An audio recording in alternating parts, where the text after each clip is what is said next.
Welcome everybody to the VCO FLExTREME round number 3 of the season. We are at glorious Spain. It is Barcelona de Catalunya for this single spec race. The first time we have had just one spec of car out there. It's the Porsche Super Cup that is going to be the stallion of choice for this round. My name is Chris Buxton. I'll be one of your commentators throughout this 6-hour race to see us to the halfway point of the season. Joining me in the box, being tormented by my voice and keeping me on the straight and narrow, is going to be the one and only, the godly Adam Weller. Hello, Adam. Great to see you once more. Cool. New number 1 on the grandest intros we've ever had. Thank you very much, Chris. Great to be with you for this one. As you say, we're at Barcelona and it's going to be compelling. We've spoken quite a bit in this season so far about the BOP and how it fluctuates and so on, but that's not the case today. It's Porsche Cup cars. It's all standard, all spec. All's fair on this occasion, in theory.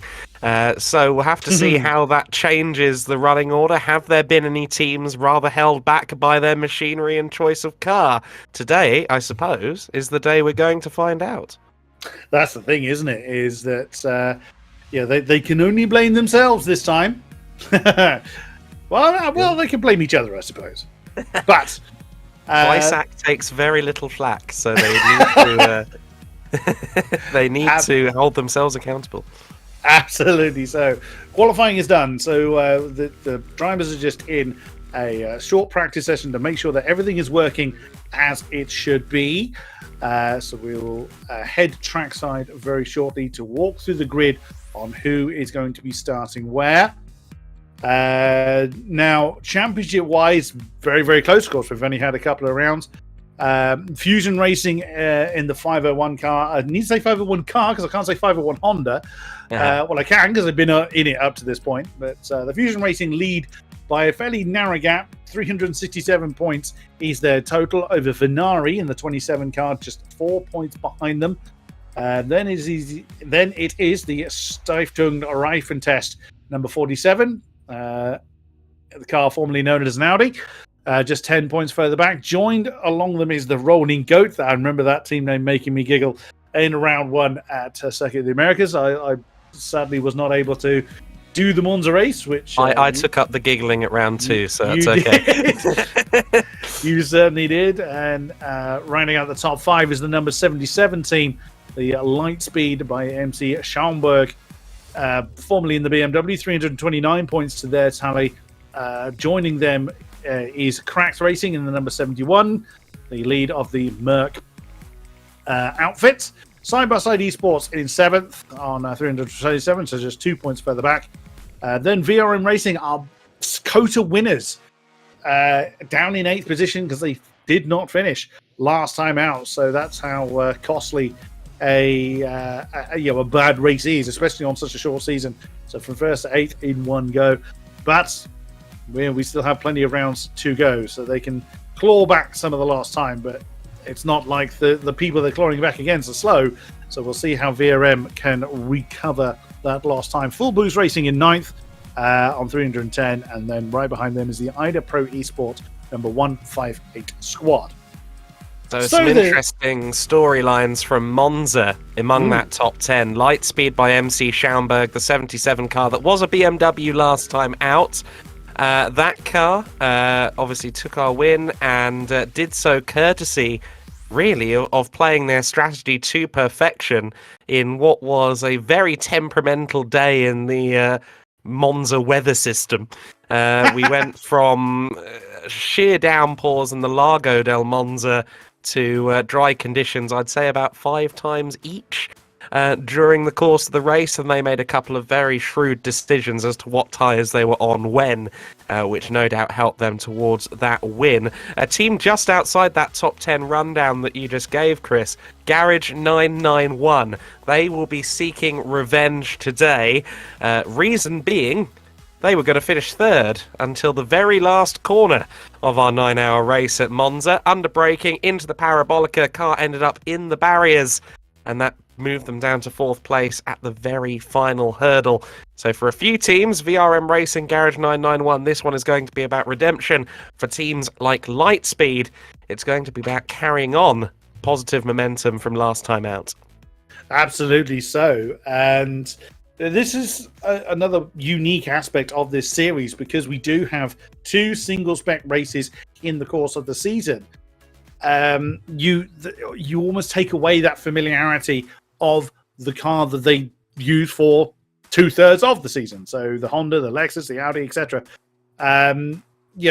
These guys would have honed their setups to maximize the strengths and weaknesses of those cars. Now, yes, of course, the setups in between each of the cars today is going to be subtly different to suit each team's drivers, but they're all the same spec. So we can, if you've ever seen Porsche Super Cup racing, which I have, 1, they sound amazing, but 2, it's so intense because the performance gap is obviously minute. They're all the same car, and you've got this situation where any tiny mistake is so difficult to recover from. Yes, it's a 6-hour race. It's not a sprint race, but in endurance terms, 6 hours is not long. So any mistake, especially in a single spec series, is very, very difficult to make back. Yeah, I mean, I feel like a lot of the traditional ways we talk about sim racing. I mean, that is relevant to today, but I was going for the phrase endurance racing. A lot of the ways we talk about endurance racing are antiquated. They're based on, well before the Group C era, but into the 80s, 90s, 2000s even, we'd have lots of different speeds, across the cars. Some cars would be incredibly fast, but temperamental. Shout out to Lancia in the mid-1980s. Others would just pound around and keep going. Fact is, both in real life and in the sim these days, everyone is quick and most of the cars are reliable in the case of the real world. So if you do make an error these days, in hour 3, you're probably not going to get that back in the next 21 hours unless a lot of dice is roll in your favour. So it's a very different world these days. Very true indeed. We have got a grid, as you can see right before you, and on pole is the number 73. That's the Clash Sim Racing team. They're currently 20th in the season, and this is something else I was going to come on to, because you remove the familiarity of the quote normal car they're running, you can have some really unusual results thrown up, and here is a prime example. You've got a midfield team that is on pole. Fair play, well done. And then it is the number 349. Now that is VRM. Yeah. That is alongside them on row 1. Then it is the number 10 car. I got to look through my list and figure out who's who, because I don't know every team off the top of my head. That's actually the JMX Phantom squad that are towards the bottom end of the table, and they line up on row 2. Fantastic. Looking forward to seeing how they do. Then it's the 449 car. Now that is the side-by-side Esports car, so they're just ahead of VRM in the championship, so they're lining up on row 2. 467, that's the Full Boost Racing squad, 9th in the championship, line up on row 3 alongside the number 23 car, which is the Rapid Esports team, 19th. So reading out the championship order is almost pointless because the grid just doesn't follow that, which is fantastic. Again, this is really what I'm looking forward to, and this could potentially really shake up the championship. In the first couple of rows I've read out, we've had one team right at the back, one in the middle, and 2 towards the front. So yeah, this is going to be fantastic. Yeah, I'm not necessarily that surprised that Andrea Miato is that far up the order. Perhaps pole position, a slight giant killing performance, but they were consistently in the top 10 in the 73 during the Monza race. However, I think they kind of had the polar opposite day to the Lightspeed 77 crew, who incidentally are winners from last time, 16th on the grid, so they're going to have some work to do. But they kind of had the opposite race at Monza, where every single time they seemed to be caught out on the wrong tyres, and then they'd build themselves back up, and then it would start raining again, and it was a very difficult race for the 73 squad. But yes, up and down this grid, we are certainly seeing a little bit of difference. We're seeing a few drivers that we didn't talk about much last time at Monza up there towards the sharp end. I think we're in for a very exciting motor race. I very much agree with you. So 20 seconds until we get the rolling lap underway. You can see the cars just coming off of the jacks. That's just everything being confirmed with the setup. Hopefully they've remembered to open the radiators and fill up the gas tank. Yeah, I've seen it done. I've seen people start races with qualifying setups. It doesn't tend to go well. well, remember Virgin Racing, 2010 Formula 1 season? They didn't have a fuel tank big enough for the first few races of the year, so it can happen at any level as we Very get true. underway on the formation lap. Well, Miato's keen. No one else moved. This is my moment. Yeah, well, you can understand why he's excited. He gets to start from the front. It's always one of those worrying moments, isn't it? When you take off and no one else moves. I would be in the position of, am I good to go? You know, can I carry on? I'm fairly sure I'm supposed to go here. Yeah, in my own very limited and usually unimpressive sim racing career, I often seem to be a reserve driver. I'm the guy that gets called up 15 minutes before a race, like, hey, we need someone. And if that's a standing start affair, which this is not, I would be very, very scared indeed. I'm in like a 700 horsepower single-seater and I haven't tried a launch yet. This is going to go well. I'm in the middle of the grid. You know, that kind of thing. Fortunately, these guys will have had a lot more practice than that. I'm sure there aren't many late call-ups grabbed away from their breakfast or their lunch in order to come and race. I don't think many of the teams here in the rival split in FLExTREME are that disorganised. There's some very professional teams and lineups across all of the three grids really in this series. Very, very much so. As a reminder, this is the rival split, so this is the middle split of the three. So that's not to say that these guys are distinctly slower than those in the top split. It's just that's the way that it ended up. Obviously, not everybody can get into the top split, everybody aims to, but such is the popularity of this series, there were 3 full splits of cars. As we head a little bit further down, there is Juan Pablo Ordonez in the number 9 car, the SRP Racing team. Where are they in the championship? Let me have a quick look. That is 14th. You'll find SRP. Now the liveries are obviously closer to their team's original colours, and some of them I remember questioning last time. I recognise the one directly ahead of Nathan Cox. That's number 74. That's the sim racing, sim racing outfit. They're all sim racing outfits, you can argue, but you know what I mean. Yeah, sim racing broadcaster squad. A distinct black and orange of that, or black, orange, white, I should say, of that particular one. But there's a lot of pink in some. I'm not a fan of that. If I'm totally honest, I know I made this observation last time, that some teams have quite a bit of pink in their colours. Although I do like the Bumblebee coloured cars directly ahead of the one we were looking at. As we are now reforming the 2x2 line to ready to get this race underway. And there's a lot of fidgeting. There's a fair amount of nerves going on as the brakes are being warmed up, ready to get this 6-hour race underway. Our drivers are ready. We hope you lovely people watching along are ready for this. You ready, Adam? As ready as I'm going to get.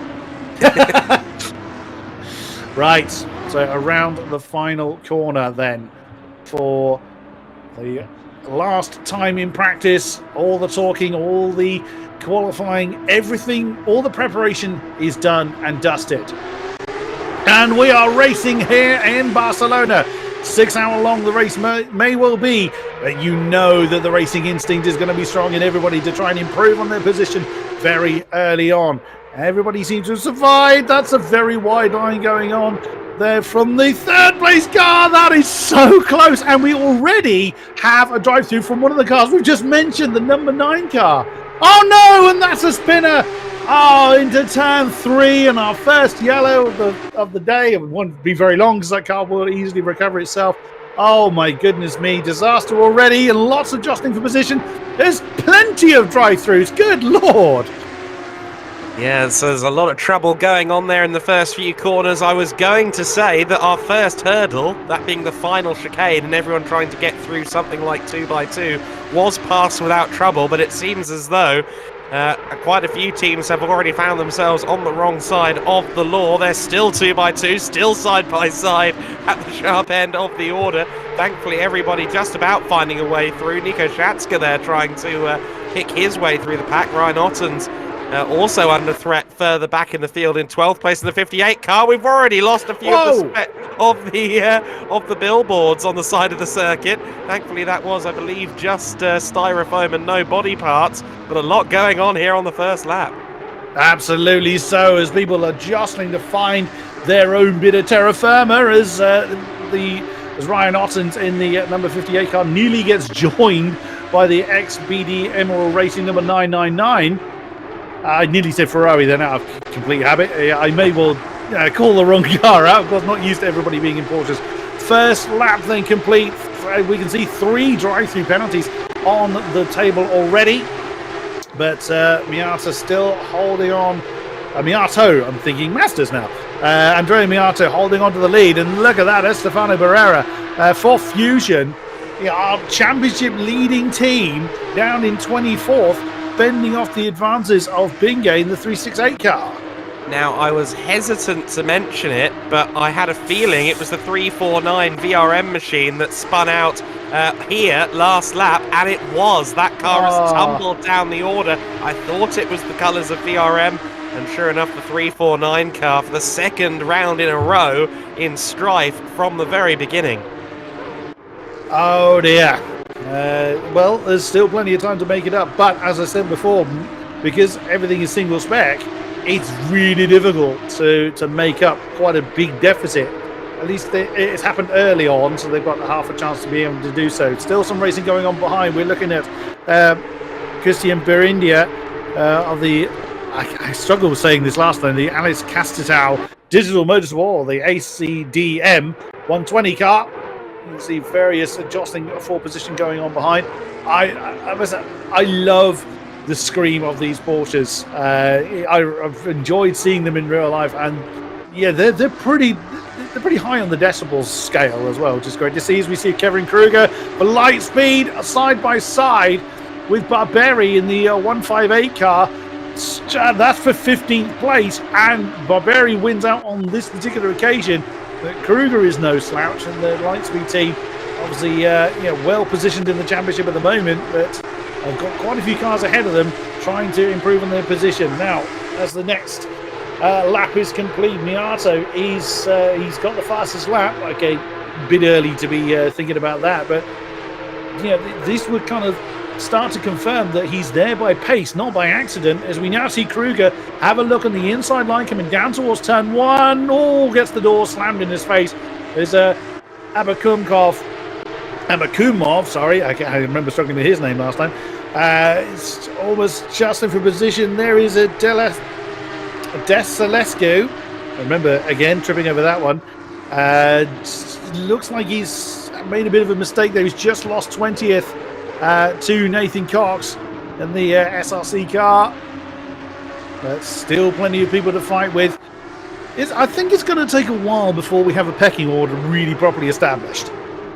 Certainly will, yes. It's going to be a long time before we really get a handle on this. One team that we can say has lost a lot of time, the number 9 crew, Juan Pablo Ordonez, has come in to serve his drive-through penalty already. We saw him dive out of 18th position at pit entry on the last time by. But yeah, interesting that Kruger hasn't moved up through the order yet. 16th is where that car started. I'm sure he's eager to try and work towards the top 10. I'm sure he is very keen to do so. As we now look at Chris Varner, the Alpha C-Sport number 30 car on the tail of the 467 car. That's the Full Blues Racing Squad. Tomasz Civek in 11th. I think he's gained a few. I think he was down in 15th where he started. That's Alpha C-Sport in almost Danish colours. I don't think they are Danish. Alpha C-Sports, no, two UK and one American driver in their squad. Now, we may not necessarily see all 3 drivers come out. We will certainly see at least one driver change happen. Oh, it's Chris Varner again looking on the inside line coming down towards turn 1. Can't get the move done on Shivek at the moment. Now, I did see a few cars coming through the pit lane, getting those drive-throughs sorted out. That's just basically where they've hit the throttle too early or made an overtake too early, I believe, is what triggers a drive-through on a rolling lap. So not an ideal way to start a 6-hour race. Plenty of time to do something about it. There is Harry Phillips in the Wild Things Racing number 26 car. He'll have Germany's Patrick Sodercat and UK Chris Hack joining him in the very pink accented Porsche. He is chasing the 27 car. That's the Venari Racing German outfit. That is Sasha Glasser that he is on the tail of. A very, very fast obstacle for him to get past. But I've got to say, Andrea Miato is, wow, that's nearly 3 seconds he's built up already. We're not even 10 minutes in. Yeah, that's very impressive that he's that far clear right now. Well over 2 seconds up ahead at the front, and that 73 serving him nicely for the time being at least, but a long way to go. Of course, less aero on these cars, so I think there might be something more to be said than usual for keeping the tyres at an optimal, not asking too much of them in the early stages. I'm not saying he is asking too much of the tyres, but I'm just wondering if some of them are playing the long game with their rubber at this stage of the race. Of course, with less aero comes the possibility for more slip, and with more slip comes faster wear and tear, putting the car or putting the tyre through abnormal load. Thomas Sivek then in 11th place, as we said, trying to find a way past Nuttall, just ahead of him, Warner behind, with the 467 car holding strong in 11th right now, and Sivek well in the top 10 during his stints last time at Monza. They did finish well within the top 10 as well at Full Boost Racing last time out, and they'll be looking to continue that momentum. I think Nuttall in the 71 car, both he and Carr were a bit down the order last time out, so this could be a golden opportunity for them. Absolutely so. Now the 71 car is the Cracked Racing squad. No, Cracked Racing, yes, they did do well last time, so I'm having a lapse of memory there. Well, I don't have Nuttall in that squad on my list, so that could well have changed from last time I made the list, in fairness, which was a couple of rounds ago, so that is probably why. And there is Thomas Shivek, as mentioned, on the back of that. That was one of the liveries I really questioned, that bright green and pink accented livery. Why? But who am I to question? If it works for them, then that is what counts. There is Jamie Nuttall, and in the Cracked squad. I will say, Go on. I think all good Porsches look vaguely like a watermelon-flavoured Mountain Dew can. So I think they've got it right. You heard it here first. I've never heard that particular set of adjectives used together. I think I've made a beverage. I'm not convinced that exists. Oh, that's trouble! Off there. I wonder whether that was Harry Phillips in the... Oh no, it was Russell Rains in the number 10 car, the JMX Phantom car. They started the lap up in third, as you can see in the tower update upon the time they crossed the line, so that's down to 12th. Did say at the beginning of the broadcast that one tiny mistake is so costly, and with the field so heavily condensed, it's you could argue there's an opportunity to try and make it back, but there's no big performance difference to capitalize on. So, oh dear, now was that impact for Rains, and is that car still very, very squiggly coming down towards turn 7 and 8, that it looks like it's in the right shape, so it could have been a bit of a nudge there, or a bit of over exuberance coming down through turns 1 and 2, but not ideal for JMX, but they got some time to do anything about it. But no such trouble for Andrea Miato up top, who's continuing to stretch his legs. Now, is that because Weininger in the 449 car, that's the side-by-side racing squad, Luca Weininger. Oh, that's close. There's the Garage 991 squad. Wow, they've done well. They've started. Well, they were 10th in the championship, not 100% sure where they started. Fending off the advances now. That's Glatter. So, great effort there from Yannick Ruoff in the 991 team. He said they were seeking redemption, and that is what they are really saying about. Look at the defensive move from the number 23 behind. That's Dragos Simeon that is trying to fend off Harry Phillips. The pink accented Wild Things Racing Porsche going to the outside line of turn 1. He wants the inside for 2. Well, he wants the inside for 3 ideally, but bit of a tap on the door to Simeon, and that is 6th place that has been wrestled out of Phillips' hands rather. There is Varner for Alpha Simsport on the back of Burindia in the number 30 car.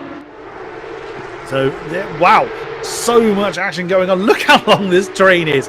Again, that is the joy of a single spec, beg your pardon. Single spec racing is you doing it with these long trains where pressure application and defense of pressure is so important. Yeah, we've seen a couple of drivers there move up and a couple of drivers fall down. Glatter in the 27 car made up some very good positions on that lap to get up to 4th place previously.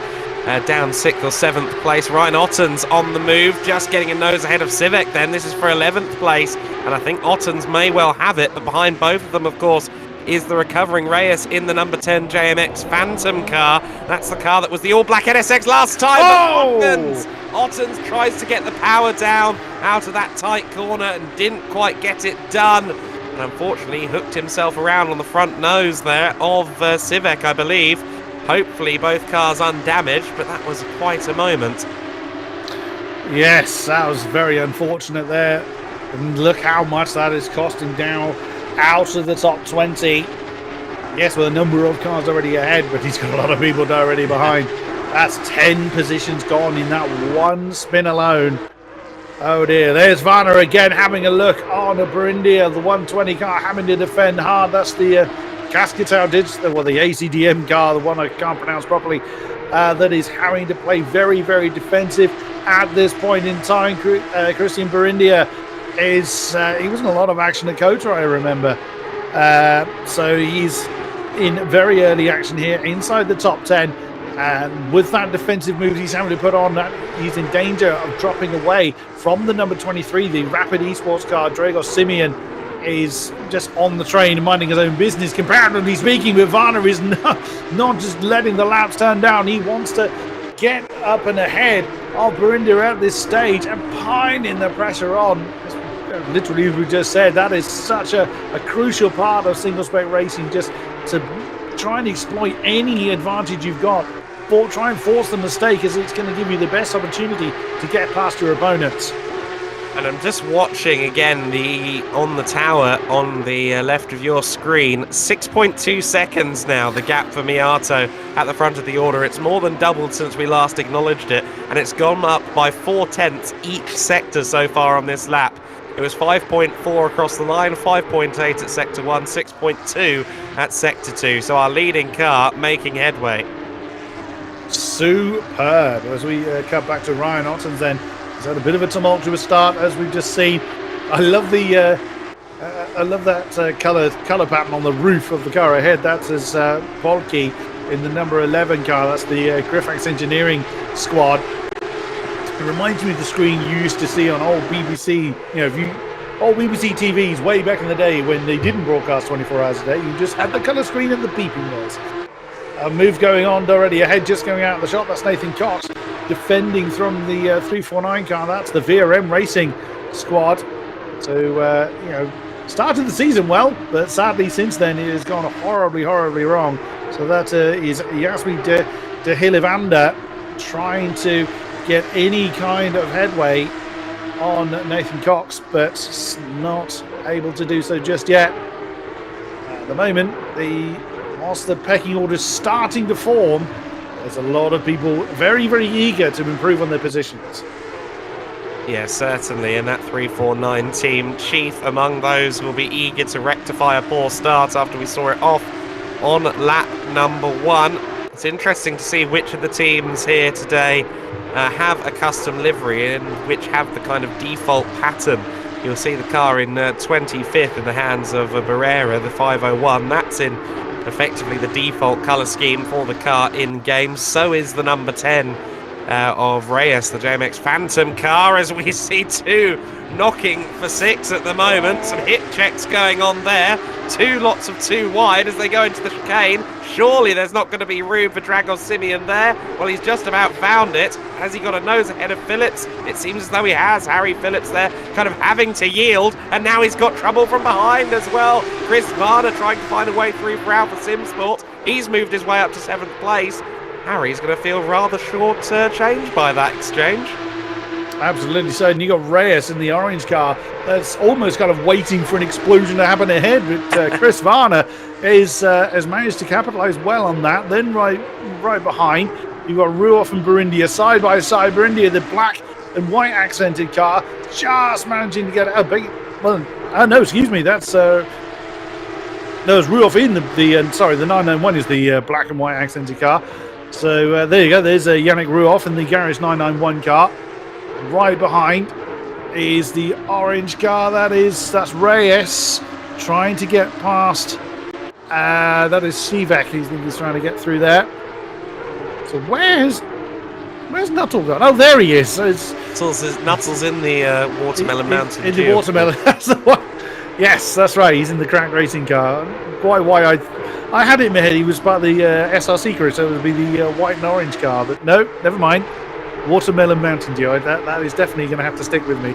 But right behind Reyes is Shivak. So a lot of argument going on there. Then Kruger in the 77 car is not too far behind. He's dragging with him Gonzalez in the 99 car. That's another driver I don't have a note of. Unfortunately, I didn't get a chance to update my driver list before coming on board for today. Entirely my own fault. But the XBD Emerald Racing squad looking to get involved in this particular train. Other than the leader, it's taking a while for these trains to kind of dissipate to any significant degree. No one's told Andreas Miato that. No, exactly. Miato is making a fabulous run of this in the early stages. 8.4 seconds clear right now. 4 depends who you ask, really. Clash or Q-Lash Sim Racing. But the 73 car doing very well indeed at the moment. Shatska, absolutely no slouch there in second place. But at the moment, the Ford 7 driver Nico Shatska just not able to find the same kind of pace as Miato, who seems to very much like his Porsche Cup cars. He's doing rather well, isn't he? Bryce Mingay in the Rolling Goat number 368 car, fighting off Descalescu in the 16 car behind, holding on to big one. No, that's Naviki that's got past him. So Bryce is no, I'm reading that the wrong way around. Sorry, Mingay's just claimed the 22nd spot from Naviki in the 808 car. Now a little bit of a gap to close in to the it probably be a bit unfair to say struggling Ascent in the 58, the hybrid academy car. Slightly up front there is Jamie Nuttall. Then this is what it looks like on board with these cars. You hear that wonderful scream that these cars give off. Right ahead is the Garage 991 car, as we mentioned, usually in the Mercedes, but sticking with the country of origin, you could say, in the Porsche. You can just see how the tail of that 991 car looks really, really squiggly, but that won't be that uncommon. You'll see a number of cars just going through that much of a slide. It's ideal, but it's risky to have that much slide, and you just saw there it nearly coming very, very wrong for Ruoff there. And is this an opportunity for Jamie Nuttall? Slipstream, of course, very, very effective in these cars. Jumps out from behind the 991 car, gets the inside line for turn 1. Bit of a punch in the face for Ruoff, and that's going to potentially cost him a position to Reyes as well. And it does indeed cost him that position. So that is Nuttall up to 9th. Oh no, Colin Barberi! The 158 car is now tumbling down through the order. So he's struggling to get that car going again. So is there damage to that car? That's so early on. That is very, very unfortunate. Yes, indeed it is. Timo Palicki here in 19th position. This is the car with the televisual roof that you so enjoy. Into the top 20 then as everyone else falters. And just behind, critically, the 74 car of Cox as well. 349 though, good news for anyone backing VRM. James Davilande has already moved up to 16th place. But given they were outside, I believe, the top 30 as of turn 3, lap 1, that is not bad going. They're working their way through the order nicely. Of course, having started on the front row, they would have rather have had a more direct path to the front than they've ended up with, but they are doing well. Absolutely so. And find themselves just 2.2 seconds off of the number 35 car. Currently in the hands of Sheldon Muscat. That's the Geeks Energy Sim Racing squad. As we look at Timo Poiki, again, not 100% sure how that's pronounced. Again, apologies if I'm getting that wrong. Number 11, Grifax Engineering entered car, trying to hustle Nathan Cox in the Sisport Racing at number 74, car formerly an Aston Martin. I've said Nathan, it's Nard Cox, beg your pardon, I've been calling him Nathan all day. I'm sure he's been called worse in his lifetime. There's the sim racing colours right on the back of the 903. That is the Armamentario car that Abakumov currently has in command of. So is he bleeding this train? Well, there's about 1.5 seconds between the the 903 car and De Hellevander in the 349 car. Bit of a flash of the lights there, it looked like. So Timu wanting to get on with it. Nard Cox is not doing anything wrong. His defence is fairly robust. But Timu possibly getting a little bit impatient. I'm not a fan of using the lights to flash to distract the driver ahead of you. I think that should only really be used if you're putting a lap on a driver. And I know that's a little bit open for debate, but I'm not a fan of that particular tactic myself. Of course, one thing we should note as well is with the race clock starting at 3 p.m, we are going to have to use the lights for real later on as a move for 19th place. They're very, very well managed there from the recovering Ryan Ottens. Of course, we saw that car have a moment coming out of that very corner about 5 laps ago, but Ottens now moves back into 19th place at the expense of Polke there. Very nice move indeed. Yeah, and well observed as well by Timu, because he could have easily turned in, but he had observed that Ottens had committed to the move and gave the necessary racing room. A little bit further up, Luca Weininger in the side-by-side Esports, so he isn't quite side-by-sides with the now 4th place Phillips in the 26 car. That has swapped round since the lap began, as Weininger was just ahead of Harry Phillips coming into the lap, as you can see on the tower. And now that has updated itself, so the number 26 car is the Wild Things Racing, wanting to try and close in that gap towards Glatter in the 27 car. So the Venari Racing of Sasha Glatter. And wow, he looks quite keen to get on with it. Already giving himself a tiny bit of breathing space between himself and Luca Weininger. Now that won't last long unless Luca makes a mistake or some such, but that little gap isn't going to give Harry Phillips an awful lot of breathing space, unlike the gap behind Miata that is nearly 10 seconds long. Worth noting as well, for those of you who are circuit buffs, the corner we've just gone through there and Luca Weininger hanging the tail out, of course that's in pre-2021 spec here on ACC. These days it's a bit more of a sweeper than it is a deep braking zone. Ryan Ottens, meanwhile, finds himself in trouble again at the very same point, into the rear of one of the others there, and Ottens, for a second time in this race, in that braking zone, or at least in that corner, has had a problem, and oh goodness me, he really is trying to scrape every ounce of that livery off the car. That's Mingay, he bounced off the side door of, but yeah, it was a little bit too deep coming down into turn 10, so that's could well have been damaged. It was quite a thump. There is Naviki, who's involved in his own battle with Mingay as well, and now going 3 wide, or making it 3 wide, is Barrera in the 501 car. So That could go against Wesley. It is now 3 wide. Stefano Barrera from Colombia gets the inside line.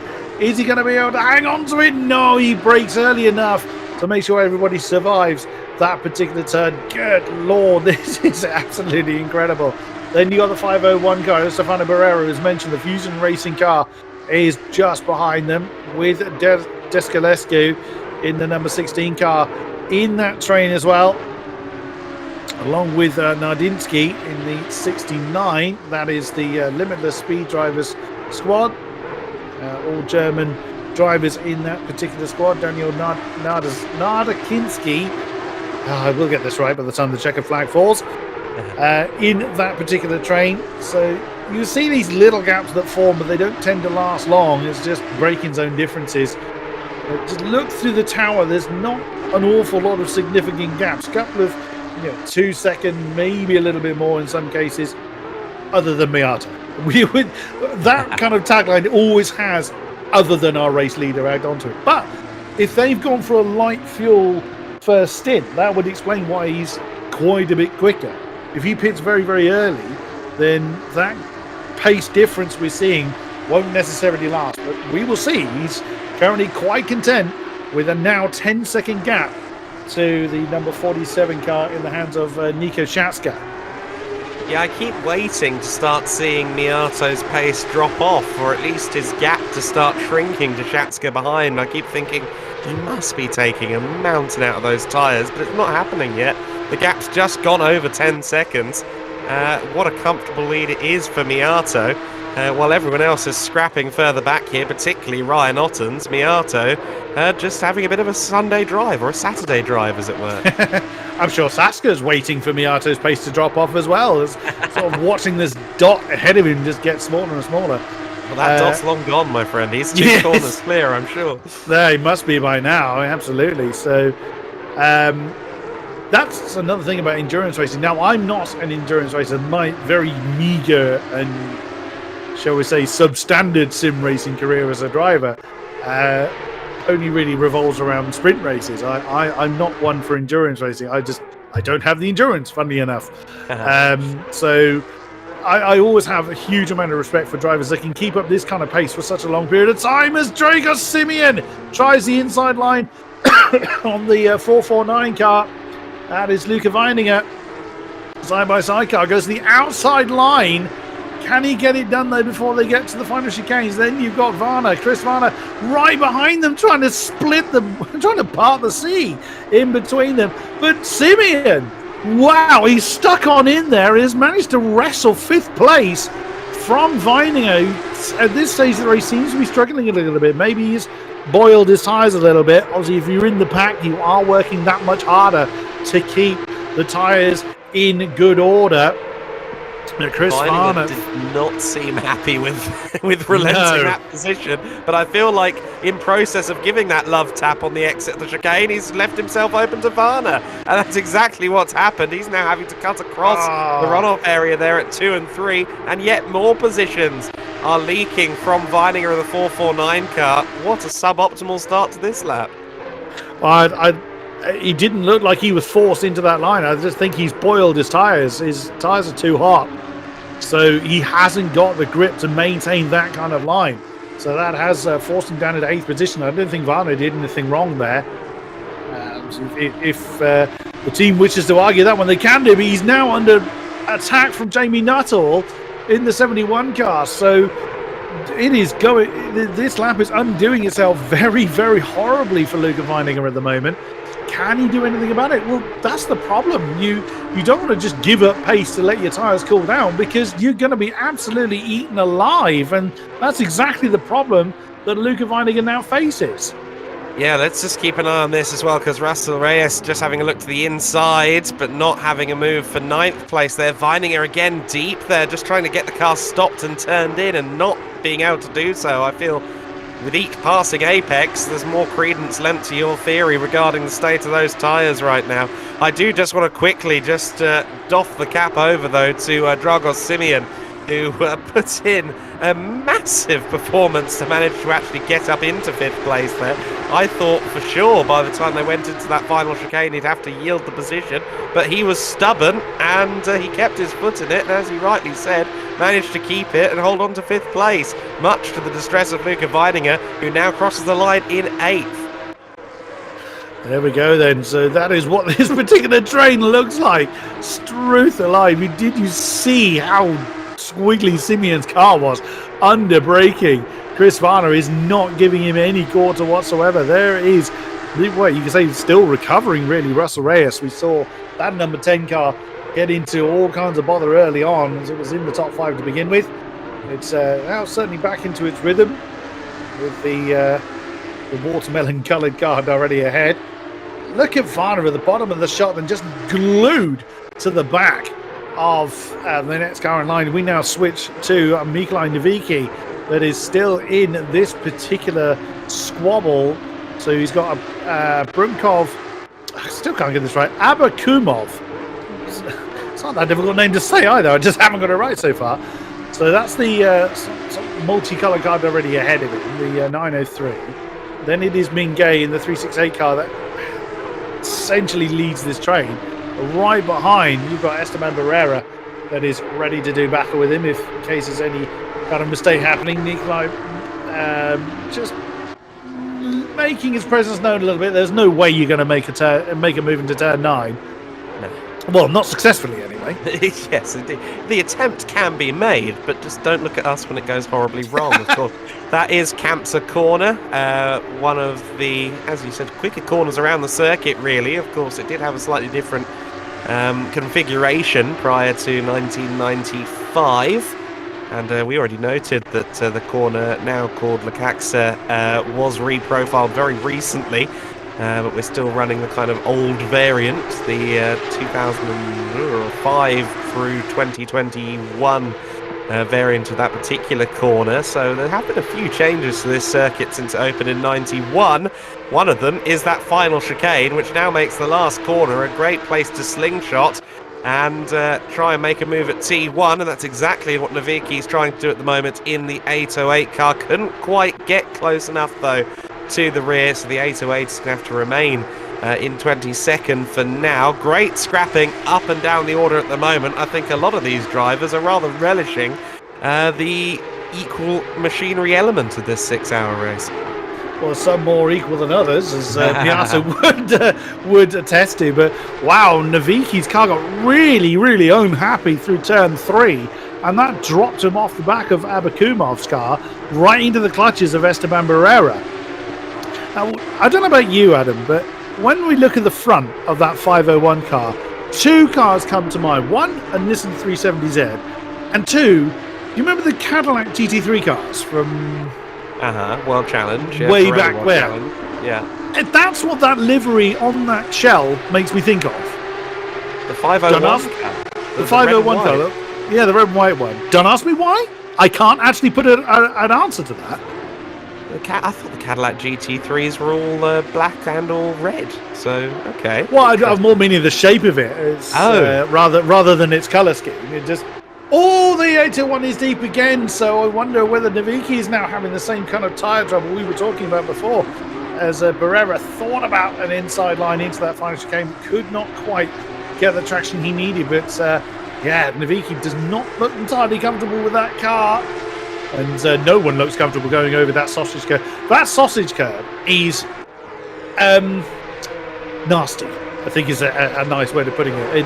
In pretty much any sim that you race on, that sausage curb is likely to kill you. Yeah, no, regardless of sim, regardless of...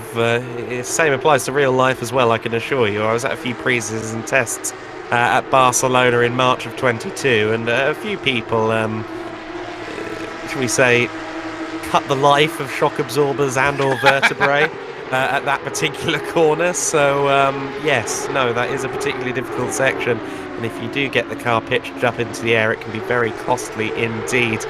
Barrera, though, still looking to try and find a way past. It's must be difficult for Barrera, really, because I think Navicki keeps presenting half an opportunity, but never when Barrera is quite close enough to capitalise. It's very teasy. That's the thing, isn't it? Half a door open is very, very tempting to go for. Back to Russell Reyes and the JMX Phantom squad. We didn't see this team in COTA, so they joined the season a little bit later than the start, but again, early indications would certainly be that they are ready to rumble. You got to remember this car's already been higher than this. Russell Reyes then trying to get past what we believe the struggling Weininger. I believe, and he would seemingly be struggling now. 2.3 seconds or so behind, 2.2 nearly 2.5 seconds behind. Burindia is Luca Weininger, and there goes Russell Reyes to make the 449 car's day even worse. And again, he's trying to defend his Weininger. A bit of door banging going on between the two, but look at how uncomfortable the car gets on traction, then gets a punch in the face from the watermelon. And that's costing 3 positions, that particular moment. Well, we keep seeing it, don't we, with these trains that are forming. If you lose one place, you've got to be careful to not lose a further 2 thereafter. It's exactly what we saw there for Weininger, who now finds himself outside of the top 10 and under pressure from Sivak, who tried to drive around the outside of him there for P11, didn't quite pull it off. Just to say regarding Russell Reyes and JMX Phantom, they were here last time at Monza in a all-black, a very stealthy-looking Honda NSX, a podium contender, potentially a victory contender in the early hours of the race. Never really fell out of the top 5 discussion at any point during the race until what I believe was a disconnect for the team. The car re-emerged several laps later, but well outside the top 20. So JMX Phantom have not yet had the results, but they have shown their potential. So today they're going to hope to get themselves into the top 10, toward the top 5, and maybe show their true hand for the first time this season. Even being where they are is still quite impressive. You've got to remember how big this field is. It's 30 cars plus. So then, being inside the top 10 is still a pretty good result. But hopefully they'll have a little bit more luck on their side to really show what they are capable of, as the tower now probably updating on where Weininger is, and that's going to be another one gone. And that's got to be so disheartening as a driver. Whatever the reason, whether there's damage to the car or whether the tyres are boiled, as Shivak's gone a bit deep into turn 1. I thought that was deep, yes. You know, don't you? As soon as you committed, you're like, that's never going to stop. And right behind, you've got De Hillevander trying to get the move on Kruger for 13th place. And the outside of turn 4. No, didn't think so. Didn't think so. And doesn't that just punctuate the competitiveness of this grid? That was a 13th place side-by-side between the 2 winners so far in this series. Round 1 winner James Havilander and VRM Racing up against the 77 Lightspeed crew, the winners at Monza. So they're now fighting outside of the top 10. Of course, De Hillevander did start on the front row and is trying to get himself back into the top 10. Kruger, meanwhile, started in 16th, trying to get himself into the top 10 for the first time. And it's a very compelling little fight. Remember what we said, that you wouldn't make a move into turn 9? Hillevander was just like, hey, hold my beer, I'm having to go on this one. But yeah, that's exactly as you say. Rounds 1 and 2 winners found here. Midfield is possibly a little bit disingenuous, but they're certainly outside of the top 10, as you can quite clearly see. As we now switch to Chris Varner, he's found a new... Well, he's not found a new playmate. He's still in the company of Simeon in the 23 car, along with the 120 car already behind. That's Tristan Burindia, the Romanian driver. There goes Varner again. Oh, no! Pixels width away from impact between himself and the 23, currently in the hands of Drago Simeon. Oh, that is a clinching moment, but exactly as you say, Adam, that just shows the really competitive nature of this group. Yes, it's an endurance race, but everyone is just gunning for it, which I am all for. I'm quite happy with that. Yes, no, I think it works on all counts, doesn't it? I think what we are going to see quite a lot is people, especially when they're in racing situations and they're kind of acting more on instinct, it's going to be very easy for people to mess up that first turn. We've already seen it happen a few times. Of course, they will have done a lot of practice in this Porsche Cup car, but the fact of the matter is, ACC, as much as anything, it puts the GT3 foot first. It's a GT3 platform before anything else. And the GT3 cars don't quite have as much speed going into turn 1 as the Porsche Cup cars, but they do have more aero and they do have better brakes. So turn 1, still a great overtaking opportunity in a GT3 machine, but it's a bit less of a cornering event than it is in these Porsche Cup cars. The Porsche Cup cars approach the corner quicker, take a little longer to slow down, and take the corner slower. So it does mean that when they are acting on instinct, things can go a little bit wrong. We've already seen that a couple of times. Yeah, absolutely. So if you put the Super Cup car and the GT3 car, say at Spa, you'll have, even here, I mean, along this particular straight as Barindia nearly throws it into the dust. Well, Corsa, the Super Cup car will pull away, I would say comfortably, but certainly well enough along the longer straights to make a GT3 car have to think about it. But oh wow, Chris Varner elbows out. Yeah, flash of the lights. I'm not surprised there from Drago Simeon. He was not pleased about that. That was a little bit brutish, I thought, from the Rapid Esports car. But either way, that's a position, and Reyes as well looking to try and make that one even worse. Burindia, I beg your pardon. Trying to make that one even worse for. No, it was right first time. It's Reyes trying to get past Barindia.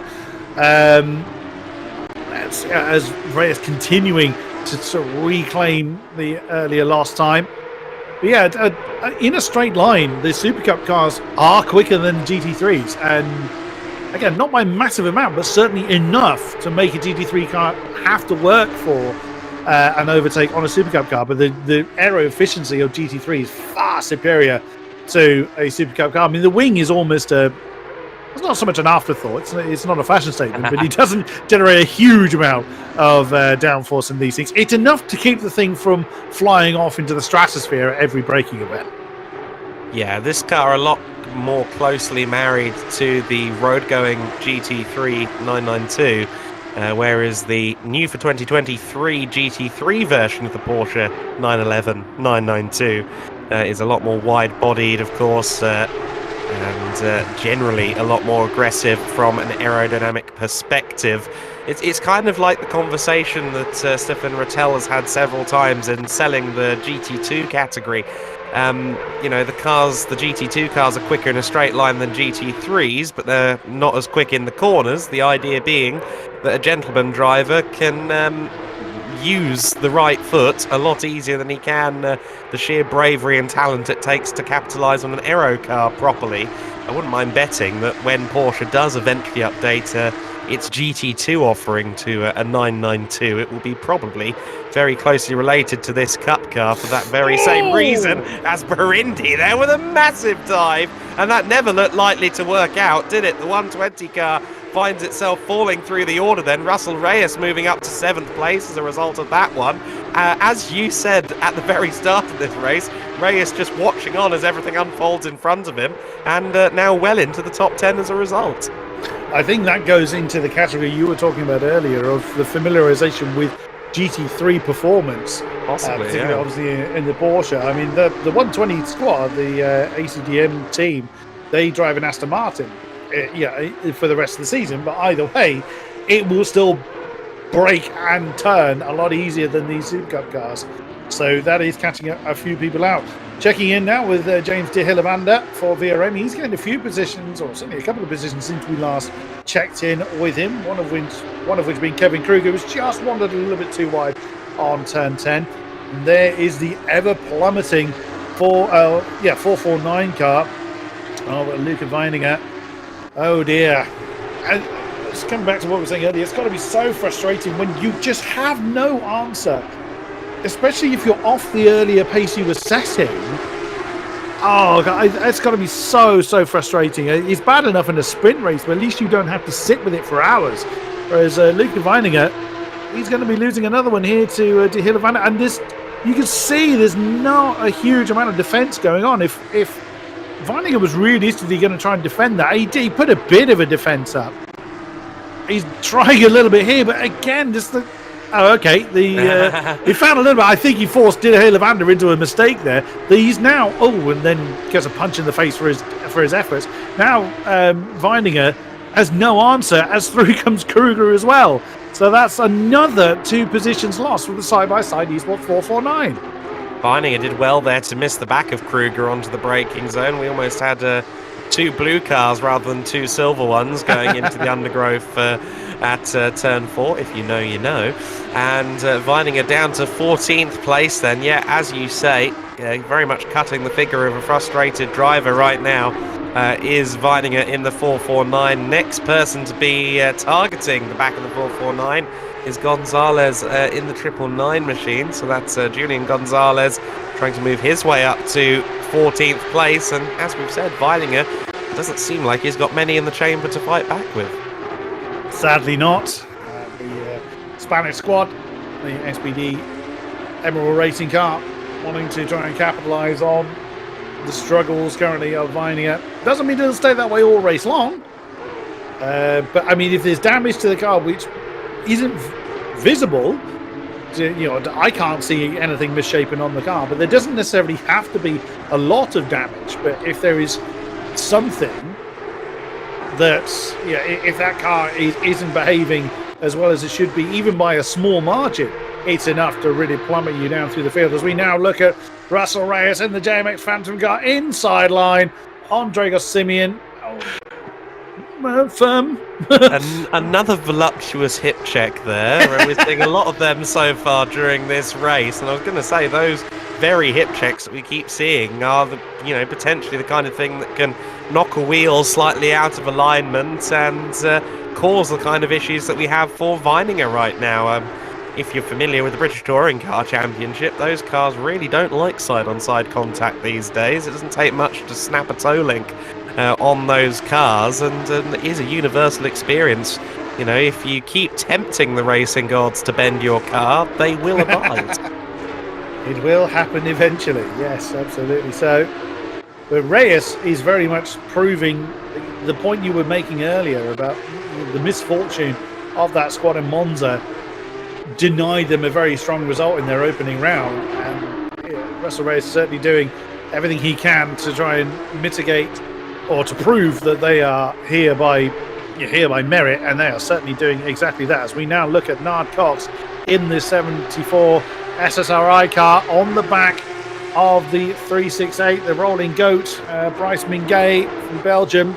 Now that's a very defensive posture. That is the figure of someone that is making his pursuer work for it. Unlike, unfortunately, Weininger knows he's got very little tools in the car. Oh my goodness me!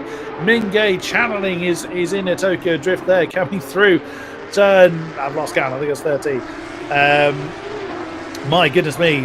These things are not built for that. But because, as we were saying earlier, the aerodynamic efficiency isn't huge on these cars, and these drivers being Weininger in. So that really does kind of match up to what we've been saying the whole time, that these tyres potentially struggling on Luca Weininger's car. He's brought it in. He's the first person I've seen make a regular non-drive-through related pit stop. So I think all of our suspicions are well founded. Yeah, I wouldn't at all be surprised on that one. But, Weininger had to still try and stick to the strategy for that team. So he didn't want to just come in too early and throw the rest of the strategy completely out of the window. Yeah. Generally, these cars will go to about the hour mark, if I remember rightly, from Kota before the first round of pit stops happen. He's not too far from that, but, obviously if you pit too early without a safety car intervention or anything like that, you run the risk of having to either really stretch out other stints in the strategy or pitting again, which is going to be very, very costly towards the end of the race. There is Timo Polki for the number 11, the graphics engineering car, on the back of the number 35 car. Now that is the Geeks Energy Sim Racing team, currently in the hands of Sheldon Muscat, the Maltese driver. They have fellow countryman Dean Vella, who's blisteringly quick driver. A vast majority, I say everybody in this tournament are very, very quick drivers. That is really deep for Muscat, though, but nowhere for Poiki to use that additional pace, though, in the number 11 car. You would have wanted that mistake to have happened here rather than in the middle of the chicanes, but is there enough momentum for the number 11 to jump out from the slipstream? There is no defense offered from Muscat, so either he's trying to hold on. No, he braked too early. He admitted defeat on that one, and you realistically know whether you've got enough grip or pace in the car to defend against someone making a move, and you realistically know who you're in a battle with as the tail gets lively on Muscat's car. Is this going to present an opportunity for Ryan Ottens to make Sheldon Muscat's day even worse? We will see, but again, we could be seeing signs of another car now struggling for tyres, which at this stage, with everybody fighting so very hard, again, usual anecdote, except for Miato, I'm not surprised we're seeing more cars struggling in there. You can see Descalescu in the number 16 car now visiting the pit lane. I would think we're now going to start to see a bit more of a flurry of pit crews jumping into life. Yes, quite possibly so. Of course, what Sheldon Muscat might not realise is the fact that Ottens, of course, still working his way back through the order, having been scrapping on the fringes of the top 10 earlier on before trying to put a bit too much of a boot full of throttle through the car right there at that particular section of the circuit, Lekeksa. So Ottens trying to find his way through. But yes, to your point, Sheldon Muscat there not putting up even the slightest whiff of defence up against Polke a few moments ago. It's a bit like the UFC. Sometimes you see someone walk out of the tunnel and you think to yourself, yeah, they're not going to win this, are they? The walk tells you a lot, and he walked towards that corner like a fighter who didn't really want to hop in the cage. Very true. Very, very true indeed. As we continue to look at Sheldon Muscat, you can see already a seconds gap between himself and the number 11 car. And that's in a single lap. But you can see Phillips now in the 26 car, along with Shatsky. Shatsky was up into second, so several cars now, as mentioned, just getting into the pit lane to get their first pit stops out of the way. And at this stage, I wouldn't be surprised if a lot of people follow a similar kind of idea. Obviously, as the race goes on, a bit of a different matter. Muscat then drifting very, very wide indeed there through turn 4, and Ryan Ottens didn't need to get asked again. He got straight past there, made easy work of that. Of course, they are moving through the order at this stage, courtesy of those pit stops that we were just talking about. And yes, I do think they are going to come in thick and fast, and I think a factor that may make the stops happen quicker here is the tyres. I think those who are maybe being a bit more careful with their car, with their balance and so on, may be rewarded by getting this race done at a rate of about 1 stop per hour. Those who stop, 6 minutes before we reach the first hour of the race completed are rather saying we're going to need at least 6 stops to get to the end. Yeah, absolutely so. And that's, of course, the most costly way of doing it. Just spotted the number 1 car, the Spinala team, has been in the pits for a number of laps, so we may not be necessarily seeing them. That car dropped through the order in the first 10 minutes or so. I was hesitant to call it in case it wasn't a true reflection of what was happening, but yes, I think potentially a disconnect there with the fact that it dropped through the order halfway around the lap, which tells me that perhaps the server and the driver stopped talking. They had a falling out. Oh dear. Lovers quarrel. Ruolf in the 991 car is now in, so Yannick Ruolf bringing in their car. Well, assumedly I haven't seen that one for a while, the Garage 991 car. So after a fairly promising start for them, that'll be likely just a single stop, as Nard Cox now has the Muscat Mingay battle now to think about his way through.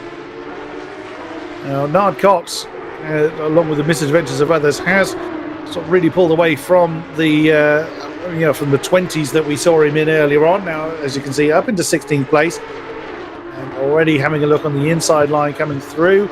Turn 9 on Mingay, but again, no real opportunity there. What can the SSRI car do at this point? No, he's biding his time here. You've got to be sensible about how you conduct your overtakes. We've seen a few, or we've seen quite a few, shall we say, exuberant or over-determined attempts at making overtakes, particularly into turn 4, or turns 1 and 4, which is never going to go well here in Barcelona. Nardcox then biding his time also, as we've just been talking about, people getting towards the end of their first stint. There we go, you can see several cars on the tower already in. Simeon, Nuttall, Shivek and De Hilavander all in the pits. One of them that isn't is Miata, and there is Dragos Simeon, there is Tomas Shivek. Of course, that shuffles the order up somewhat, and there is the number 79 car of Fabien Jean-Blanc for the GD Esports Elite number 79 team. The most dominant man. That's our French squad, or one of our French squads. And there is our very untroubled race leader. Well, there pretty much goes the theory that I had, that the car may have been fueled light. Yes. Considering how many people have pitted. Oops, as Miato now getting a little bit squiggly coming out of the penultimate turn. So even his tyres are sort of looking at him thinking, really? I think you need to stop now. As he's hustling back markers. Oh, he's got the watermelon already ahead of him. So that'll be Nuttall. Some teams may have opted to change drivers. We don't kind of find that out until a little bit later on. So we don't know what strategies anybody runs until they unfold. So we're not privy to that information. There's now Cox now up to 12th, but of course that car hasn't been in. Whoops! And that wasn't a bump, a Kumov right behind. That's the number 16 car that is now turned into a lawnmower. That is Vasi Grama, a digital racing squad. That's gone horribly wrong. So, and I mean, look at that delta. 2 laps back from 27th as well. Tells me that this car has been in the wars a little bit thus far. We'll see whether those fortunes turn. As into the pits comes Mingay, the rolling goat car. Is in, but interestingly, I don't believe anyone in the top 10 actually pitted that time by. It doesn't look like it, no. Still carrying on their merry way. So Miata now with a 20-second gap up front. There is Carlo Barberi, 158 car. We've seen that one have a few tussles in the Ida Pro Esports team. Just slightly too close to Cosimo Barberini for me. I'm sure I'm going to get that wrong at some point. The driver name I keep confusing that with, I think it's Corden Barberi, the go-kart driver that threw a chunk of his go-kart at another competitor. Oh, yes. Was it 2 years ago? I think it was. Can't exactly remember. I think so. Yeah, I think it was 2020. Yeah. That's who I keep thinking of. Not the same driver. No. I'm fairly sure it's not the same driver. As we now look at Timo Polki, that is now on the back of the treble 9 car. That's Gonzalez we were looking at before. Has a think about it. Oh, that could have gotten nasty. Yes. That was almost a meeting in the middle, wasn't it? Yeah, now that would have gone horribly wrong for Gonzalez, because Poiki was not committed to the move, but he had nowhere else to go. He could have suddenly turned to his left, but that would have gone horribly wrong. And again, a big slide from Gonzalez. Glatter is in. Sasha Glatter has brought the number 27 in. Varna is in. Reyes is in. So they've been listening to you, Adam.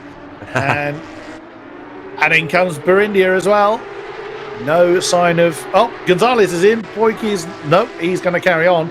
Everyone from 2nd through 7th into the pits that time. But yet again, other than Miato, how is he doing it? What secret does he have? Has he got a pro driver as a ringer or something? Dev tires. He's got something. Nice. Something in the chamber, surely. As we have Nadazinski here under some pressure. Who's that? Is that the 16 car again behind? Yes, so that's not on the same lap. So pressure, yes, but not for position for the driver of the 69 car at the moment. Of course, that car not in a true 5th position. That's rather a misnomer. Now, one thing I am interested to see is where Sasha Glatter comes out relative to Schatska in the 47, because Schatska was running second before he made his pit stop earlier on, was one of the first cars to come into the pits, of course, that number 47. So we'll see where Schatska and Glatter are relative to one another in the not too distant future. The answer is that Schatska is ahead of Glatter by the looks of it, although I think Glatter may have hopped out of the 27. Yes, he has.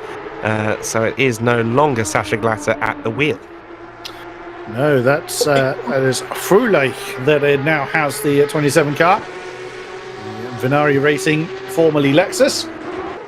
They've got the number 26 car in between them, the Barthings Racing. That's changed hands as well. Harry Phillips has handed that over to Lettinen, I think it's pronounced. Oh, Miyato has decided to give his pit crew something to do. 20 seconds to the good before... Well, that was actually before the previous pit stops. That was over Glatter, not over Poiki. And Timu's continuing, basically. So, wow, how hard are those tyres? they must be made of concrete. Yeah, limp the first set of tyres as far as you can and do some shorter stints later on. I rate it. I've tried that strategy many times on my sim racing platform of choice. It's never worked, but let's see if they can pull it off better than me. Now, what is your particular... You're an endurance racer, are you, Adam? I'm into my endurance on the... I mean, I must admit, me and competitive sim racing have been a bit absent from each other in the last 12 months. Very into it. 2020, 2021, I had lots of time and ever less money, but at one point I had a little bit. Didn't we all? Yes, indeed. Yeah, the knock-on effect of 2022 being somewhat busy has kept me away, as we see Christian Barindi having a little look to the outside line into turn 1. Is that the ever-troubled 449 car? Yes, it is. Barindi getting past. I thought that was another case of a hip check, but it's not quite the case. And one thing I'm not too surprised to see is the 449 car in the hands of another driver. I think Weininger was struggling there. Vaskan Vidinovic has taken over instead. Yes, the Slovakia driver, Vaskan Vidinovic, has taken over the 449 car. So Christian Barindi not interested in that. He's decided to go through. Felipe Moraya and the now in charge of the 349 car. It's taken over from James de Hillemanda. Right behind them is the number 23 car. I'm going to struggle with this one. Juknevicius, I think that is. The number 23 team, the Rapid Esports car. We saw Drogo Simeon take the opening stint of that one. Nardazinski is in the number 69 car as well, from within the top 5. So the Limitless Speed Drivers car, formerly in the shape of a McLaren. Is he going to hand that over to one of his compatriots? We will see. The German squad are fielding that particular car. Oh, VRM sent into a spin there. Oh, that was rather clumsy there. Moreira coming off worse there in the contact with Juknevicius there. And yeah, that was just another one of those kind of classic Barcelona last chicane moments where someone's on the sausage curb, there's a lot of meeting in the middle going on, and unfortunately for Felipe Moreira, he came off very much worse there, but intrigued to see whether that incident is looked upon less than fondly by the powers that be. Such is the amazing, eloquent talent of you, good sir, Mr. Weller, managing to combine sausage curb and meat in the same sentence. Bravo. Oh, did I? Oh, good. This is the first unknowing as well. Innuendos. Yes. Fantastic. We now look at Mikolaj Novici, that is trying to get on terms with the number 58 car. That's the South African squad. I think they already had one. No, he's done it. He's already got ahead of them with the now re-drivered SSRI car. Now James Mead James Mead handled it. No, it was Nard Cox, excuse me, Simon Wilkes that now has that one. Well, never mind. Davici says, no, carry on. I'm just going to carve my way through everybody. Wow, the 808 car getting a new lease of life following the first stops. And one car that remained in the pits and has been for a long time is that number one. So I think we can discount that particular team from taking any further part. Unfortunately, the Spinana team, that's a shame. So early on in what may have been a strong race for them, but sadly didn't start well and has resulted in their car being parked. Now I think most people, if not everybody, has gone through the pits at least once now. Miatos, let's have a quick rundown of the top few. The number 73 car is now, unsurprisingly, back in command, but only a 10-second lead now. Andrea Miato. I don't think there's anything to worry about. I'm sure he's just took it a little bit easier. There is our race leader, the Class Sim Racing number 73. Back in the lead over Nico Shatsky. So, again, the number 47 car reclaiming that second spot. The team Stiftung Reifen Test. Again, apologies to our German listeners and viewers. The number 26 car, Sakari Leitinen, now into third place. That's the Wild Things Racing car.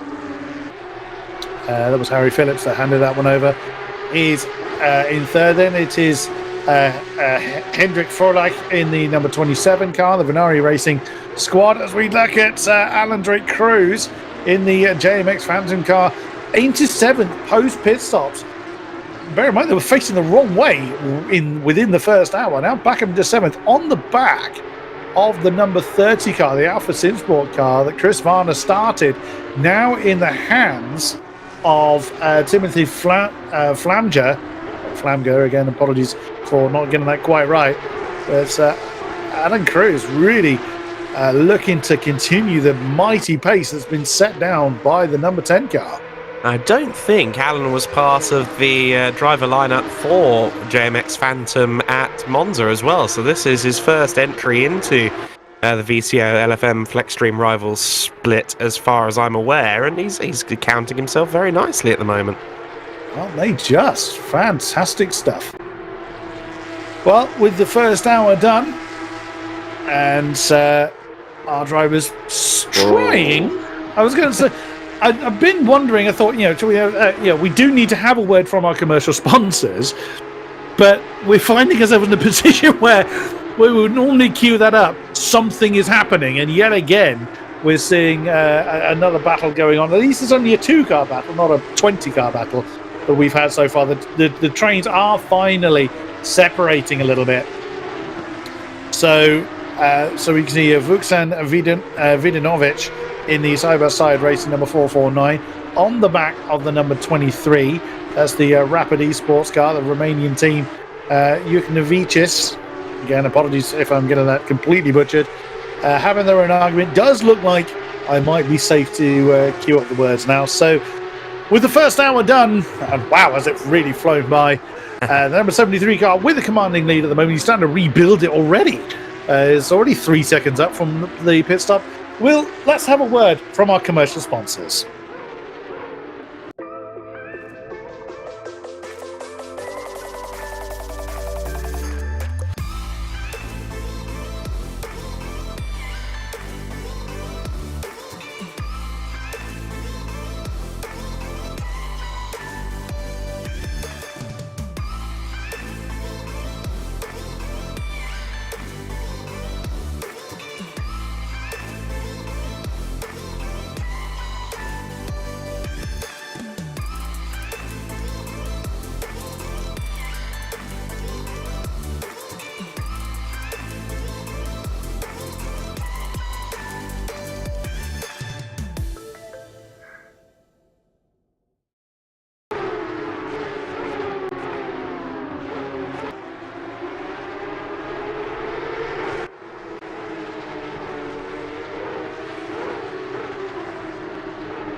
Welcome back to the third round of the VCO FLExTREME series in partnership with LFM, and we are now looking at the melon-coloured car, now in the hands of Sam Fleety, number 71, the cracked racing team, usually in a Mercedes, and they are still in company of, as you can quite clearly see, right behind is Christian Burindia in the what I call the ACDM, because I can't pronounce it correctly, the Alex Cascatau Digital Motorsport Squad. Thinking about an outside maneuver down into turn 10 won't normally pay off unless you force your opponent into a mistaken cut back underneath them.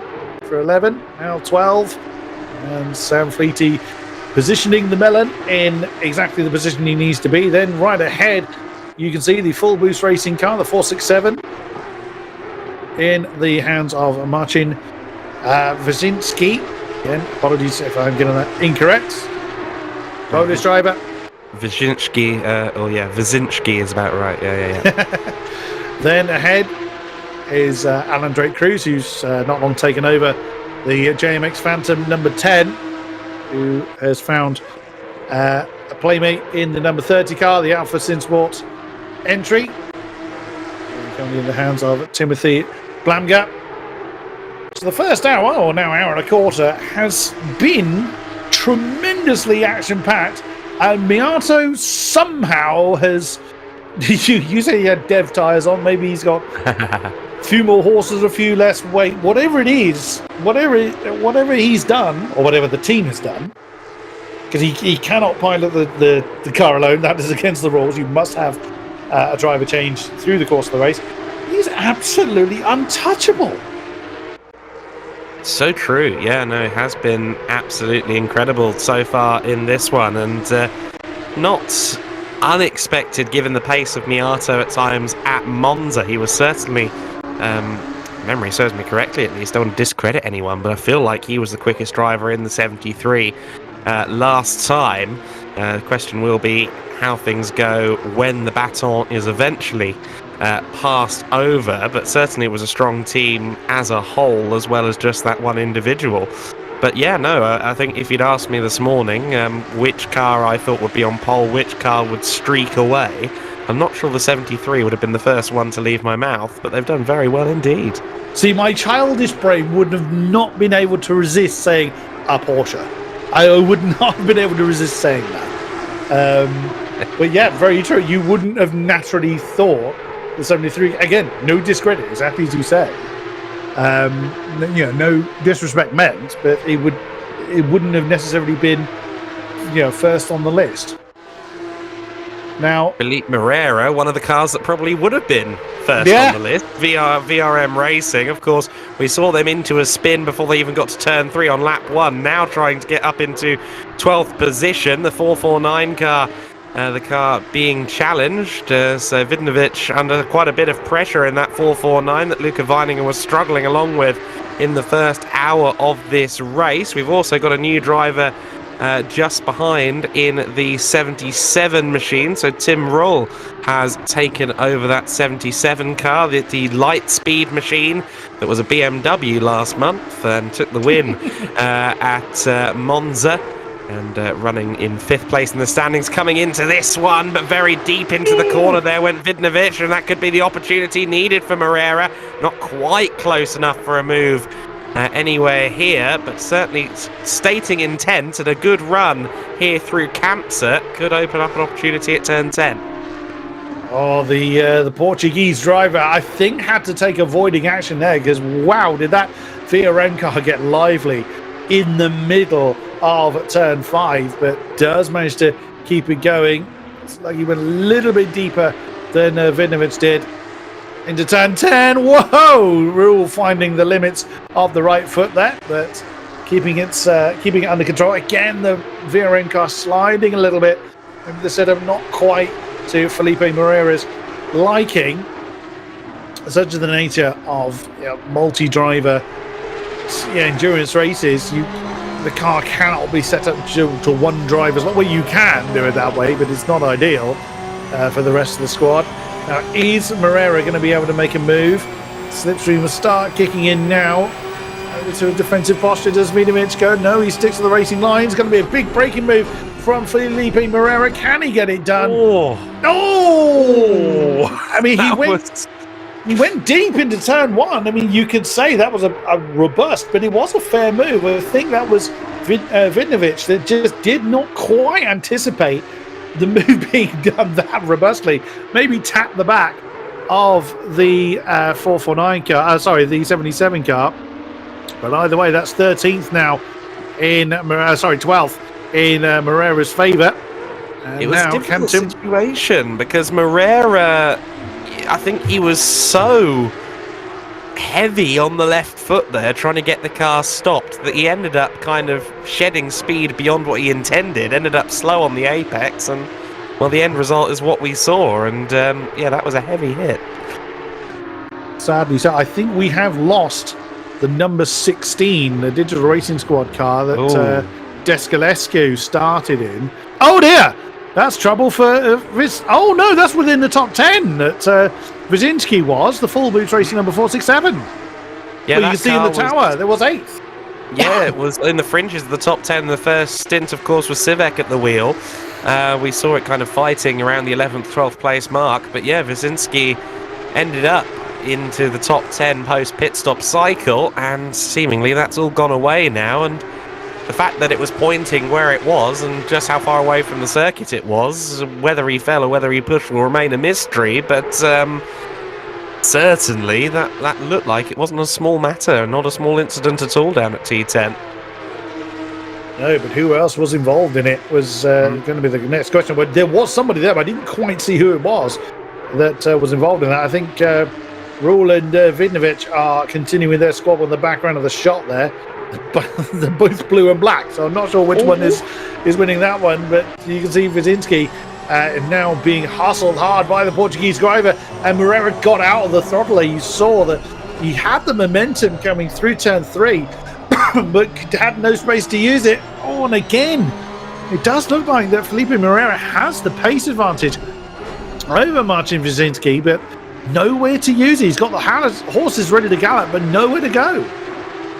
Yeah, no, exactly. I mean, we saw them bumper on bumper there going through turn 3, a little bit of contact, and then again, as you said, having to lift out of the throttle. It does seem as though the apex speed very much there for Moreira at the moment. Whether it's a very front happy car, we're not so sure, but a good run here out of Campsa. Turn 10 is next. It's a sharp braking zone, but not quite close enough. You saw him angle towards the inside, and then you also kind of saw the car on the anchors there. I think he went, yes. Oh, maybe not. No. That is the wait. Just a few more corners. Now, we've seen a few moves here at this chicane della awkward, as I'm sometimes called. And thankfully, he's decided discretion is the best part of valor. And with just cause, of course, because you can boot the car now out of this corner, avoid the sausage curb if you possibly can, and try and get a good run down towards the first turn. As rather lovely demonstration by Juvencius there, getting, oh, that was a very bad attempt at his name. I do apologise to the Rapid Esports driver, but the 23 car up into 8th place there at the expense of Fleety. So we're seeing the Rapid Esports 23 through the order. Another car that was competitive last time out at Monza, and Juvencius is putting in a very good shift. Yes, he is. A comprehensive move on Fleety for 8th position. He's got about 2.4 seconds to close in on Alan Cruz ahead. There's Tim Rule. So he has managed to get ahead of Vidnovic in the background of the shot. Is already on Felipe Moreira's case because he has not yet found a way past Wyszynski for 11th place. So this is going to be an interesting one. Is Tim Rule going to stay where he is and let the laps count down for now, or will he feel that he's being held up? Well, I would think Moreira certainly feels like he's being held up, but he does not want to boil his tyres. We've seen the effect of pushing the tyres too hard in the midst of a stint, and this is exactly what Felipe Moreira will want to avoid. So he's not trying to make the moves. Unlike last lap, he was really trying to force the move on Wyszynski, not trying to do so, but in danger of the danger of sitting behind someone and just biding your time is look at the gap that's now formed between 10th and 11th with Brzezinski. Okay, partly spin assisted, but that 6-second gap, if that continues to grow, that's obviously going to drag Mariah, Rule, and potentially Vidnovic down with them, although it does look like the 449 car is struggling to keep up with this train. Yeah, no, it's interesting how it ebbs and flows. I think partly down to setup and where some cars are comfortable and where others are not. Certainly Moreira looking comfortable on the rear end there of the 467 car of Brzezinski, but not for long because he's dived to the inside. They're side by side, and Brzezinski, I think, may have just lost out. No, I think he may have pulled the traditional turn 2 hip check there on Moreira and has retained 11th place as a result, but certainly Moreira eager to work his way toward the top 10, and Brzezinski is having to pull out all the defensive stops to keep hold of that 11th place. And now here comes Vidnovic to join this particular battle. I did wonder whether he was struggling to keep up. I think as they've squabbled, of course, that's cost them time. And then you've got that's Timu Poiki in the number 11 car that is now closing in on them. So I say the Finnish driver, they're all Finnish in that squad. Timu has hung on to the drive of that car for now, but that would certainly indicate, and now 6.8 seconds, nearly a second loss to Christian Burindia in the 120 car in 10th place. I can't imagine that Mariah is going to stay in that position for long, but he hasn't yet found a way through, or has he now? Big move on the inside of turn 10. But yeah, Brzezinski, he had to bow out of that when he tried to string around the outside. There was not enough life left, I suspect, in those tyres, or if there's damage on the car, whatever it was, he could not hold on to that line. Now, the Portuguese driver for VRM, he's going to really start to break away, or by pace indications that would be the case. We will see. Oh no, that's the 77. That's Tim Rule that's gone round. That's was the impact that I think everyone else around him managed just about to keep themselves out of trouble. That's the treble 9 car that is caught up to him now. The XPD car now in the hands of Aviles. Again, that's a Spanish squad, so I'm not likely to get the name right. Alejandro Aviles now in command of that car, and he's taking this. He's trying to make a move for that 15th place. Couldn't quite get it done. It's not looking good for Tim Rule at the moment. Got to reset the mind, get back into the groove, which I know that is difficult to do. In a sprint race, if you make a mistake, it's obviously you haven't got the time to recover from it, but it is very difficult if you do make that mistake. Oops, as Aviles. Oh dear. Oh dear. Alejandro Aviles, I think, is going to have something to answer for there. That really did unsettle Rule. And just to reference, as we see the two cars up ahead, side by side, Polke there just trying to hold off, I believe, they're Vidnovic. In fact, no, that's Rule just behind him, is it not? No, yes, that's Polke taking the position from Vidnovic. That's 13th position in the Finnish driver's hands. Okay, so Vidnovic, I was just going to say, actually, regarding the spin at the last chicane for Rule, Vidnovic did get into the front of that 77 car a little bit, and I was just going to say, I wonder if maybe he does carry a little bit of damage as a result, and well, he's already dropping off the back of Polke after that one, so perhaps the 449 car a little bit wounded. Could well be. What I was coming on to say was that when you've had a mistake like that, when you have to kind of get back into the rhythm, I know in my meager sim racing lifetime, it's very difficult to just reset and get back on with it. It can really compound the frustration, or the mistake maybe plagues your mind a little bit. But these guys are very experienced, very well versed in the language of endurance racing, so they'll know how to get back on with the job. Just want to say as well, post pit stops, of course, we spoke about Miato still being ahead. He was just under 10 seconds clear. Make that 21.3 seconds. Oh no, make that 22 seconds now for Miato at the sharp end of the order. The 73 crew will be smiling on as Andrea Miato puts on an absolute masterclass at the sharp end of the order.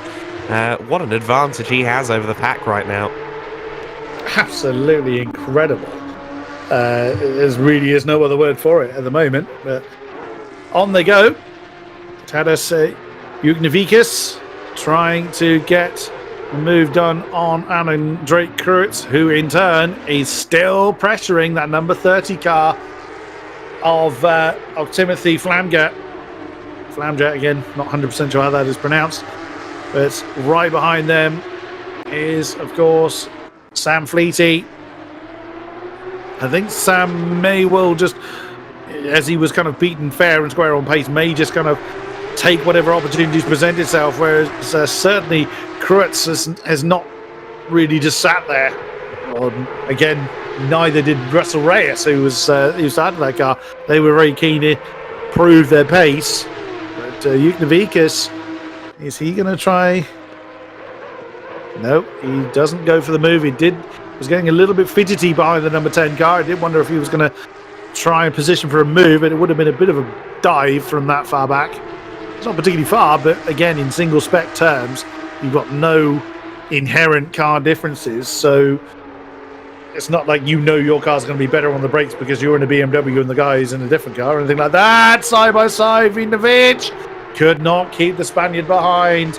So that is Aviles back behind Vinovic now following. I wonder whether, did Aviles give that position back? Because, of course, that was the car he tapped. So I wonder if there was... no, it's Tim Rule that he tapped. Oh, it was Tim Rule. Yes, beg your pardon. Yeah, you're quite right. So, me muddling up the blue and black cars again. Well, Aviles is continuing on his merry way. He's now got right ahead of him, that is that Rosinski and Portky that are the next cars he needs to fight. Yes, he's unreservedly knocking on doors, and if the doors aren't answered, he kicks them down. So Aviles really pushing his way through the order. 14th right now. He's got a driver who's obviously quite deep into this race. Polky took the start. So maybe the kind of wear and tear of an hour and a half at the wheel could be starting to show a little bit for Polky. We saw some drivers doing 3-4 hour stints at Monza, which just boggled me on every conceivable level. But yeah, as the stints wear on, we might see some drivers making mistakes and things of that nature just out of a stamina issue. I mean, it's not like many of these drivers, I imagine, will be on a pad or anything. They'll all be getting a fairly full workout, some of them on direct drive wheels and things rather more fancy than my humble G29, and it can take things out of you. Says the man that did the all-night stint at a recent broadcast in Zolder. Just talking. You were in the box for about, what, 10 hours? 18 hours. Well, that was total, yeah, 18. Yeah, in total, yeah. But, you utter lunatic. Oh, there goes Juknevikas on Cruz on the inside line of turn 5. Well, that was fairly decisive. And I think that caught Cruz somewhat unawares. I don't think he was expecting the move to happen. And the Rapid Esports number 23 seized the opportunity fairly conclusively. Yeah, no punches pulled and all pins pulled, I feel, down at Rapid Esports. Juknevikas there really did dive up the inside. I mean, it's not an unknown overtaking opportunity, but Cruz certainly didn't seem to think a move was forthcoming. And, the door was left an iota open. And, another one of those hip checks wasn't even required, actually. It was one of the cleanest overtaking moves we've seen out of anybody, I'd say. Absolutely so, and it was one of those moments of I am coming through, and you don't really have. This isn't a discussion. As we were talking about Aviles earlier on, the Spaniard now on the back of Wazinski for 13th position, with Timu Polki a little bit further up the road. Oh, that's not a good line though for the 467 car. That's really going to compromise him through the final turn, through turn 16. Surely this is the opportunity for Aviles. He couldn't pick up much slipstream because he couldn't utilize all the horses under his right foot because he was caught up behind the 467 car, but this should be sufficiently alongside for the XBD car to make the move. Yeah. Oh, wow! And then you've got Vidnovic following suit immediately through. Wow, I mean, Wazinski, again, there wasn't a lot of negotiation at that table. No, Wyszynski, I think, is getting a lesson in these slightly elbowy passes that seem to have become the de facto here among the Porsches. And yeah, down to 15th place. We're talking up the fact that before that little spin at the beginning of his stint, the car was well in the top 10. Now, the speculation was, since you saw a second car on site with him at Lecaix turn 10, that perhaps there was a little bit of contact. And if there was, I just wonder if the 449 or rather 467 car of Wyszynski is carrying a little bit of damage. Could well be. We will see as the race goes on. I mean, if they have a much longer pit stop, that would be the indicator of that. Oh, look at the amount of slidey ways going on from Wyszynski. I mean, it's not a very big run down to the next turn, I grant you, but again, it just further compounds. If there's issues with the car, he's really revealing itself as Tim Rule gets a little bit lively coming through turn 12, but does keep the light speed number 77 on the black stuff. Right behind him, the number 501, that is Michi Hoyer, that is taken over that one and is ready to do battle. That's the Czech driver in the Fusion Racing, formerly, now disguised Honda. I do wonder how many of these drivers are making kind of corner-by-corner adjustments on things like the brake bias. In the Porsche Carrera Cup Germany, which is a paddock I'm somewhat familiar with, they do. There are quite a few of the top-line drivers at a circuit like, say, Sachsenring. They'll make 2, 3, maybe 4 brake bias changes across the lap. Christopher Zirkling, who's a very, very well-tenured Porsche Super Cup and Carrera Cup driver, a Porsche Yoda to a great many gentleman drivers. He was talking me through the brake bias changes going into turn 1, things like that. Be very curious to know whether the fast guys here in Rivals Split are doing the exact same thing. I certainly wouldn't mind betting they are. I'd say you're absolutely right. And of course, how one driver will approach a corner or a circuit or anything like that is going to be different to the next driver in line. As we now ride on board with Mikołaj Nowicki in the 808 car as he continues his argument with Tim Rule. Oh, there was a quarter panel that appeared in his peripheral vision there, and it was Voss's, and they just about found a way through, didn't they? But there was suddenly a streak of yellow to his left, and he did very well to realise the apex wasn't forthcoming for him. He still held on to his position and the rear end of the car, just about. Yeah, he probably realised, hang on, that's not my colour. As the number 79 car, that's the G-Liga Esports French entry. I will give you a quick anecdote, actually, regarding, I was saying, obviously, about Zirkling giving me all of this wonderful information, and I crave that stuff. It's always very good. If there's a red flag, just ask him something about something that happened 20 years ago, or 10 years ago, Chris, I'm sorry. Christopher Zirkling, in case he's listening. But I spoke about that with the Carrera Cup GB driver a couple of months ago. And I asked him, which circuit on the UK calendar is kind of the most active from that point of view of, like active adjustments to the brake bias and stuff like that per lap.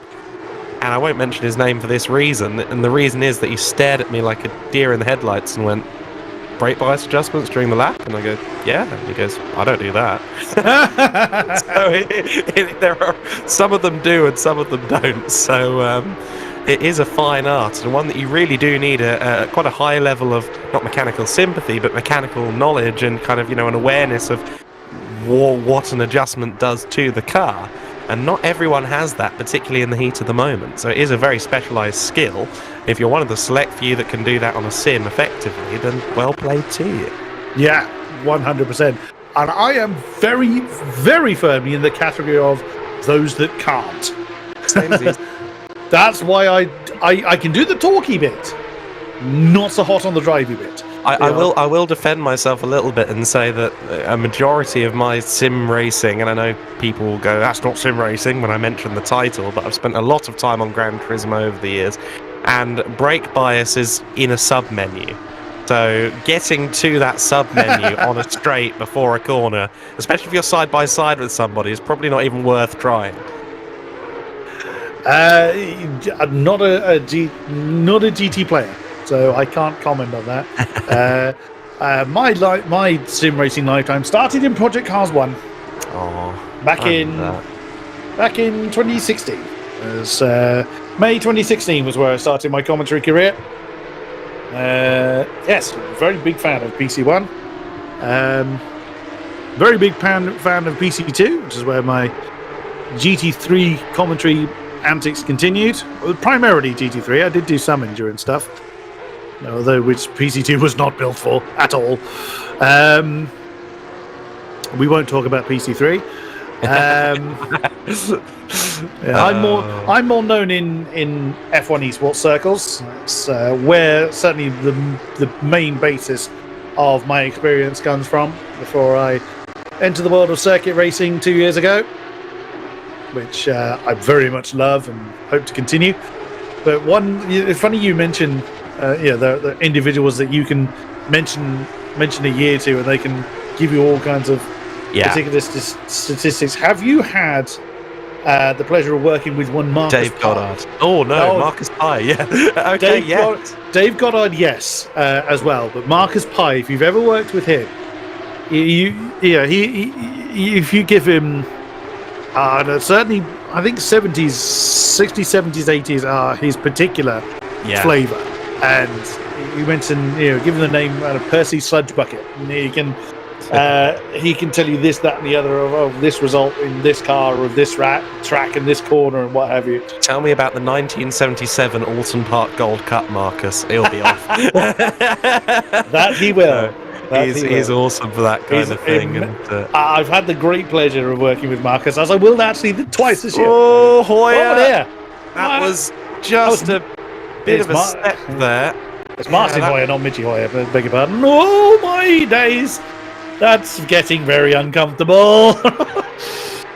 It really is. Yeah, that's one thing is that Naviki has finally got himself into the top 20 and is picking up more places courtesy of everything going on around him there. But one driver who's really struggling is Tim Rule, the leading car the winning car from last month, down to 20th place. Oh dear. That's not going well with Voss right behind him as well. So that is Mattis Voss. It's not. No, that's the French squad, so it would be Voss. Beg your pardon. But now Martin Hoya has got that's a lot of headlights staring at him, and still cars getting really, really squiggly behind him. Now the pit stop strategies are going to be a little bit spread out, so not everybody's going to be pitting en masse. There is Mattis Voss.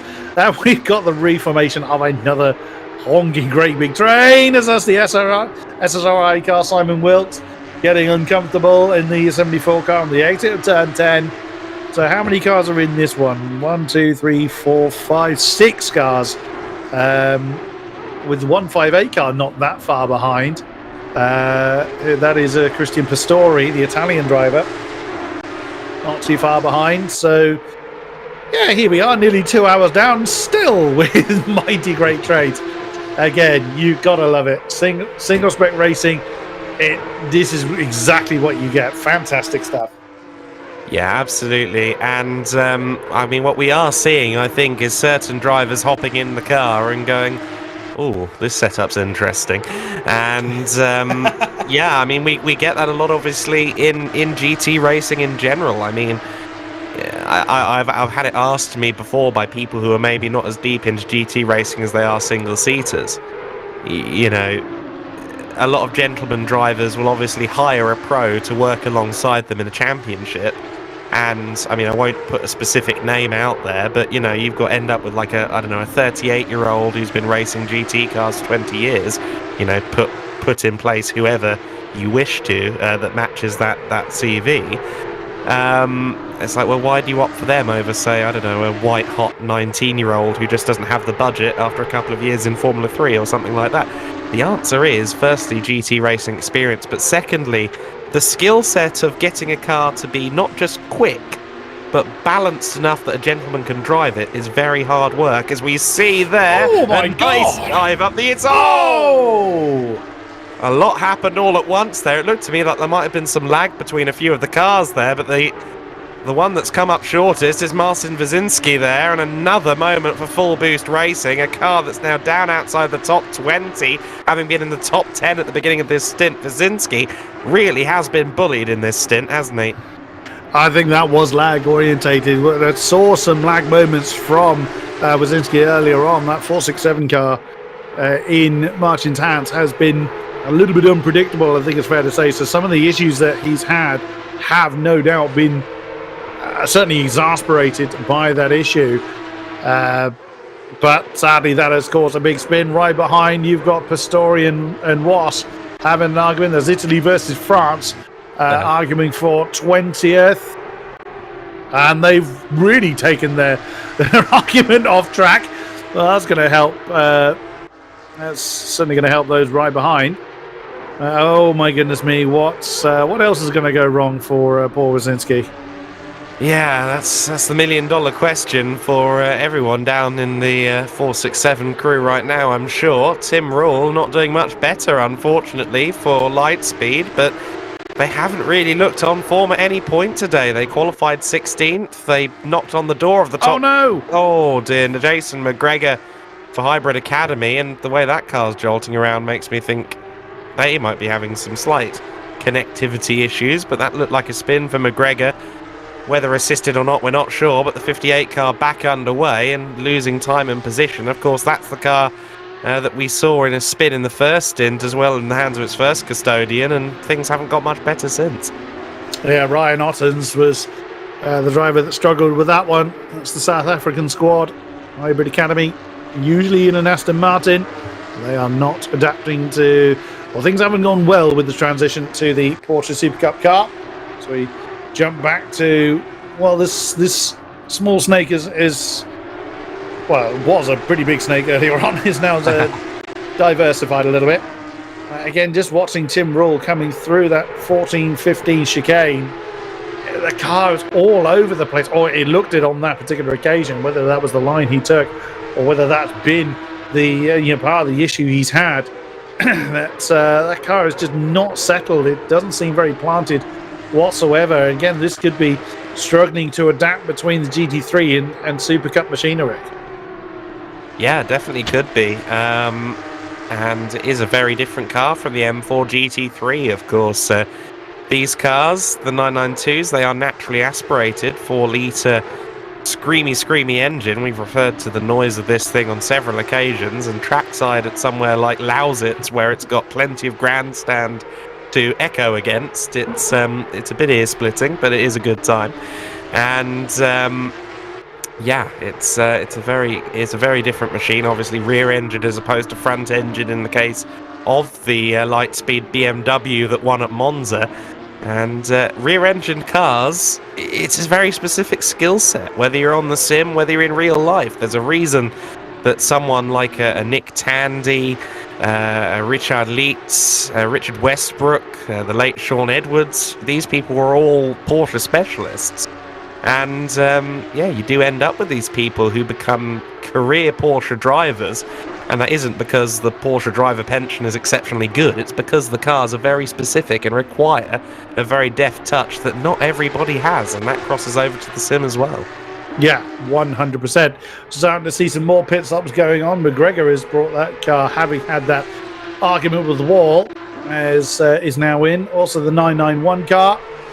Bastian Lindner had taken that one over and is in the pits. Michael Hoyer is in as well from that very intense battle. So we are getting to the... Oh, we're heading now a bit more towards the top of the second hour. So... by the amount of people coming in at once, this looks kind of more like the beginning of the expected window.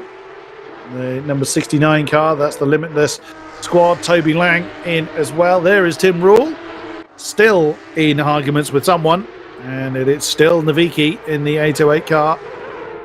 Oh, no, beg your pardon, that's Wilkes. That's directly ahead of him because it was Naviki. Naviki now ahead of Wilkes, which is what shuffled that particular order up. But right behind, you can see the bright yellow number 79 car. That's the GT3 Esports. Mattis Voss He's shaken off his previous playmate. He's now trying to catch up with these three. It's incredible that these guys can stay so close, lap after lap, at the pace they're at as well.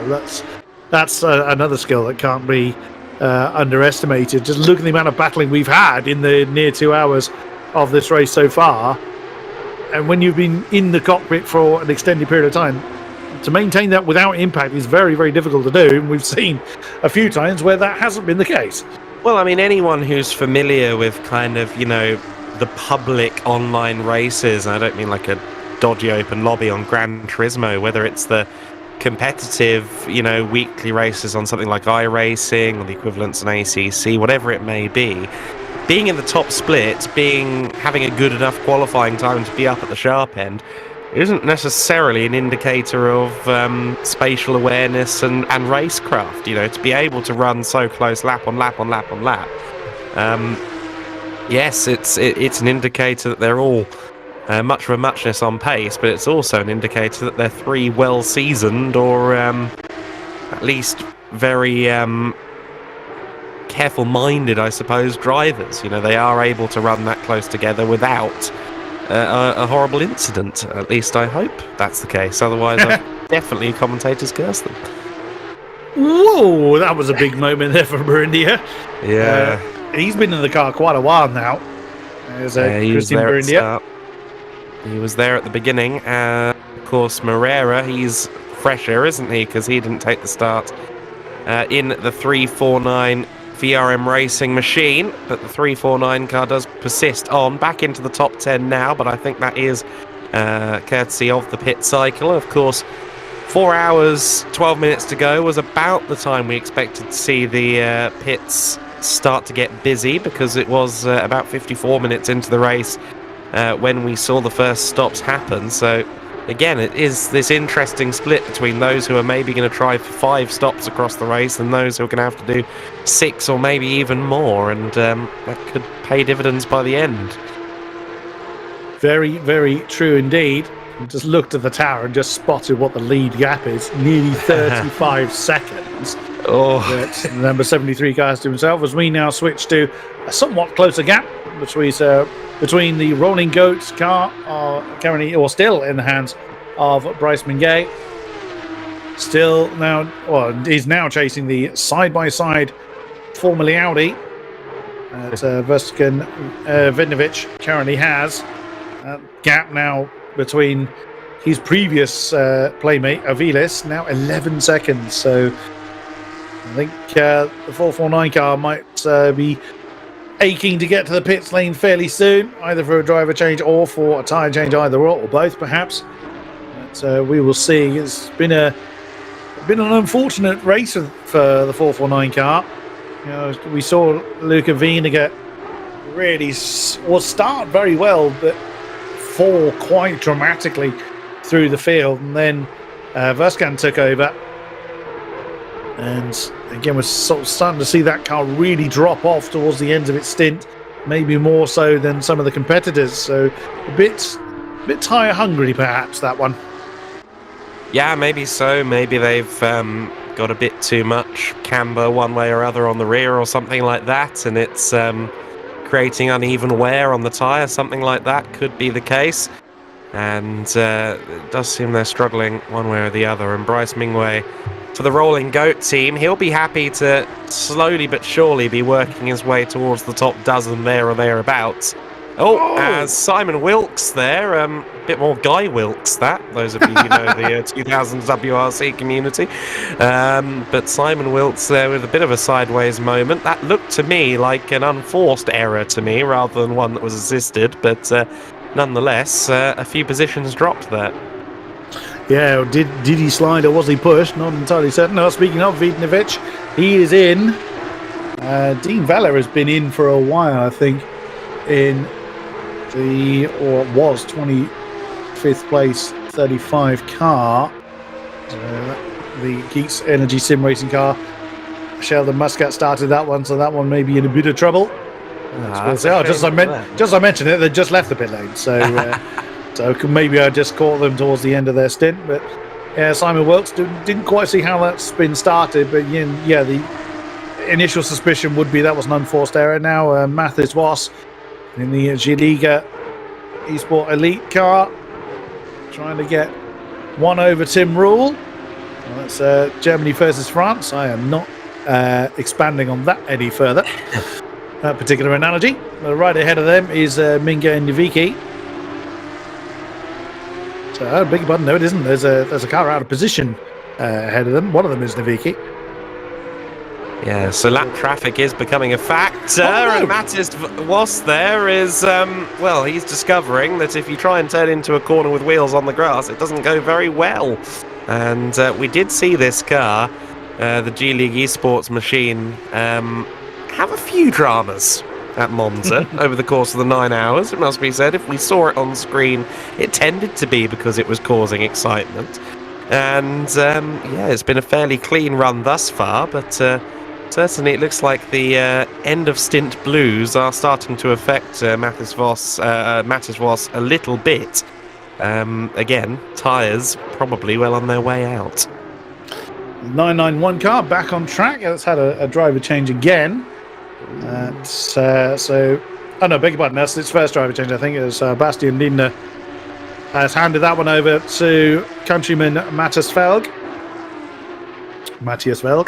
That is all over the back of somebody who's, dutifully getting out of the way. Has he done?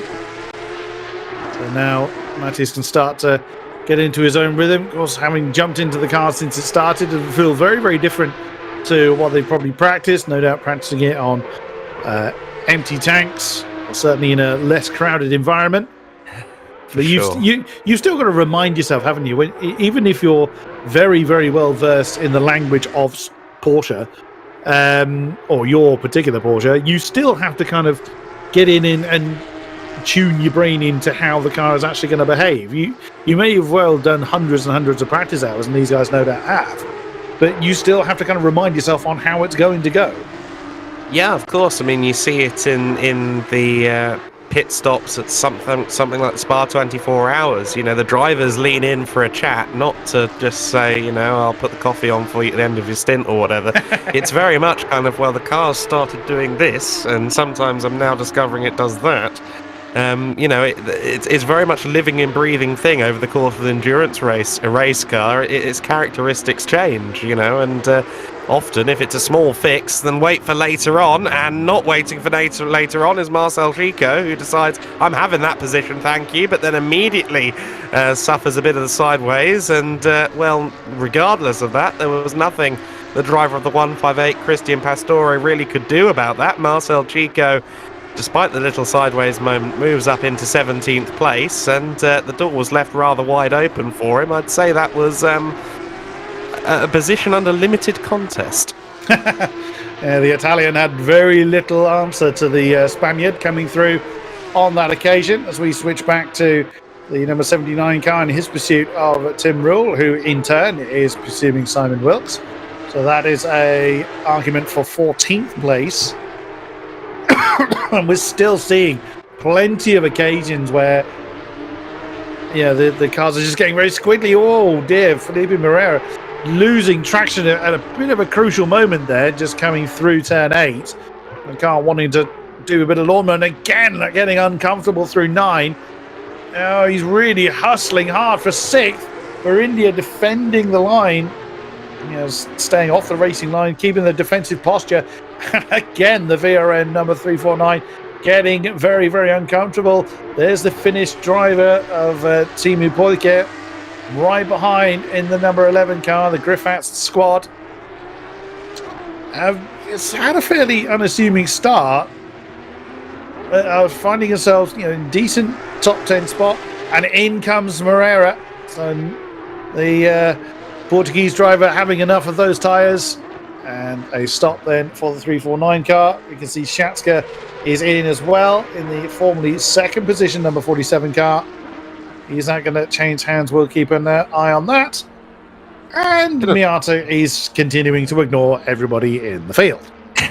Exactly right. Yeah, I think it's been great fun here watching Moreira kind of, and the VRM racing team as a whole work their way through the order after that issue on the first lap of the race. Right back up there now into top 10 contention, and I mean it's difficult to, put any money on the downfall of the 73 car in Miato right now, but just to see how far up they get. Will they be contending for a podium at the end of the race? And if we do see that VRM car up there, then that is a very good job well done, considering they were dead last at lap 1 turn 3, and after the Bentley reacted not so well to the wet conditions at Monza, I think they will be seeking any opportunity really to get some extra points on the board. Of course, their successes at Kota meant that they were still there in the top 10 in the championship coming into this one. But I think they will see Monza as an opportunity that was missed, and they don't want to miss again here at Barcelona. Very much so. As the 27 car is in as well, Hendrik Frolik has brought in the Venari Racing, formerly Lexus. Oh wow, look at the number 11 car all over the back of Berindia now. And a bit of a late stint push perhaps to try and claim 5th before the pit stop perhaps. And there in the background we saw, that's Aviles, the Treble 9 car coming in. So a few more stops going on. Oh my goodness, way! My word! Ambitious. Yes. That was clumsy, I think.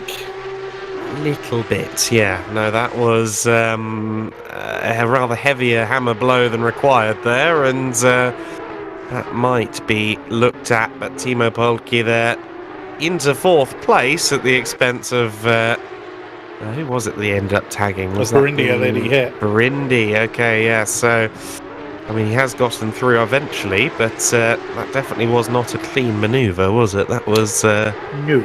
A little bit naughty. Oh dear.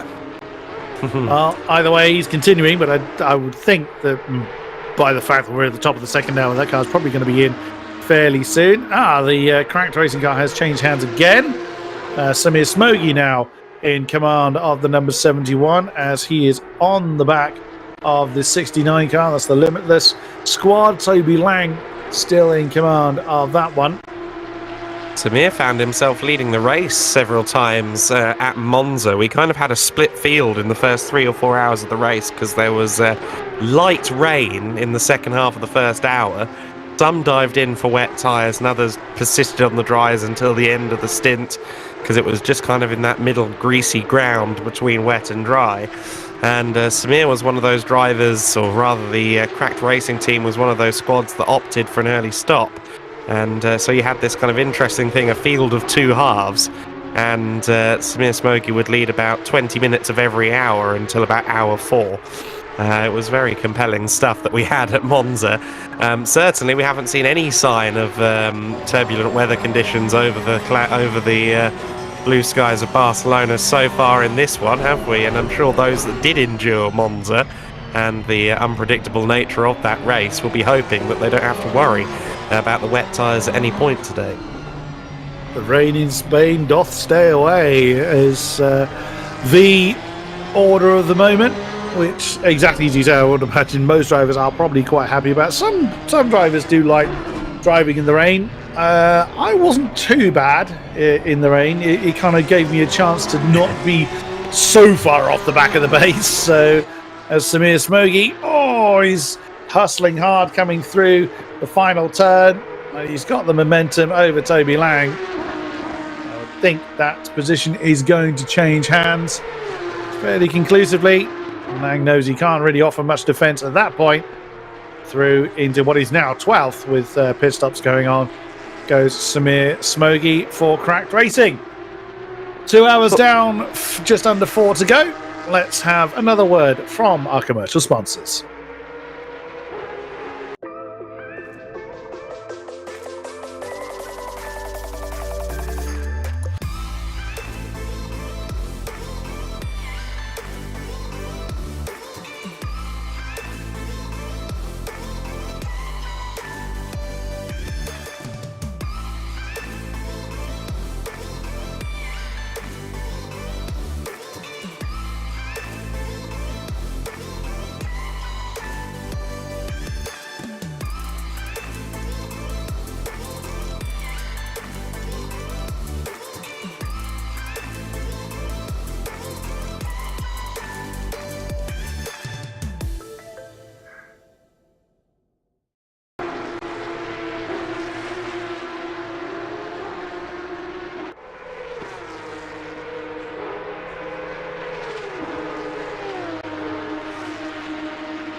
Welcome back, ladies and gentlemen, to the rival split here for the VCO FLExTREME series. Round number 3 here at Barcelona. We are 2 hours in to this 6-hour race, and it's been action-packed throughout. We're now looking at Sakura Lehtinen that is all over the back of the third place car, the number 47 squad, the stifling Reifen test that is handed over now to Hodrik Stortbecker.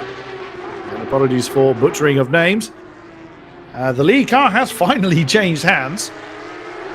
The number 73 car that Andrea Miato has superbly run off into the distance, now in the hands of Alessio Famulari. There it is, the Class Sim Racing number 73. I think it's fair to say has little to worry about at this point, but can the other drivers taking part in today's race for that squad maintain that insane pace that's been set? Well, second place, Timo Polke, who was involved in a bit of a contretemps before the commercial break, just brings in the number 11 car, having brought the Griphax Engineering car up into second. There is Latinen now for what will be fighting for second position. The tower will update itself, also with the number 11 car being in the pits. So Stortbecker and Lehtinen very much locked horns. We've enjoyed some brilliant racing. We've had some questionable moments as well in the course of the race. Adam Weller in the box with me. It's been great fun so far, sir. It really has, yeah. It's a different dynamic here, of course, with the single make, the spec nature of this event, with everyone being in the mighty Porsche 992 Cup car. Some of them adapting a little better than others. Of course, I don't think anyone running the GT3 spec Porsche in the series, so it's a new mark to all. The Weissach spares and repairs will get one shot this season at making a profit, and well, make a profit I think they might, because there have been a few instances of contact. The hip check has been very popular, especially down at turn 2, when they try and go side by side coming out of the first corner. So yeah, no, it's been good racing so far, and I don't think many of them have been treating it like anything other than a sprint. Yes, hopefully they have got the memo that this is for 6 hours long, not 3/4 of an hour. Either way, it's given us a lot to talk about. 349 car, VRM Racing Squad, that's changed hands again. Nipam Shah now in command of the car, now in 13th position. A couple of times that car has changed hands. It was Felipe Moraia, the Portuguese driver, that has just handed that one over. James de Hellevander started that one. Now the third driver in to see what they can do in a very busy 13th position. They chase the number 11 car, that is the Griphax car we were just mentioning, that Timu has handed over now to Itava. So generally finished drivers in that squad. The treble 9 car, the Spanish team, Cifuentes, now has command of the car in 12th position. That is Javier Cifuentes. Also in that particular group, you can see the 449 car has changed hands again. That's been a difficult race for them. That's just ahead of us. That is Cifuentes claiming 11th, or going for a move for 11th. Oh, a bit of a hip check there, and then Nipam Shah tries to follow through as well. Can't quite do it. Not even as, oh my goodness, not even a biscuit packet in between each car at one point. They're coming through turn 2. They just about survive as I say that. Goodness me. So the 449 car now in the hands of Predrag Vremovic. Good Lord, that's new, fresh blood in the cars, really trying to stamp their authority on their position. Yeah, Vila Letova was not letting 2 positions go at once there. I think that was some very firm, less of that from Vila. And yeah, Nipam Shah just trying to work this out in his favour. Of course, if he leaves the door on iota open, he's got Jevmovic looking very excited about trying to get past him just behind, and sure enough, what a run out of turn 9 there from Jevmerovic. That was made to look very easy indeed. I'm guessing Nipam Shah just maybe had to catch a slide or something like that coming out of T9, and that was very easily done. Yeah, even kicking up some dust and getting a squiggle on as well coming out of turn 9. Struth, that Evremovic certainly looks like he means business. The Slovakian driver having taken over from fellow countryman Vaskan Videnovic. And more Movic is going on as now Jevremovic. For some reason I say his name a bit easier than Videnovic. Don't know why. Jevremovic is now already making that move on Litava, or trying to. It doesn't quite come off by the look of it. Oh, still side by side. That's going to force the Slovakian driver to the outside of turn 3. Doesn't fancy that. Slots in behind the Finnish driver, but can't quite doesn't quite stick to the driving in procession. That's allowing Cifuentes to build up a bit of breathing space. Just saw the green 999 car disappear out of shot, and then not too far behind the AZDM car, Alex Cascatau. Started, I should say, by Alex Cascatau. Now in the hands of fellow Romanian Andrei Minoli. Oh my goodness me! Don't often see an attempt down there at 7 and 8. It's I think possibly a bit of impatience there for Jevremovic. I mean, you've only just got in the car. Give it time.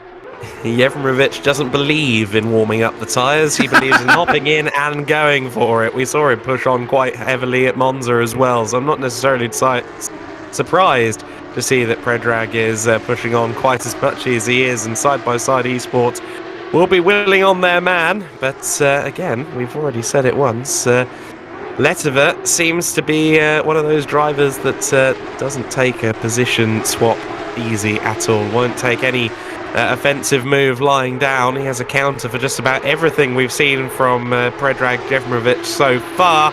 However, Jevmerovic again with a good run out of the last corner. He's surely got the toe. Will he get to the inside? Looks like he's going to. Let's see if he's braver on the brakes. He is. Look at that. Very nicely done. But he misses the corner. No, he just about gets it stopped. I thought that Letova was going to be able to just kind of trundle back past there and say, yeah, you missed the apex. But no, just about holding on is Predrag Jevmerovic, and he moves up to P12. As well as Cifuentes doing the same manoeuvre, probably a little bit more comfortably, on Toby Lang as well for 10th position. And Nipam Shah is he going to lose the place to Minoli? And the 349 car, not quite. Just about fends off the Romanian, but only just to hang on to 14th position. I think Nipam Shah may not be quite as comfortable with this guy as Jevremovic is. So he's trying to maybe get out there and get on with it. But some drivers do need to bed in a little bit, get used to how the car's behaving, especially if the setup is not quite how they would like it. It could be that the 449 car is much more to Predrag's liking than the 349 is to Nipam's liking. Again, only they know that. Whoa! That would also back up the Nipam's not happy. That did not go well through 12, and that's allowed Minoli through into 14th position. Nipam Shah, I think, misses the Boatley a little bit at the moment. Not quite as temperamental on the rear axle for sure, the Bentley Continental, the Gen 2 car, as he's now at the back of this queue of machinery. The Bentleys, of course, few and far between in real-life GT3 circles these days. Still very competitive, though, on ACC, as we watch from Villaletiva as the two cars up ahead go side by side. Oh, another car got involved in that one. Someone else, I think, dived to the inside there. And, well, everyone's gotten crossed up and involved in that. And, unfortunately, the main loser in that one turned out to be our Finnish team and Letova. Oh, that got lively. It did, yeah. There was at least 4 cars involved in that. I think Andre Manol was the one who was particularly brave on the brakes there into turn 1 and kind of triggered the the domino effect. Yeah, wasn't he kind of sideways through the middle of turn 1, which could well have put Letiver off. But he's trying to get back into... Well, he already is getting back into it, as Nipam Shah under pressure again for 13th place. It's, for 12th place. Oh, he gets that punch in the face again through turn 9. Here comes Manoli in the 21 car. Is he going to demote Shah? Oh, 3 wide coming down into turn 10. No, that can't go well. And somehow they've managed to sort it out. Nipam Shah actually gets the inside line, reclaims 12th from Lang, who then loses that, loses that position to Manoli, because that's the 120 car that's directly behind Shah now. So Lang from 12th to 14th in 2 corners. Yeah, no, that was very much 0 to 0, I suppose, or 12th to 14th at least. And Nipam Shah just recovering back some of those places that he lost with those couple of moments, getting embedded into the Porsche at the beginning of his stint at the wheel of the car, or at least the team that won, of course, at COTA. First time out in this VCO LFM FLExTREME Rivals split, and just running it wide there. Too much speed into turn 1. And Jevrovic, or rather Manoli, I do apologise, says, well, I don't mind if I do. Tries to go all the way around the outside at turn 3. Goes very wide indeed. I don't think he's carried quite enough speed. Nipam Shah with the nose to the inside at 4. They just about negotiate it side by side, and I think Shah may have this done. Yes, he does. Cuts across the nose of Manoli there, and so that was very good driving from both parties there. They capitalised on each other's mistakes, but they didn't hinder each other in any particular way. Well driven indeed. I mean, that could have gone horribly wrong, but both drivers giving respect and racing room to one another. That could have gone horribly wrong very, very quickly, but that's allowed Cifuentes. He's recently taken over the Treble 9 car, but he's capitalised to 3.7 seconds to the good. Actually, no, that's Jevromovic. It's directly ahead. Cifuentes. He's another 3.5 seconds down the road from where we are currently riding. So the Spaniard, he's definitely getting out there and getting on with it. My goodness me. Into final chicanes once again. And Shah, car looking a little bit more balanced. Oh, just as I say that, and he catches the apex at 15, a little bit hard, and the tail gets a little bit uncomfortable. Manoli can't capitalise it, but look at Toby Lang. He was in this pack literally a lap ago, and he's now 2 seconds behind them. Yeah, he's dropped off. Manoli, though, to the inside of Shah, and Nipam Shah just trying to get the door shut, just about gets the car stopped for the apex at turn 2, caps off the run that Andre Manoli could have had. Manoli tried to go around the outside at turn 3 a lap ago. It didn't work, and for the second consecutive lap, this time Nipam Shah just about covers off the threat, but these two don't seem evenly matched to me. I get the impression that if Manoli does get by, he will probably go up the road a little bit, but Nipam Shah, very, very handy in defensive situations. Very much so. So it is up to the Romanian to find his way through, and at the moment he has not managed to do so.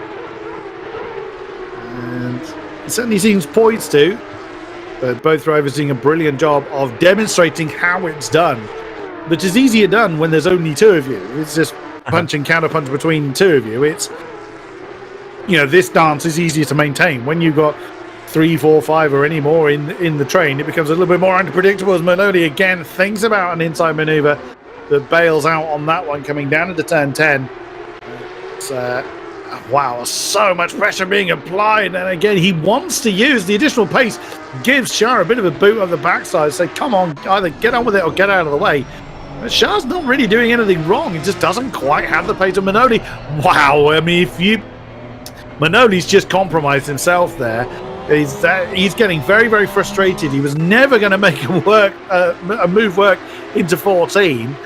So quite why he did that, I'm not entirely certain. Now we have a look at another duel going on. This is for 18th position. As Nathan Cox in the SSRI 74 car has claimed that spot since the beginning of the lap from Pavel Ciesla. in the 808 silver racing car. Not very silver, but you know what I mean. Usually in the Mercedes, the Polish squad, there was Nowicki that was in charge of that car earlier on. And now Pavel Cieślar finds himself in hot pursuit of the Simsport Racing International number 74. I'll say that I did it again. I said Nathan Cox. It's Nard Cox. So yeah, I beg your pardon. So I think some of the teams in their kind of mid-teens are going to see some poetic justice, or they're going to feel like they're seeing some poetic justice, seeing Nipam Shah get the old tap and hurry up treatment from Manole behind, because lest we forget that a stint ago, with Philippe at the wheel, that car was really kind of the bully in the mid-pack. Philippe Moreira was making his way through the pack for the VRM Racing crew, and he was doing the nudging, and now it's Nipam Shah under huge pressure from Andre Manola, who again tries to get the car stopped, tries to find a way through, and he might have just done it there. That was a very nice cut to the inside. He's got the corner, but does Nipam Shah have a nose still there? Yes, he does. Side by side, we've seen around the outside work here a couple of times so far today, but Andre Manola is not going to be able to do that from that position. So 12th place remains with Nipam Shah for now. He really is having to work it to keep in that position. And they've got the race leader right behind them. That got... I thought Shah was going to the pit lane there, but I think he just had a really, really scruffy exit from that final turn. Or he's realised the race leader's there and is trying to get out of the way. But either way, Andre Manoli has taken opportunity of that mistake and through into 12th for the 120 car. Race leader, there he is. That is Famulari in the Clash number 73 that will want to come past. Now it is in multi-class racing, it's always up to the faster class to make their way through. Yep, flash of the lights, that is, in my opinion, the correct use of the light flashing to indicate that I am on a different lap to you, get out of the way. And of course, being the race leader, he's perfectly entitled to do so. So it is up to Manoli, but you're not expected to just completely compromise your race. You're not supposed to just jump off onto the dust. But of course, Manoli is battling. He's got his own battle to deal with. He doesn't want to lose too much time to the race leader.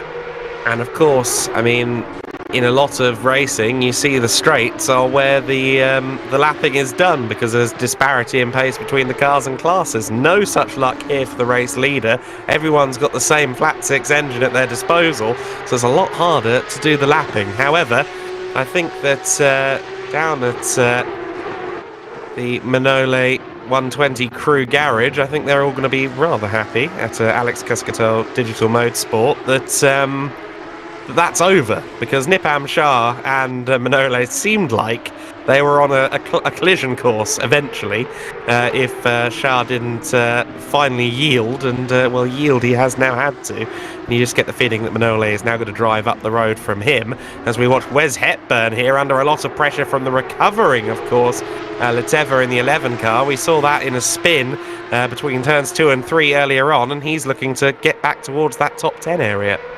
They're kind of bottled up a bit behind Toby Lang, who we saw struggling a bit earlier on. Here comes the Canadian. Can he get the Fusion Racing number 501 past? Woily! Well, I thought that was a bit late on the brakes, but he caught the apex perfectly. I think that's Toby Lang conceding, yeah, I haven't got a means to defend against you, on you go. But he's not just going to let everybody dance past. Although saying that, he then falls off the racing line and through goes Vila Letiva. Along with, that's the 368 car that's also been rehomed. That's the Rolling Goat squad that is now in the hands of Pierre Moulin from France. So several cars past Toby Lang there. I think the 69 car having to concede it's not realistic for them to try and defend hard. The Limitless Speed Drivers team acknowledging that, you know, the car is a bit wounded or maybe not up to the pace. There's no point trying to defend against faster cars. They're going to get past you anyway. All you're going to do is slow all of you down. So a frustrating position for Toby Lang, but well handled. Has spread this little pack out a little bit. Now Hepburn has no one to slipstream off of, so Vila Letava is going to be all on his gearbox very, very quickly. I wonder if Pierre Moulin has any relation to one Florent Moulin, who is very prominent on the historic GT racing scene.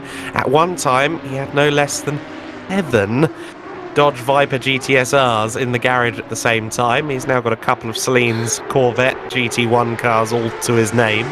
I somehow doubt there's a relation there, but if there is, I'd be interested to see whether maybe he could get the keys to one of the Vipers if he does well enough in the sim racing sphere. I mean, Florent does have a few spare after all. That's a pretty big garage. Oh, and there goes. Is Milan trying to make the move? No, not quite.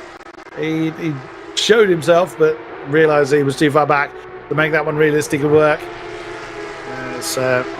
Really, Latifa is now just concentrating on what Hepburn is doing. As I was saying earlier on, we know realistically how the dance goes when there's just 2 cars involved in the battle, but Latifa can't just concentrate on the car ahead of him. He's got to keep half an eye on what Pierre Milan is doing. These guys fighting is likely to allow Toby Land to close back in on them. Just 2 seconds separates certainly these two from the German behind, as Wes Hepburn looks like he's starting to build up a little bit of breathing space as the tail of the Griffax number 11 has got a little bit uncomfortable coming through 7 and 8. Kept it in check. We'll see what happens. I've just spotted Russell Race is back in the number 10 car. I've just seen that.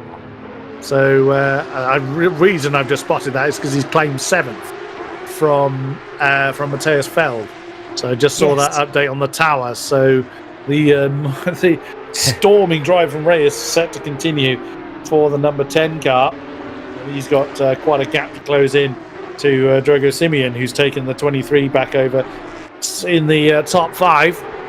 I'm not the most surprised to see him back in the car so quickly, because he did kind of the same thing at Monza. He did quite a long first stint, handed the car over for a bit, and then very quickly got back in again. So it seems as though that's the strategy down at the number 10 crew.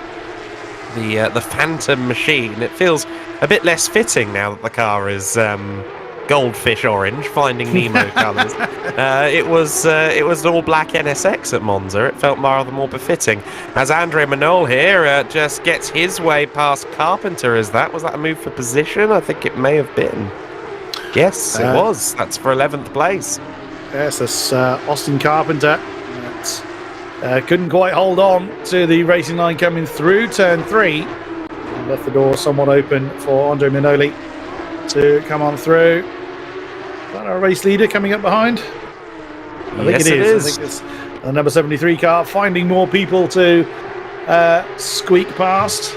So looking at the lap times, I don't think Famulari has quite the pace advantage that was enjoyed in that car early on, but he's certainly still very, very quick, but not drastically quicker than everybody else. So he's able to maintain that lead that the 73 car had built up. Again, judging by the last lap, but then he's in traffic. So it could still well be that 73 car is set to continue off into the distance. A big slide there from the ACDM car. There is Austin Carpenter, number 30 car, getting very much out of the way of the race leader, who then jumps back behind him. So really what Carpenter needs to do, and there he goes, he's just bled out of the throttle a little bit to cost him as little amount of time as possible. Might hop on the brakes a little bit early, and through goes Famulari to continue his mighty charge in the Clash Sim Racing number 73. I always said it was Clash rather than Q-Lash. Q-Lash doesn't sound right to me. It doesn't, no. In comes Toby Lang. So the number 69 car seemed to be a little bit down on pace, is now in. We'll see if that one gets handed over. There is Pierre Moulin. I feel like we shouldn't gloss over the fact that Famulari is practically on the verge of having lapped everyone outside of the top 10 within the first half of this race. Within 2.5 hours, they're already at that point. When you're in a spec series endurance race, that is very impressive going. They are really looking to be in a class of their own out there. Very, very much so. How on earth are they not in the top split? I mean, probably because they may not have been able to make the opening round, or maybe they were a little bit off pace in qualification. Who knows? But yeah, that is a very, very good point, well made. And you've got to look at nowhere else is there anywhere near that kind of gap in between two cars. 14, 15 seconds maybe. Nothing anywhere near to the degree that the 73 cars got over everybody else. Again, no discredit meant to anybody else. It's just all the credit to the Class Sim Racing squad. Yeah, well, I just wonder whether they've got a particular nous for this Porsche Cup car, because, I mean, they were competitive. They were consistent top 10, top 5 competitors at Monza, but they weren't, all dominant as they are here. They had a fairly strong car in the Audi last time, but this is certainly a towering performance, which wouldn't have necessarily been one we saw coming based on Monza, as FLExTREME there rather makes easy work of Wes Hepburn. Wes Hepburn getting a bit unsettled at turn 1, and yet again, Lettevert proving to be a man that doesn't need to be asked twice. No. The invitation did not need to be offered again. Wes Hepburn quite at ease, it seems, with the Fusion Racing number 501. There's Pierre Moulin right behind, ready to pick up any pieces if it does go a little bit wrong for either Lettevert or Hepburn. I was just looking at the championship standings as well. You've got to think that the Class Sim Racing squad in their Audi were in 20th coming into this round. So I wonder whether the drivers have the amazing pace. Maybe the car they've chosen, the Audi, which it's not a particularly popular car. There's a handful of them, but it's not a dominant mark. No one mark actually is in this series. But there aren't all that many of them. So perhaps the Audi is what's holding them back a little bit.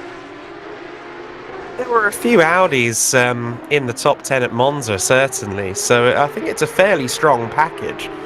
But again, I didn't necessarily see anything that would suggest this level of performance. And I just wonder whether it was Andrea who proved to be the invaluable asset here, as Wes Hepburn looks to the inside at the last, or rather gets looked up the inside by Pierre Moulin. Pierre just trying to find room for two cars and somehow succeeded coming out of the last corner. Did rather compromise his run down the main straight, but the toe is starting to pay dividends. He's up the inside of Wes Hepburn. I don't think Hepburn is going to make this too hard. It has a whiff of the inevitable about it.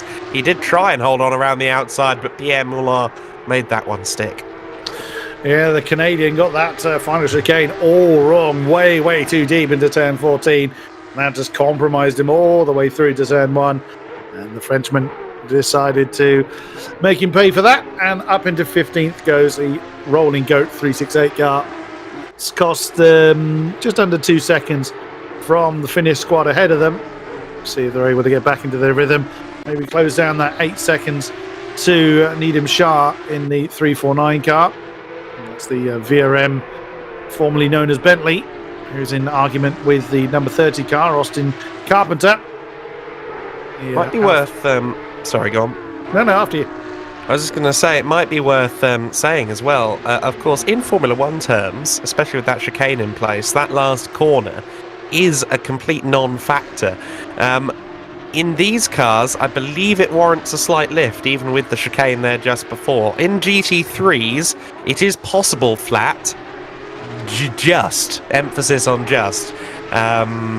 Again, pre-season testing was at Barcelona, and a few teams ended up launching their cars at the wall on the inside of the final corner after just getting a wheel on the gravel there on the outside. And so I do think in these Porsches it might be a slight lift, and that's why we see some struggle to capitalise on the toe, and others who are maybe slightly more au fait with getting the corner correct, getting a nice slingshot down the main straight. Absolutely so, and that comes back to the point we were making earlier on about refamiliarising yourselves between GT3 and Super Cup machinery. I did have a look there. You are indeed right. There were no Porsches in. There's no Porsches in the normal run. It's just this is the first time that the mark has been seen in this split in this series. As Needham Shah got that one all wrong. And it looked like he really had to get out of the throttle there. It's cost him quite a bit of valuable time against Austin Carpenter, the American driver ahead of him.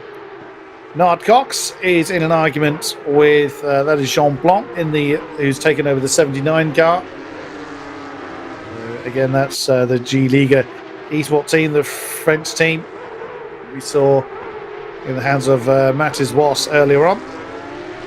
Struggled to stay in the top 20 during the Monza event, so they're slightly further up the order on the timing screen on average here today. They'll be hoping that maybe translates into a top 15, knocking on the door of a top dozen by the end of the race. And it seems as though Jean Blanc is particularly comfortable with this Porsche, and again another example potentially of the pecking order slightly shifting with this first of two single spec events that we get during the season here in the FLExTREME series. The other, of course, coming a little bit later on. That will be with the BMW M2 in February, the M2 CS machinery, which certainly a car that's familiar with the odd endurance race. There's a class for them at the Nürburgring 24 hours and in the VLN category. And of course the same applies to the Porsche 992 Cup car. You don't even have to ask nicely for Porsche to provide you with a endurance kit for your Carrera Cup machinery. The car very well utilised in 24-hour events. Very true indeed. The 991 car is in. And that is Matthias Felg bringing in the Garage 991 car. We'll see if he hands that one over as we see Wes Hepburn hanging on to the back of the Tava number 11 car. We'll see if he's able just to regain that rhythm that we saw him with earlier on. He was able to possibly get a little bit further up the field. In the previous shot, we were looking at Nard Cox with Cieśla right behind him, Pavel Cieśla, the Polish driver in the 808 car, all the opposite lot coming out of turn 10. So again, these cars don't take kindly to having worn tyres. And the GT3 machinery with a bit more aero, you can, you'll have a bit of pace loss certainly, but these cars are really lively when the rubber starts to get a bit thin. Yeah, no, definitely the case. They are very skittish machines. I mean, even over the course of a half-hour race in your average Super Cup or Carrera Cup category, you do see it, particularly around a circuit like, say, in Alton Park here in the UK in Carrera Cup GB. Those cars don't look fun towards the end of the race distance. They look fun, but they also look like they might hurt you if you're not careful. They are wonderful cars, these 992 Cup machines, and I believe the gain was about 2 to 3 seconds on average, a decent kind of 100 second lap over the 991 Cup car. It really was a big step forward and presented some issues for series that wanted to run both 991s and 992s with relative parity, because this car was such a step forward that kind of balancing it down to its predecessor was very hard work. I was on the ground floor for those discussions a couple of times this year. Very nice. Very, very nice. I'm not jealous at all. Not one bit. You have no proof. No. I will give you a bit of insider baseball on that last corner. You know, I said it was just about flat in the GT3. Yes. Well, we got evidence of that from two bronze drivers on a day of pre-season testing, both of whom fired it into the inside wall by tickling the gravel on the outside of the last turn. One of them, very humble about it, was apologising to his entire team, apologised to me, and then realised I wasn't a part of his team, and was all very nice about the whole thing. Then another bronze driver later on made the exact same mistake in the exact same fashion. Claimed that he'd done the exact same thing 100 times, and that it clearly must have been an issue with the car or something, because it made no sense that he'd gone into the gravel and had the spin. Just didn't make any sense. No sooner did he finish that sentence than his pro driver, his driver coach, walked out of the garage, said, "Oh, you're right, Adam, yeah." He said, yeah, not too bad, thanks. And he then turns to his gentleman driver and says, "Yeah, I've just saw the onboard footage, mate. Big shame that you just went a bit wider than you did the last lap." So about 10 minutes of this gentleman driver telling me that it was the car. his pro just walked out and immediately blew it out of the water. It was one of my favourite moments of the year. How to have your ego deflated in one simple step. Oh, yes. Oh, nothing like a no-nonsense pro to cut down absolutely certain people. Absolutely. Oh, fantastic. As we look at Daniel Gala in the SRP number 9, all over the back of the aforementioned 808, the Polish team, Pavel Ciesla, who in turn is still chasing Nard Cox. So they now got a third playmate in that particular lineup, in that particular battle. There they are. Screaming out of turn 4.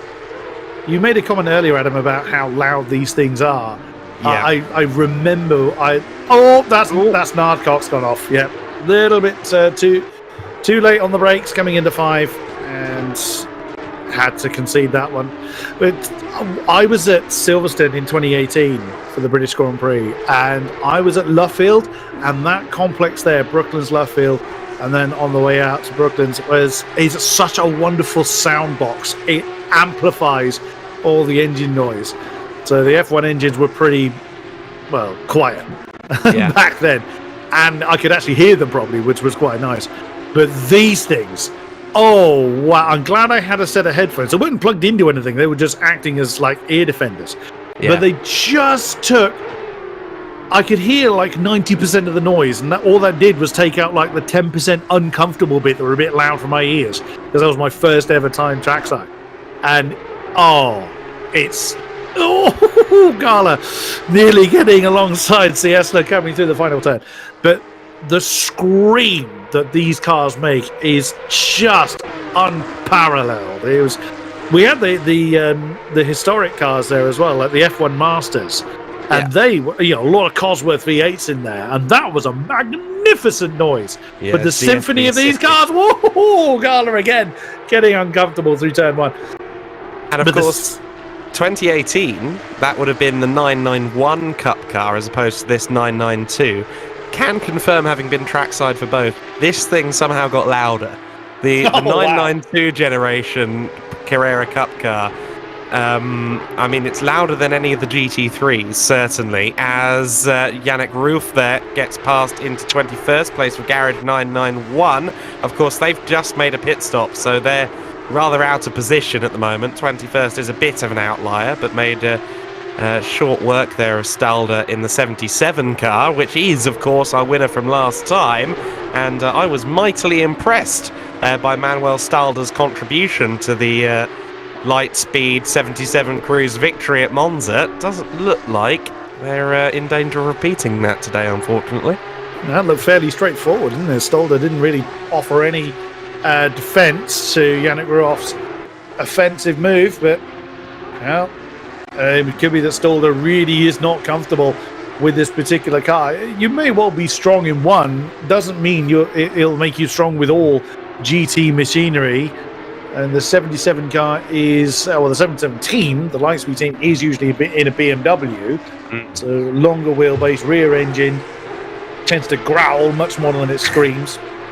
It's worth noting, though, just quickly as well, of course, that I believe Stalder is the end of a pit cycle, so his tyres will be a lot older than the ones on the 991 car, so that might have played a factor.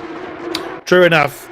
As we now look at Francesco Adamu on the back of Nard Cox, that is an argument for 19th place between the two. As again, the SSRI car looking a little bit uncomfortable coming through turn 2, but then at this stage, exactly as you were saying, Adam, probably everybody is getting a bit uncomfortable at this end of a pit cycle. Most people tend to be obeying the 50, between 50 and 60 minute pit cycle. I certainly haven't spotted anybody that has gone into the pit at a strange time that hasn't retired the car. As Adamu tries to get a great drive does get a great drive out of turn 5. Now they're going to have to figure it out through 7 and 8. And Adamu for Ida Pro Esports in the 158 car rather confidently takes that one. The Italian team rises to 19th, demoting the SSRI car into the, I don't know, the 20s bracket. Oh, as Dami's gone deep though. Did he get a bit of a nudge from the back from Cox? Well, if he did, then Nard didn't really capitalise on that. But it was a little bit hot coming into turn 10. He got away with that one. One thing I would be intrigued by, and I'm afraid my lack of ACC seat time is showing here, is whether or not the car in-game has ABS or not. Because depending on which series you're in around the world, the Porsche 992 Cup car either does or doesn't come with ABS. In the UK, in Germany, I believe in Super Cup as well, it doesn't. In North America, it does. In the Benelux category, they have Pro and Pro-Am with no ABS. In Am, they do have ABS. So I'd be curious. I suspect, and this is a gut instinct, I feel like the Endurance spec car does have ABS on it, so I wonder if that's the case here too.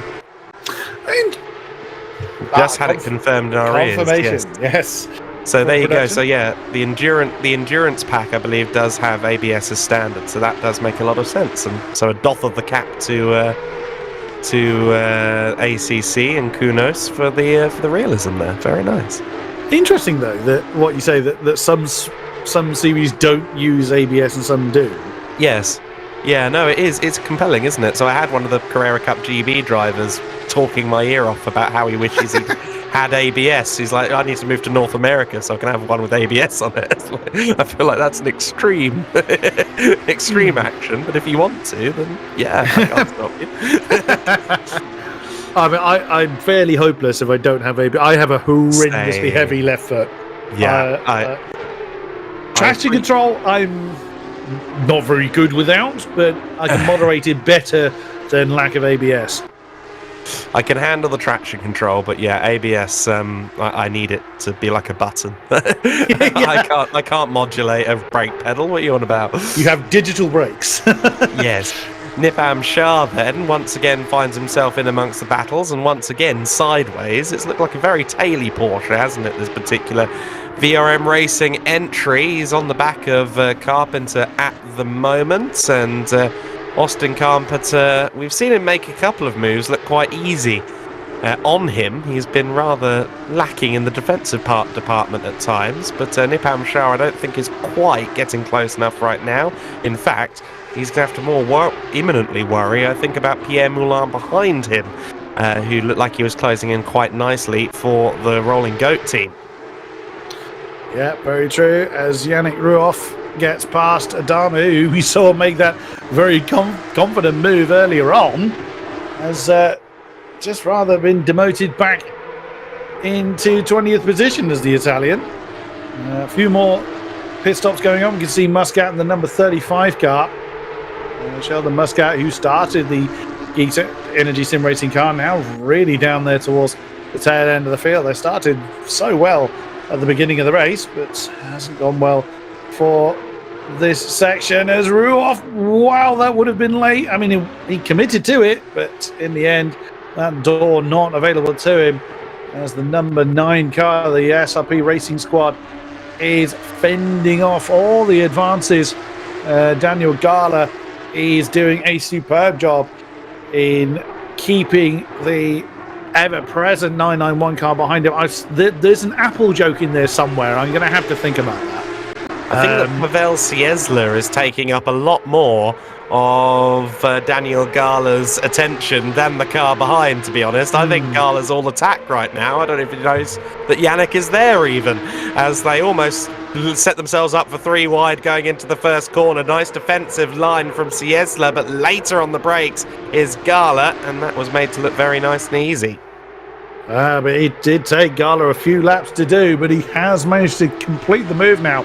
So fair play to Daniel Gala for that. And now Yannick Ruoff is trying the same thing for the 991 car. Looks on the inside line coming up towards turn 4. Does not commit to it just yet. Then you've got Adamu right behind.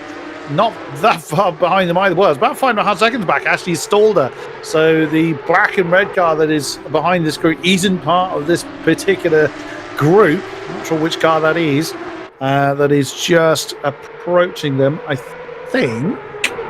I look at the map. That might be the 35 car. If it is, I mean, it is back out on track. I mean, it's a lap down from where these guys are. So, again, standard racing etiquette, you are allowed to unlap yourself from a car if you have the pace to, as long as you do not impede the car that you are unlapping yourself from, which is not Ruoff's main concern right now. Gets the inside line. Oh, dear. Bit of a hit check going on there.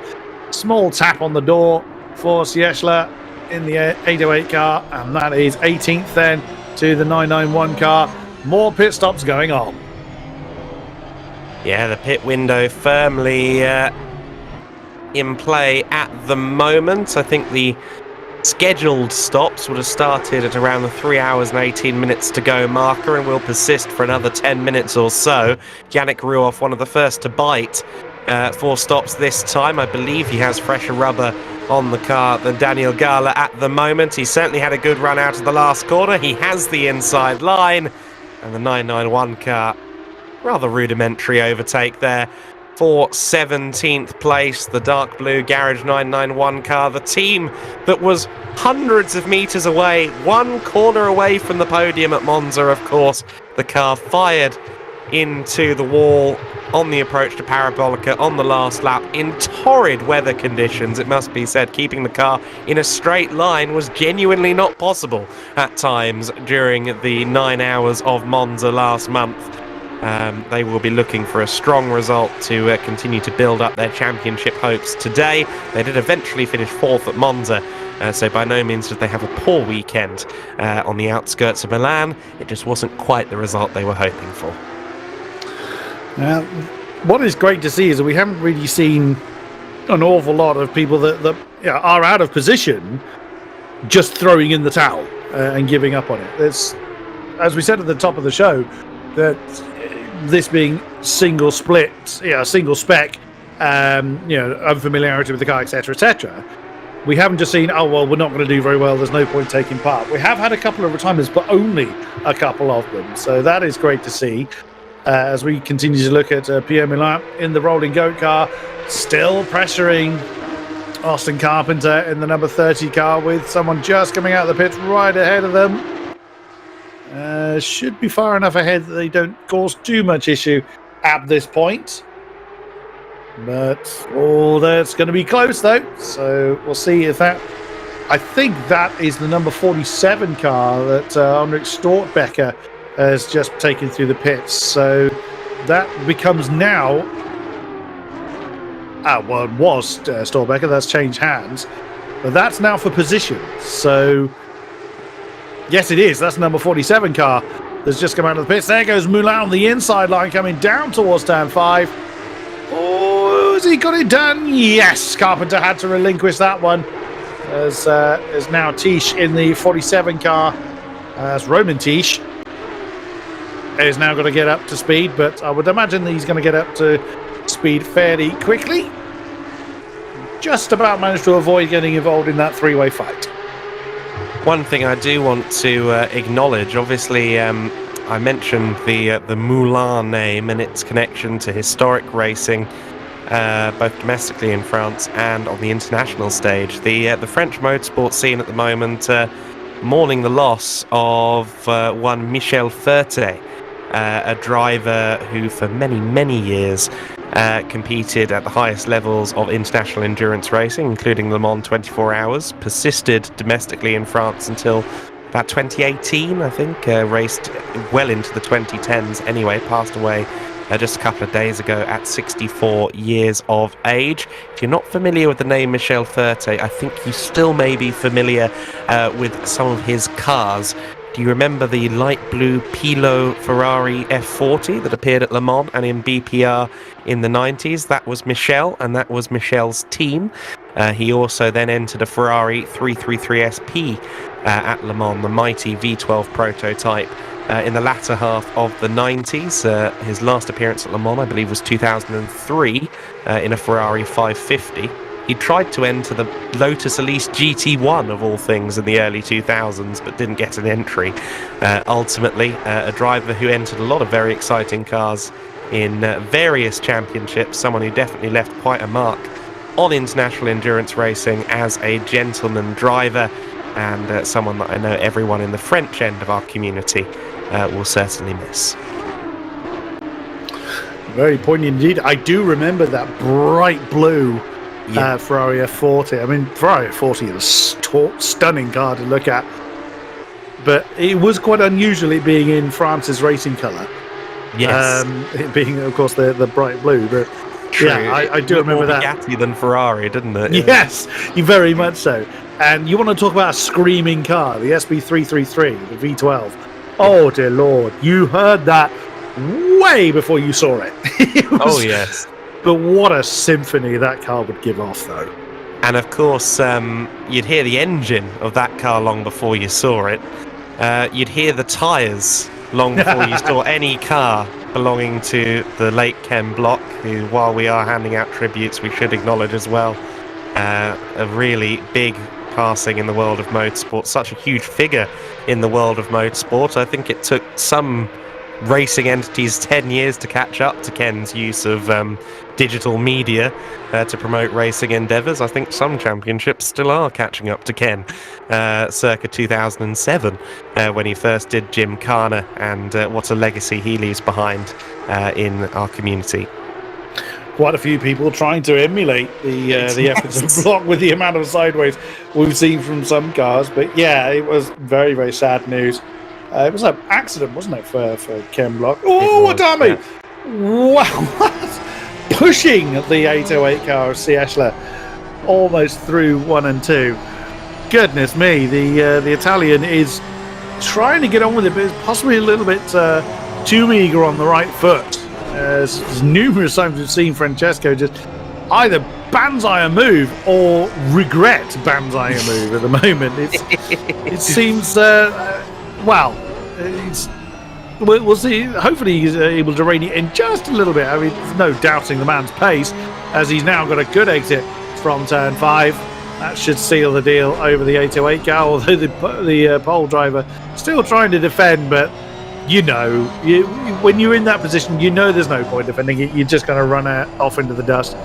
Yeah, coming back to Ken Block, he was an accident, wasn't he? It was that his death wasn't expected, if I read the reports right. Snowmobile, yeah. That was it, yeah, skied it. Yeah, unfortunately, we were meant to see Ken in a Porsche, of all things. It's not often we've seen Ken in a Porsche. I believe the project name was Hunipigapus, which I approve of, just for saying. But he was meant to race that at Pikes Peak in the International Hill Climb in 2022. But the engine during the practice week gave out on him, and unfortunately the project never got to see Pikes Peak in competitive action, and at least won't do so now in the hands of Ken. But why do I get the feeling that one of his mates might inherit that car and do with it as intended? We'll have to wait and see on that one. But yeah, certainly a huge shame to lose Ken in the circumstances we did, but he has left an indelible mark on our industry for sure. Very big shoes that will never be filled. I mean, who else can be the hoonigan? I mean, let's be quite honest about that. That's quite a shape that will never be properly filled in the motorsport industry. You're absolutely right there. But back to the racing, of which there's still plenty of it. Estefano Barrera in the 501 car, still he's now keeping Nardazinski company in the 69 car. Now, Toby Lang handing that one over to countryman Nardazinski. It's not a particularly German-sounding name, but that is their nationality. There goes Barrera. Can he complete the move before he gets down to turn 1, or as he goes into turn 1? Yep, that was pretty easily done. Nardazinski recognizing that that was only going to go one way, so the Colombian now goes through into what is now 21st position. A few more people at the top end of the field going through the pit lane, and amazingly, that's halfway through the race now, Adam. Insane. Where's that gone? The 9 hours at Monza had a similar effect, where I realised we're about 6 hours in thinking we're on maybe hour 3. Even though I'd been doing hourly rundowns, it somehow still eluded me that we were quite so far into the race. We're already halfway through this one, and well, it's been all about one car so far, really, hasn't it? At least at the sharp end. We haven't seen much of it because it's, well, very devoid of fighting, as we now see that the Clash Sim Racing car of Alessio Famulari is in fact in the pit lane. But drama-free running so far for them, really, isn't it? That's fair play to the top team for their efforts to clash. They've done so well, and that's nice. Now I am a fan of, shall we say, OCD agreeing habits. They've pitted on after 100 laps. That works for me. I like those little things, like someone who gets a lap time to 0.000. I like those things. I'm a strange creature. I take comfort in odd things, but that I approve. Well done. I know really, there's not a difficult thing to hear, but you know what I mean. They're really bashing the bell of Buxton with that one. He's really into that. That's yeah, no, I agree. That is very good actually. 100 laps into this race as well, just at the 3-hour mark. That's very pleasing, because that means we can say we're on for something like 200 laps. All things remaining dry and well. Of course, the other factor we have to consider before the end of this race is the fact that those shadows are getting very, very long indeed. It's 6:10 p.m. in game here. By the time we get to the end, circa 9 p.m, I reckon we're going to be very much engrossed in darkness. Oh, as we just see, I think that was Latifa coming in, bringing in the Finnish squad's number 11 car. An easy few overtakes for Ruoff there. Quite a few cars into the pits at this point. So the top of another hour. So a few shufflings going on because some cars have pitted and some have not. There is Fabien Chamblon in the G Liga 79 car with a fairly decent fly collection on the front of the car. Yeah. Quite a few cars still maintaining, pitting at the top of the hour, on the hour or there or thereabouts. With the pit stops going on, the number 23 car has taken the lead for the moment. Dragos Simeon, the man in charge of the Romanian squad, the Rapid Esports car. As we look at Vuksan Vidonovic back in command of the 449 car. Side by side Esports effort in 10th position now. So the tower will update at the next check. Chasing rather hard. Jose, that's not Jose, that's Javier Gonzalez in the Spanish outfit, the number 999. Oh, there's our first penalty post race start. Yes, and that's Jean Blanc, who's just pitted. That sound as either track limits he's just gone over, or potentially speeding in the pit lane. That's handed over to Vaskin Simonian now. It could be either, but either way, a drive-through penalty due for the 79 car. Yeah, no, I'm not exactly sure quite what's happened there, but for sure that was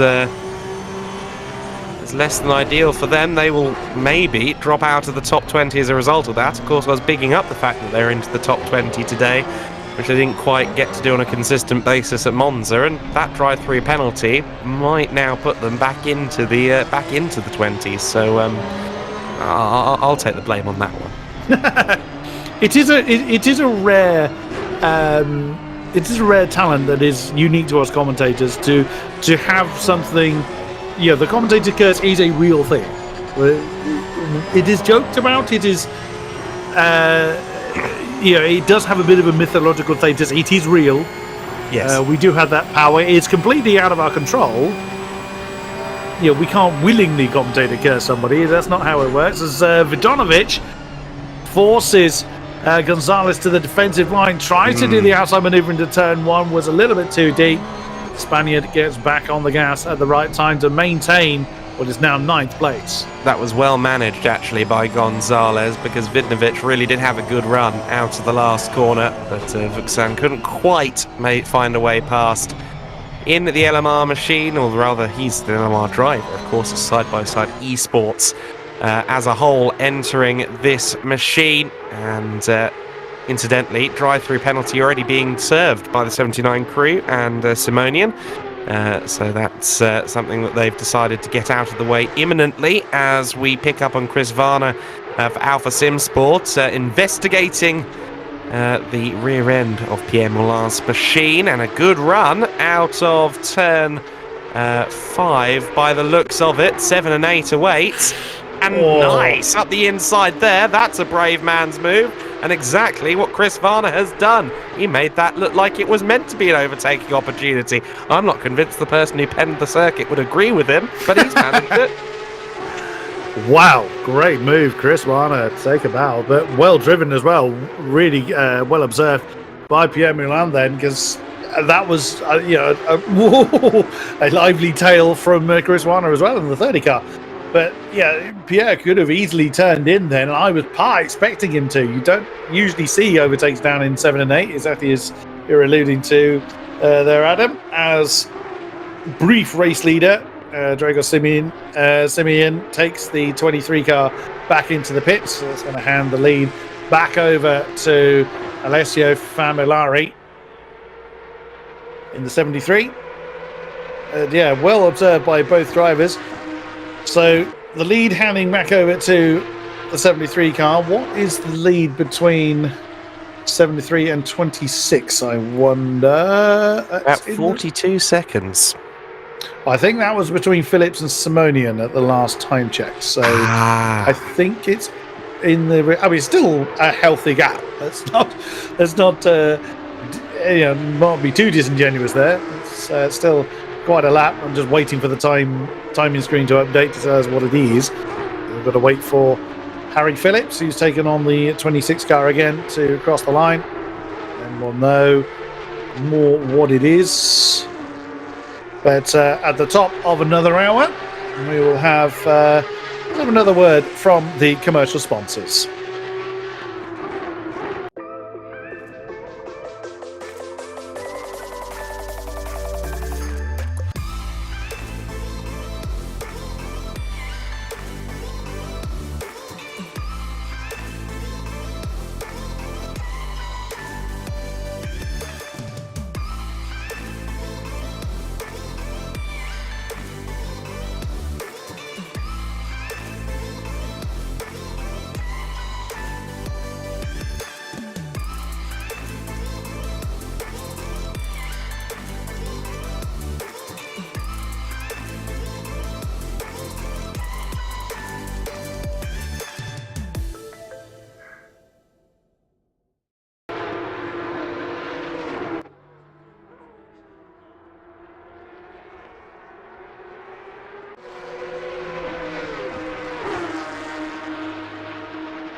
Welcome back, ladies and gentlemen, to the VCO FLExTREME round number 3.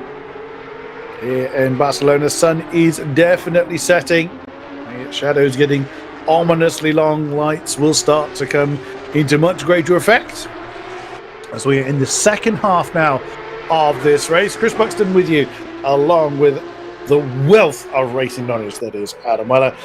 Adam, what a race we've had so far. Gosh, I'm perpetually overhyped. But yes, no, it's been an amazing race so far. So far today, 3 hours 15 minutes in already. Where's that gone?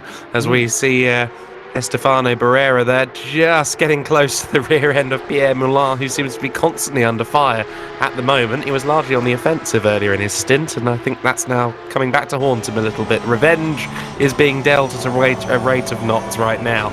But yeah, it's been a fabulous race so far. It's been the story, really, of Clash Sim Racing at the sharp end of the order, currently with Alessio Famulari at the wheel. It's been them just soaring away out front, particularly in the early stages. Whoa! As Pereira does very well to collect that slide. But it has been a story of watching people either sink or swim in the Porsches, hasn't it? Because we're seeing those moments get caught by some, and in other cases, the moment catching the driver rather than the driver catching the moment. So a few of them have been spinning like tops, a few of them have been a little bit clumsy here and there, and I'm not going to name any names at all.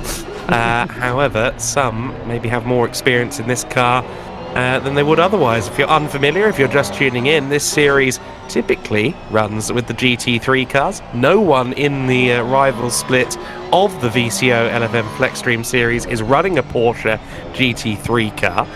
But this is the first of 2 events from a 6-round calendar that catches them out by chucking them in something different. We've got the Porsche in this event, and then later on in the season we're going to be dealt another bit of a swerve in the form of the BMW M2 CS.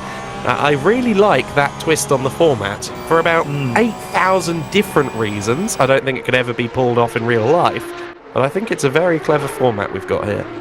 Yeah, 100% agree. It really showcases who's not just necessarily good in a car, who's just good in anything. It is great to see, and or maybe gives an opportunity to those that are a bit stronger in this car or in something else other than what the team has chosen for their season. Either way, yeah, I'm fully with you on that one, Adam. As we look at Kevin Kruger in the Lightspeed car, Victor's last time out in Monza, this race really hasn't gone their way. They started kind of midfieldish in the mid-teens, but it's been a slow descent, unfortunately, for the 77 car. Kevin Kruger now back in command of it as he is hounding the back of Philly Vichak in the Polish car, the number 808 Silver Racing team, usually in the Merc. That car, incidentally, just to say, the 808, the Merc, had a very dramatic time at Monza. Was in the top 10 for the first couple of hours, and then had a mighty crash in a straight line, no less, during one of the many rain showers, and the Merc ended up very bent and out of the top 20. At the time of the incident, the car was the leader. One of many machines that at one point was up at the sharp end and then lost out courtesy of the torrid conditions.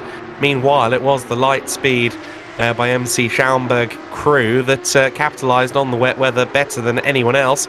Kevin Kruger started this car today, 16th position on the grid, moved up towards the top dozen during his first stint, but now re-inherits the car in 21st place with a lot of work to do, and unfortunately for them and their master strategery, I don't think a rain shower is forthcoming for them to exploit.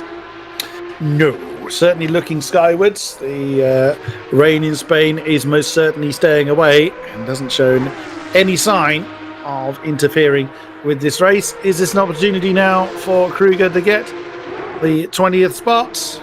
Yeah, again, Vichak didn't really defend that one. Oh, thought about trying to get a sneaky move on the outside of 2, but they're still getting a little bit uncomfortable between the two. But Vichak recognised that was probably going to play out like that, and let the overtake take place. So that is 20th position then for Lightspeed. I did have another point I was going to raise there as we were watching that, and it's gone completely from my mind. You know, you think, oh, I'm going to mention that on my next talking spot, and then the point you had has just vanished. Yep. I do that about 3 times a minute. If I said everything I thought, at least at one point during the race, we could do 48 hours and I'd be all right. But but yes, a lot of it enters and exits just as quickly, unfortunately.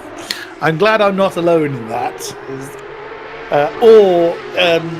As I mean, you're reminiscing about a number of events of Monza, which unfortunately I wasn't able to attend. I'll see a car and think, oh, something happened to them earlier on, and I cannot for love nor money remember what it was. Like, they've had an incident with someone, or they had an incident at this particular turn, and I'll go to mention it, and boink, off it goes. It just disappears from my head. Within the race, I'm usually pretty good at that. I've had some people say to me, God, how many notes do you take during the race? And I say, none. Wow. But I'm quite lucky in that regard. But no, I'm very... I've got a decent mid and long term memory and absolutely no short term memory. I've seen a 5-second penalty on timing screen and forgotten it 2 minutes later before, more than once. But I can remember something that happened 3 months ago to the same car, a different track or whatever. So it's very hit and miss with me. I blame the Asperger's. It could also be the dyslexia or the dyspraxia or something else, but yeah. I can certainly relate to some of those. So I know what you're on about there. Now, one thing I did want to point out. This wasn't what I was going to point out earlier, but I will point it out now. There you go. I've been, this commentary thing. I might prove to after he's not it. Now, I've been keeping an eye on the lead gap. Now that was well over 30 seconds, 35 seconds plus, when Andrea Miato was in the car. He just took off. His pace was unrivaled. Now, I did wonder whether Famulari was going to be able to maintain that. His pace has been good, but he's not been quite that sensational, which, again, no disrespect meant to Alessio Famulari at all, because maintaining that blistering pace would have been nigh on impossible. But Harry Phillips is back in command of the number 26 car, and that gap is being whittled down. It's just dipped under 23 seconds now, which is still quite a big gap. It seems to be holding relatively strong at the moment. I do wonder whether Famulari might be in some deep traffic or something like that, just because it was at 21 seconds, the gap, a while ago. It's since gone back out to the 23s and now just into the 22s. But obviously, as you were saying, at the moment, Harry Phillips is whittling away at that. So Famulari may potentially be getting the worst end of the stick from a traffic perspective right now. I'm not sure. But nonetheless, it certainly is coming down. Famulari not quite as having as much of an affinity with the 73 car as Miato before him. We'll have to see how that pans out. One driver and one team I do want to shout out, as well as our 4th place car. Tadas Juknavicius is really pushing on in 4th place right now. He was fighting for 10th, 11th place in the first couple of hours of this one, and they've moved up to 4th. I don't believe they owe us a pit stop. So that car has moved up very nicely. A trip that is owed through the pit stop is the car we are looking at. The 501 car has earned itself a drive-through. So now that we are well into the second half of this race, temperatures will be falling. It is currently 29 degrees trackside, which is not warm. 29 degrees air temperature is warmer than I'm not a fan of hot weather, and that's hotter than I'd like. But for track temperature, that's not ideal. They want really 30s or 40s, I'd have thought. So track temperature is descending, and that is going to start to cause a few more mistakes come out, along with your general racing fatigue. You got to think that several qualifying sessions happened before we got to even starting the race, 3.5 hours ago. So some of these drivers have been in the cockpit for a while. As the number 11 car tries to sidle alongside Nardazinski and manages to get the move done through turn 4.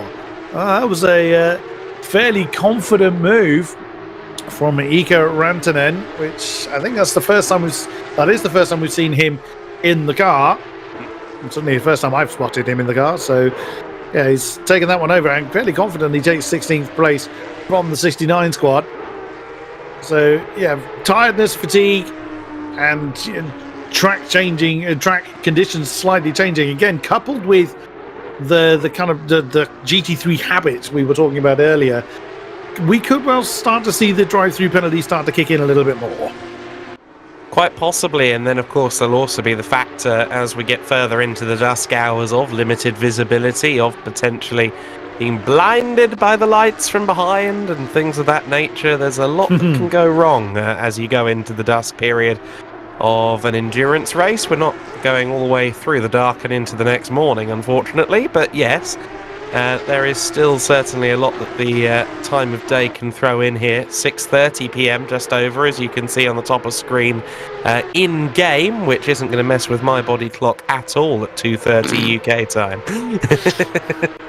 Now, one question for you, Mr. Weller. Are you a VR man? Absolutely not. Oh, you got to give it a try. Can't afford it. Well, there is that. There is that. I can't argue that. Oh, dear. As that's Manoli and Vidinovic that's getting a little bit... I'm not quite sure if there was contact from Manoli there. There may have been, but he was at quite a slow part.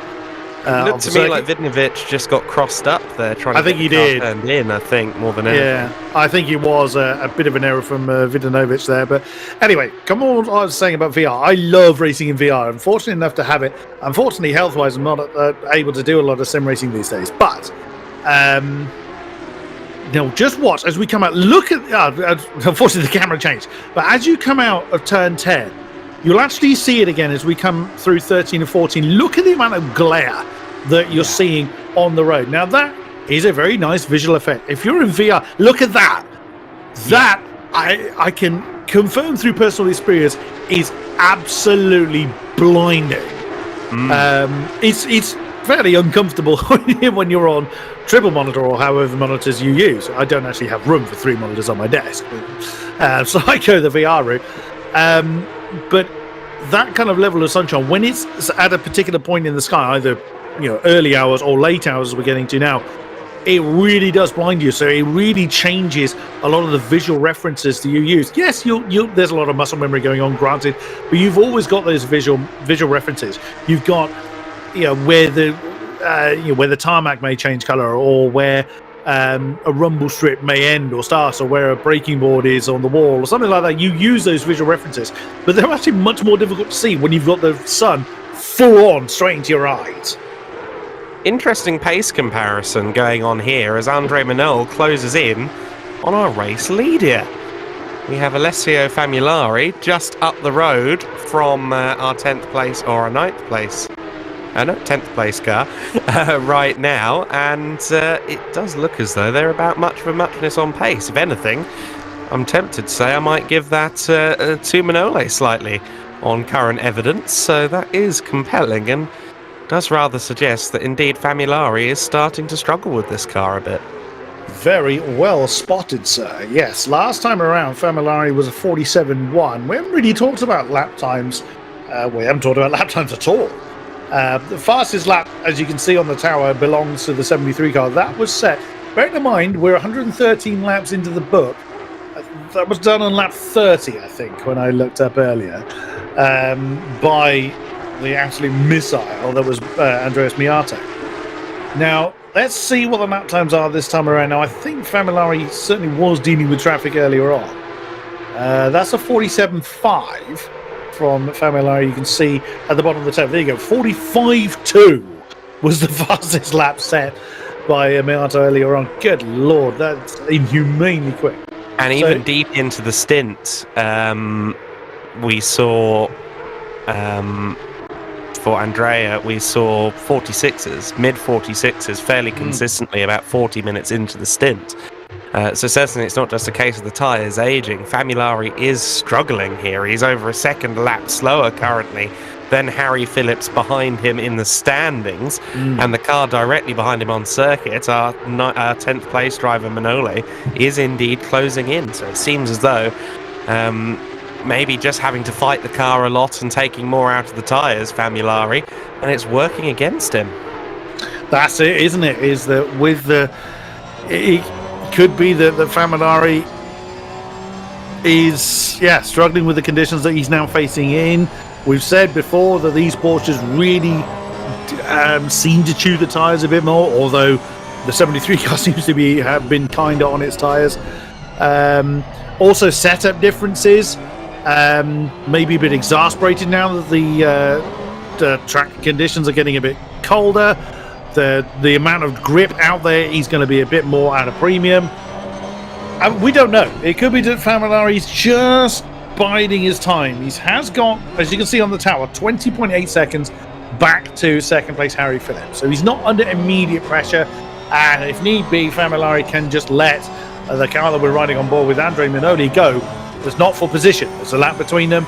It would serve Famulari no justice to try and keep Minoli behind if he does prove to be quicker at this stage. Andre Minoli closing in, not close enough to make a move because he doesn't want to hit the race leader. That would definitely be called to the stewards for that. But Famulari may just needs to keep it going. Because again, if Miata is back in the car later on and is able to re-initialize that incredible pace we saw early on, the gap probably isn't going to close enough between Famulari and Phillips for that to become an issue. Because then Miata can just rebuild it again, and the status quo is resumed. And of course, Famulari will be watching the deltas. He'll be all too aware of the fact he's leaking time in terms of the actual overall classification as well to Phillips behind it.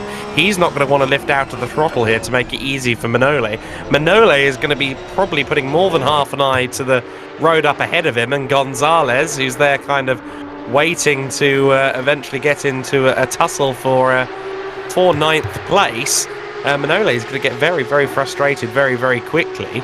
But Famulari isn't going to want to lose any time that he doesn't have to when he's already struggling for outright lap time. It's a balancing act that I imagine the entirety of Alex Cascatel Digital Motorsport backing Andrea Minole and indeed the Clash Sim Racing crews, they're both going to be watching this through their hands. This is going to be very tense viewing. Yellow flag went out there briefly for somebody. And I can tell you who the somebody was. I can tell you what the team was. It was the 808 car. Was stationary. Oh dear! And he was actually there. Funnily enough, as the 79 car decides to overdo the Ken Block tribute. I think there may have been a bit of bumping going on. There we go. It's Philippe Vicak.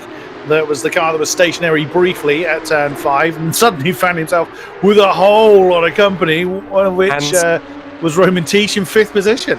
Yeah, well, Tisch has just been overtaken there by our former 6th place car. Dafa Nabil has taken over 5th place there. He's just slotted past Roman Tisch. He's just up ahead now in the Phantom machine. So we have had a change for position because of that rejoin from the 808 car. It wasn't necessarily a clumsy rejoin, but he found himself in the middle of a pack of cars laps apart. And unfortunately, Roman Tisch just ending up in the grass, if not the gravel there, on the outside of turn 5. And just going off circuit there. Up ahead was the 808 again. You just saw that there, Vicak again having a moment at the final chicane. So clearly Vicak struggling with the Porsche. And Roman Tisch will be happy that at least this time he didn't get involved with the 808 car. No, indeed. That could have gone horribly, horribly wrong for both Tisch and Nabil. But yeah, that was probably a mistake from Vicak, then led to frustration that led to another mistake, and that snowball can get really out of control very, very quickly. As we've got the 991 car now coming in of Ruoff. Is he going to hand that one over? We will see. Tell you what, they really have committed to the 6 stops, haven't they? Yeah, they have now. They're doing quite short stints compared to everyone else. But they were still in the top 10 though, so it could still go the way if it's working for them. I mean, fair play. I can't see how that can continue to work like that. But I'm not an endurance driver, so if that's what the plan they had all along, we'll see how it turns out for them. There's Chris Warner in the 30 Cup. A majority of the grids was, or a lot of the drivers started pitting around the 54-minute mark at the very beginning of the race, right? Mm-hmm. So if they carried on doing that, they'd be about a half hour short of doing 5 stops at the end of the race. It makes sense if you're going to do 6 stops to do as little time within each stint as possible. So you do the same amount of pit stops as everyone else, but you're only doing 45 minutes a stint or whatever it's working out for them right now. Therefore, you've got more time with fresh tyres, lighter fuel loads, etc., etc. It means you will be going faster, and once everything comes out in the wash, they could be well ahead of everyone else committing to the 6-stop strategy. So I do understand why they're shortening their stints, for sure. Oh, Vidanovic, a little bit deep, coming through turn 9. Can Chris Warner get the better of the 449 car side by side through turn 10? The Alfa Sinsport car forced to the outside with the next 2. Still in there, but gets a punch in the face for his efforts. Well held, sir. That could have easily ended up being a lighthouse impression for him, but manages to keep the car pointing in the right direction with a little bit of lawn mowing. And gets straight back onto the quest for 10th for Alfa Sinsport. A bit of a bounce off the door, but still pressing on nonetheless. The temperature continues to drop here in Barcelona. That is going to continue to catch people out, I think. Yes, it will be. Oh, as Manole there gets into the back of Gonzalez. So that's all 8th position there, those two. Interestingly, Famulari has now cleared Gonzalez again in the leading car, just ahead of these two. So I wonder if maybe Gonzalez put a foot wrong somewhere. And, Manole there certainly put a foot wrong, bit deep into the braking zone at turn 1. And, now at least he's got the driver that he needs to overtake up ahead of him. However, that is not how you go about doing so. No. Manoli and Gonzalez have been locked in that battle for a while now. And they're right behind them as a battle we were just watching, Vidanovic and Warner. So, those two pairs are not separated by much. There's our race leader just going through. And that gap between himself and Philip is still falling. Not falling by huge amounts each time, but it is falling now. Under 20 seconds, you can see 18.2 at last check. There goes Manoli on the inside line of turn 10. Can he get it done? Looks a little bit more comfortable than Chris Warner's effort last time around. And that is 8th position then for the Cascatao Digital Motorsport squad. And next down the line is the Treble 9 car. I beg your pardon, that's the one he's just dealt with. So the next one is actually James Nuttall in the 71 car, who's after him. Vidanovic has lost that position now to Warner. And already the number 30 car has got a bit of breathing space. So if Warner's got a pace advantage, then he could be looking at the back of Javier Gonzalez before too long. Could well be. I was interested to see there whether there was a retaliation, but I don't think a good enough run from Gonzalez. No. Gonzalez remains in 9th place there. Manole on the move. We check in with Vuksan Vidnovic then in 11th place right now, just outside of the top 10 now. Side by Side Esports have kind of made that, top 10, top dozen space kind of their home, haven't they? They've always seemed to be somewhere between about 9th and 13th in the midst of battle or otherwise. It seems that they're going to have to fight right till the flag to try and seal a spot in the top 10, which they're just outside right now. Yeah, absolutely so. And we only have less than 2.5 hours to go now, which was still a decent amount of time, but certainly for an element of endurance racing, any endurance race, no matter 3, 6, 9, 12, 24, whatever the length, you do have to kind of just let the time go, just go through the motions for a period of time. You do have to manage it, but this race has been so intense from lights out to now that there hasn't been an awful lot of that. But now we're getting to a point where you can't just rely on time. You have to, get on with it more so, rather than just letting the strategy play out. So we're certainly seeing Harry Phillips continuing to just eat away at that gap between himself and race leader number 73, Fumilari. He was near 1.5 seconds quicker last time around, although the 47.6 is still a good time. Yeah, let's not forget that these are still very impressive times. But the race leader is Harry Phillips, nearly goes off to build a sandcastle. That's going to cost him a bit of time, and indeed, he still gained actually 0.6 on that last lap around. 16.7 seconds between the two, as you can see on the tower. He's not giving up, but again, strategy will still have its part to play in this race. Still, driver changes still to go through. So it's an impressive drive from Phillips to keep just nibbling away at that gap. But how is it going to play out the final 2 and a bit hours? It's certainly a interesting little chess match that we've got going on here at the moment. I'm curious to see whether Famulari hands back over after this stint as Chris Warner dives up the inside there of Julian Gonzalez. Very, very nice move from Warner at what's becoming more and more of an overtaking opportunity according to our drivers. Turn 7. Very nicely done by Chris Warner there in the Alpha Sim Sport machine, up into 9th place. And very audacious, but very well executed. Wow. I did say it. If Chris Warner's got a pace advantage, it won't take him long to get on Gonzalez's case. And wow, did he follow that through? Goodness me. So now it's Manoli that Chris Warner's chasing off after 2.3 seconds is the gap that he's got to close in. Just saw them, I think, going out the shot. There you go. And you saw them again with there is someone in that group that isn't part of that particular squabble. Indeed, several cars. There's our race leader involved in there as well. So, wow, the way Chris Warner's going, the lap time again, 47.1 from him, 47 flat from Manoli. So he's now, to get further into the top 10, Warner's going to have to either rely on a bit of luck or work that a little bit harder, which is easy for me to say, but considering how many hours he's put into the car already, it's difficult to keep on pushing hard. Even with the track temperature beginning to drop, at least the tyres should last a little bit longer. I mean, they will still get to a point where the tyres look at the driver and think, "Come on, this is getting illegal now. Let's not be silly." But still, Warner is on a bit of a mission now.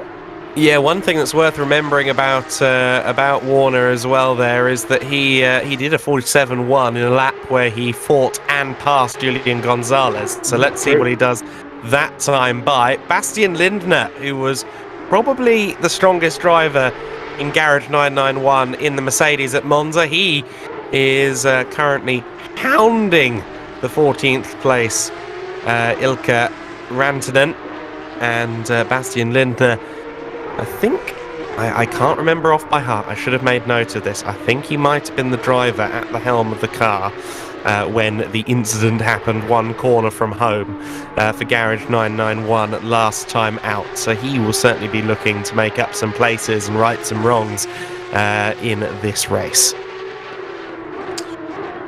Indeed, and that sort of thing can play on your mind a little bit, especially if you've been involved in an incident that denied you a podium. It was still 4th, wasn't it? It was still a strong result for them, but you still have that element, don't you, of, what might have been. I've been involved in team events where I've made the mistake, and it does kind of hang over you a bit, where it was your responsibility. Equally, trying to help other drivers, so no, it's all right, pick yourself up and get on with it.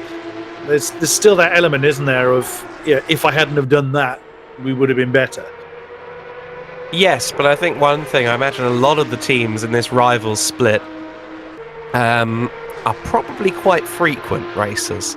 And yes. I wouldn't mind betting, even in the holiday season, that someone as handy as Bastian Lindner has probably done a couple of dozen league races since the last VCO LFM FLExTREME event. So, yes, I think that while it probably weighed on his mind for a little while, it might feel a little more distant to him than us right now. That's what separates the mortals from the great, isn't it? Yes. Yeah. And I certainly know which camp I belong to, and that's why I go for the commentary seat rather than driver's seat, as Linda sizes up and moving the inside line of turn 5. That did look like it was coming for a while. Rantanen doesn't fight it, unreasonably so, and that is 14th then in the hands of the German driver. Nicely done for Garage 991. As he's got a little bit of time to close in on James de Havilander, right syllables, wrong order. Try that again. Who himself is still engaged in battle with Pierre Moulin for 12th place, but no, there you go. 18 seconds. So yeah, it's Bastian might be on his own for a little while. Last lap for Famulari, a 1:48.590, the slowest lap of anyone last time by in the top 20. Now, I don't know whether he was tripped up or not there, but clearly he is still struggling at the moment. The gap is down under 14 seconds between himself and Phillips right now in this lead battle. I tell you what, if we are having Matteo back in the car, I'm sure he's itching to get behind the wheel again as soon as possible. No disrespect to Alessio, who did some stunning stuff at Monza in their regular Audi, but I think he probably will be in his final stint in the car here today. I can see on the map he's right in the middle of a 5-car train. So he's literally the 3rd car in it that's currently being led by the 120 car of Andre Minoli. Right behind him is Julian Gonzalez. Then it's the race leader. Then it's actually the 74 car, which is completely out of position in that's James Mead in the SSRI car. So it's completely out of position with the rest. Then it's the treble 9 car, which is it's a big one. There's Julian Gonzalez. So yeah, that's a bit of an uncomfortable position for Famulari to actually be in. He's in the midst of essentially a great tussle for what is 8th place, as we now look at another fight going on for the last of the podium spots between the 27 car that is currently in the hands of Hendrik Froelich and Tadas Juknevičius in the 23 car.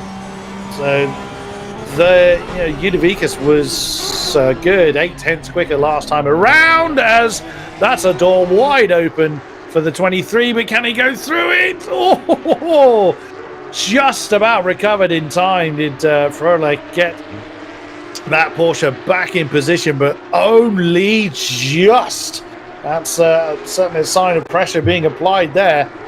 Tadas Juknevičius can probably smell blood in the water. 24 and a bit seconds ahead of the number 10 car that has done great things in this race as well. Dafa Nabiel is in command of that one, but long way behind, so no immediate pressure from anybody behind. So Juknevičius can just concentrate on attacking Froelich for the podium spot. Again, too late realistically to make that one move. But deep into the first turn there was Froelich for sure. That was a very deep entry into turn 1, and that could be the opportunity that Juknevičius needs now to maybe get up the inside at turn 4. He's had a decent run through 3, but getting to the inside first, come what may. There is Hendrik Froelich, very assertive driving there to keep the Rapid Esports man at bay for at least another few corners. But Tadas isn't going to take that lying down, has a look to the inside at 5. That's always an interesting place to try and make the move. It's certainly an overtaking opportunity, but it often goes a little bit awry there. Through the kink at 6, 7 and 8, not close enough. Now, we've seen, it seems that Froelich is having to fight the car a lot more. Let's see what his run is like through turn 9. That could determine whether Juknevičius gets an opportunity into 10. The car directly behind has got a great spectator seat. It's actually the 77 car that I think Kruger still has. Yes, Kevin Kruger still has that one. That's 18th position. So they've got a great spectator seat for this podium battle. How close is Tadas now in the Rapid Esports 23 to pushing Froelich through the corners? Goodness me, so close between the two, but still no impact. And there is also something. Oh, and that's Froelich. Froelich threw it away. Too deep into turn 14. Probably paying too much mind to the position of Tadas Uknavikas. And that is then a swap round. Rapid Esports now into a podium-paying spot. And it's some distance between himself and Phillips. It is 24 seconds, I think, between himself and the 26 car. So if Phillips closes in enough on Familari, assuming no further driver changes, which there almost certainly will be in the remaining 2 and a bit hours, then it might end up being a three-way battle. I doubt it, personally. It would, something quite drastic would have to happen to the top 2. But you know as well as I, endurance racing can throw anything into the mixture. Oh, I have faith in our script writers. Hendrik Froelich just really tried to take acres from a set of rear tyres that I think only had inches left to spare there going through that last chicane. Rear end got loose very easily and very quickly, and of course we saw a similar snap of oversteer coming out of turn 10 by Froelich just a few laps prior, so hardly a surprise to see that he's dropped off the back. I think those rears have cried enough. Meanwhile, James de Havilland has caught up to the rear of Pierre Moulin. This is for 12th position. VRM Racing still outside the top 10. The car that started on the front row of the grid, but trying to make hay while the sun shines, getting up the inside and contact between the two of them. They couldn't quite squeeze into the gap there. And, well, de Havilland has made the best of that. He's gotten through and not had as much of an issue with it as Pierre Moulin has, but I have to say that if anyone was at fault, it was the VRM Racing driver. Oh dear. That, again, may require some justification, but that's up to the stewards. That's not up to us. I've done that sort of thing in sim racing before, and I've no desire to do it again, if I'm honest. It's a very thankless job being doing stewarding. It's necessary because mistakes happen, but also you need to ensure that the rules are enforced. Otherwise, people will take liberties. Yeah, more hate mail than Christmas cards, I hear. Oh yes. It's very, very often having to justify why this was the case, and it's even worse when not all of the stewards agree with the decision that's been made.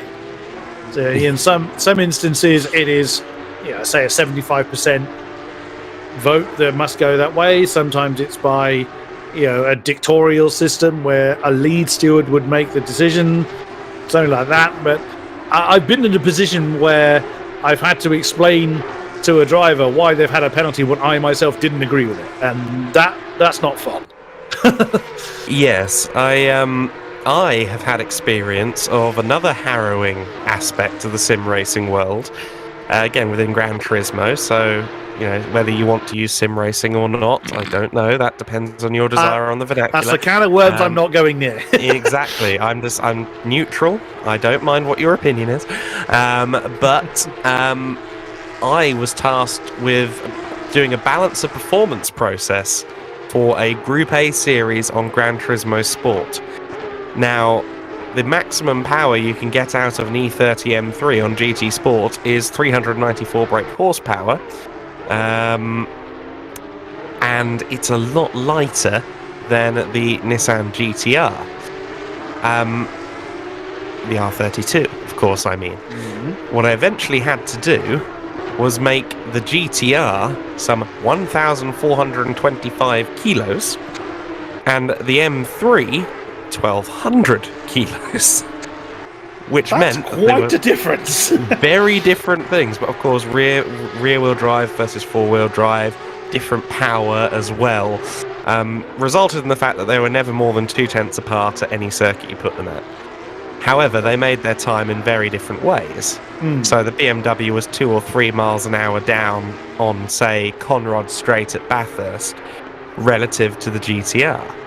And I got so much lip for that. It's like they should be equal on the straight and in the corners. It's like, yes, if only that were possible.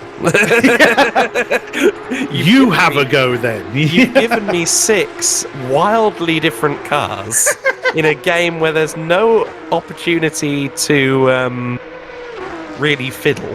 There's only so much you could do with GTS as a platform. Yeah, it's no Assetto Corsa. in that Yes. in that regard. It's not. And, I have done what I can, and there are currently 5 manufacturers in the top 5. So, shush. The results speak for themselves, just because you don't like it. I've had, as I did sim racing stewarding for a number of years, and I had one instance where touring cars, Donington Park, a match made in heaven from a spectator standpoint, as far as I'm concerned, and I will not be told otherwise.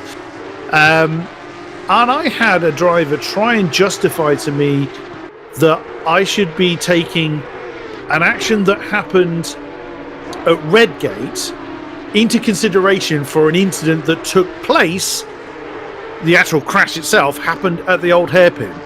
And explain to me why I should be taking something that happened 3 corners ago as mitigating circumstance for the fact that you've just T-boned someone into old hairpin. Please explain this to me.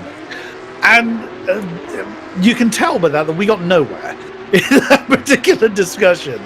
That was one of the more bizarre incidents that I had to deal with.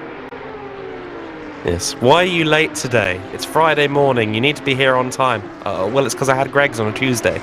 Yeah. It's the same kind of logic. Like 3 days ago, I was doing X. Therefore, Y. It doesn't quite make sense. Because reasons. Because reasons, yes. Well, yeah, certainly I wouldn't want to try my hand at stewarding for sure. Yeah, well, Famulari has just started the 130th lap of the race. We just see him at the just a couple of cars clear of Vidnovic at the moment. Vidnovic incidentally closing in on Gonzalez in 10th place. So Vidnovic looking to re-establish side-by-side esports back into the top 10 in their perpetual struggle to have a position with a single digit. And Famulari is currently, for the first time, within 10 seconds of being caught by Harry Phillips. So that lead battle is getting very intriguing. Yes, it is. And also, I'm going to, not for the now, but I'm going to keep an eye on the gap 2nd to 3rd. Because Juknavikas was one of the few, one of the few drivers into the 46s last time around. Whereas Harry Phillips tends to be in the low 47s, or at this phase in the race at least. So there might be a small possibility that my words I was saying earlier that something would have to happen between the top 2 may be undone. I mean, I will happily swallow my own words. I've made many prophecies in my career, in my commentary career, that have proven to be complete rubbish. Usually around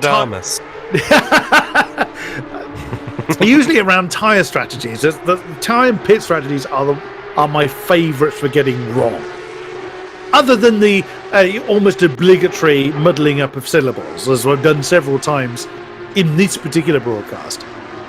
One of my favourite ones that I did was Anglesey last year, and instead of saying the club chairman, I said the Chub Clerman. Ooh, nice. See, I will happily mock myself for my own mistakes. So live in broadcast, I even said, Chub Clerman, let's try that again.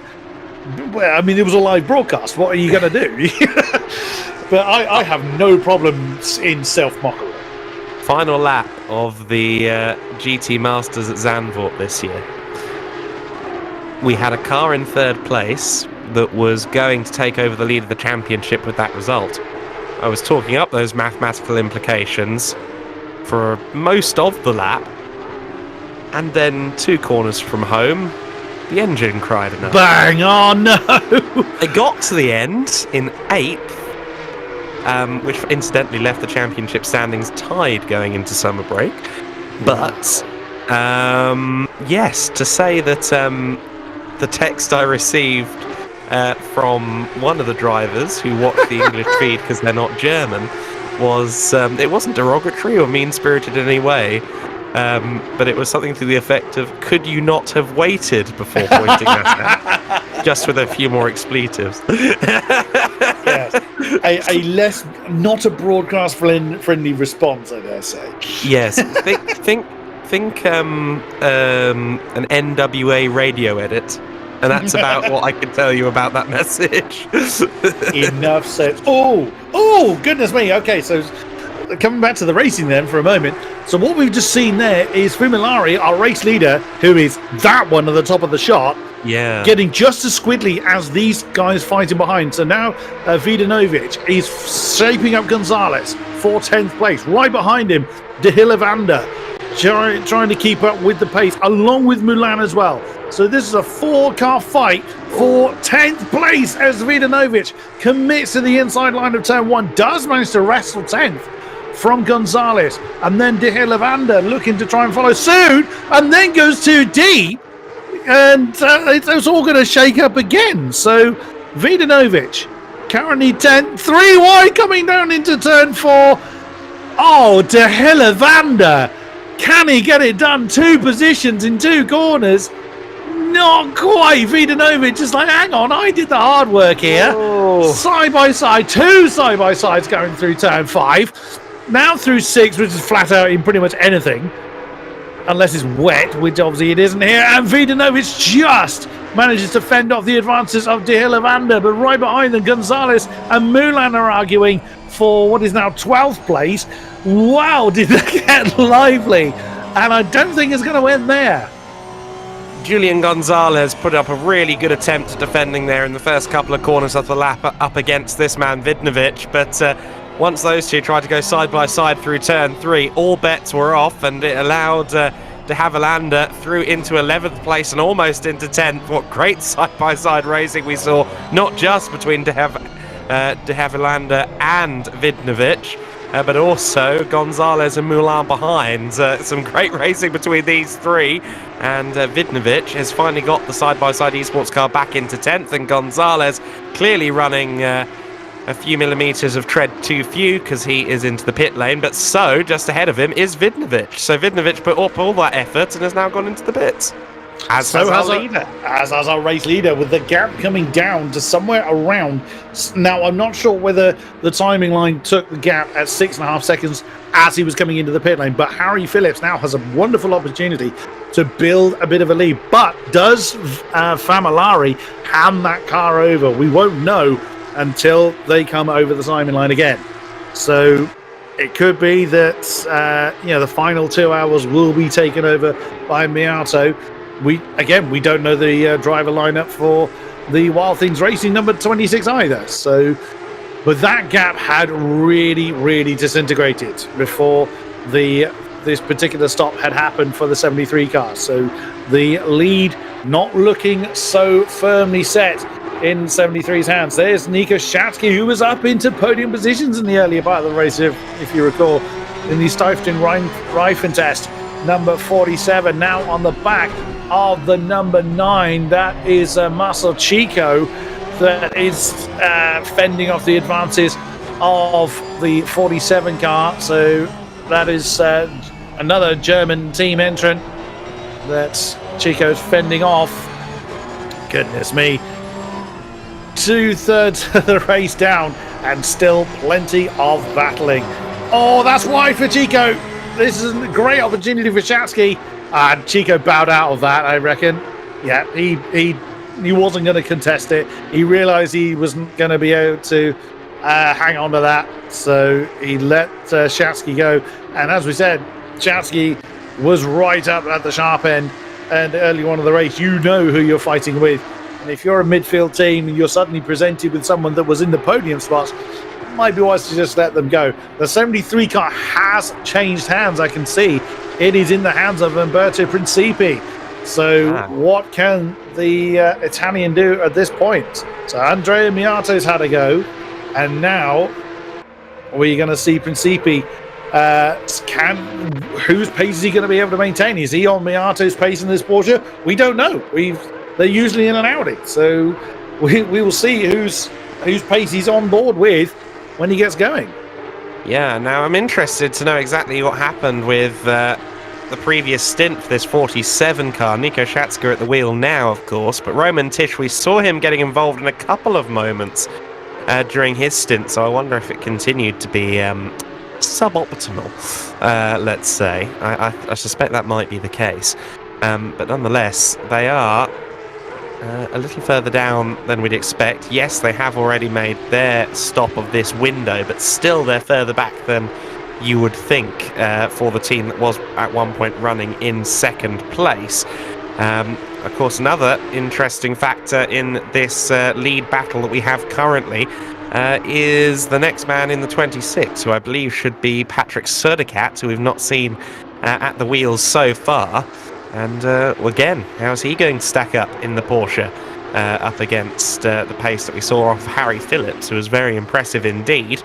New drivers in the car will once again completely change the dichotomy of this motor race, and I think it's going to leave us in for a very compelling final 2 hours.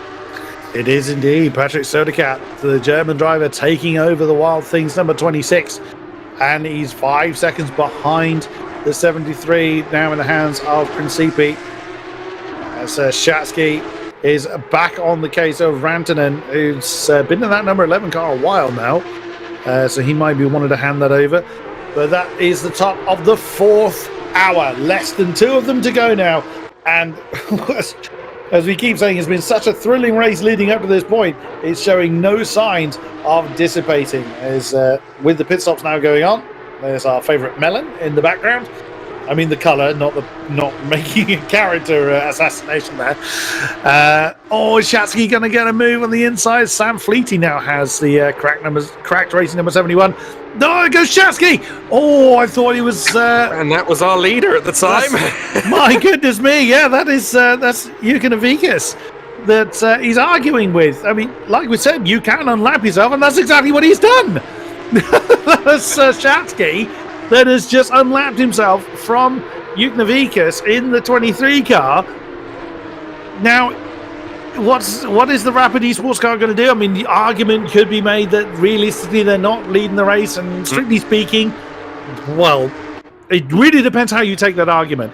You look at the tower, yes, they are. Should you be making that kind of move? Nah, that's where the debate comes in.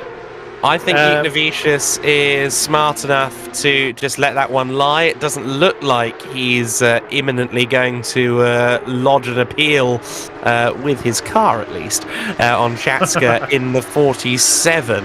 But yeah, that was something that I'm sure Yukinovikas reacted to in less than broadcastable terms, because that was quite bold from Shatska, who I think is probably driving like a man possessed, because that car has lost quite a lot of time relative to where it was previously. But yeah, deep breaths all round, I'm sure, as they went into turn 5. Very much so. Rantanen is in, so the number 11 graphics, Gripax Engineering, or Grifax, I think I said it last time, Engineering number 11 has come in, along with the 158 car of Carlo Barberi. The Ida Pro Esports, formerly Aston Martin, is in as well. So 4 hours down, less than 2 to go. Let's have another word from our commercial sponsors.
Welcome back, ladies and gentlemen, to the VCO LFM FLExTREME Series, round number 3.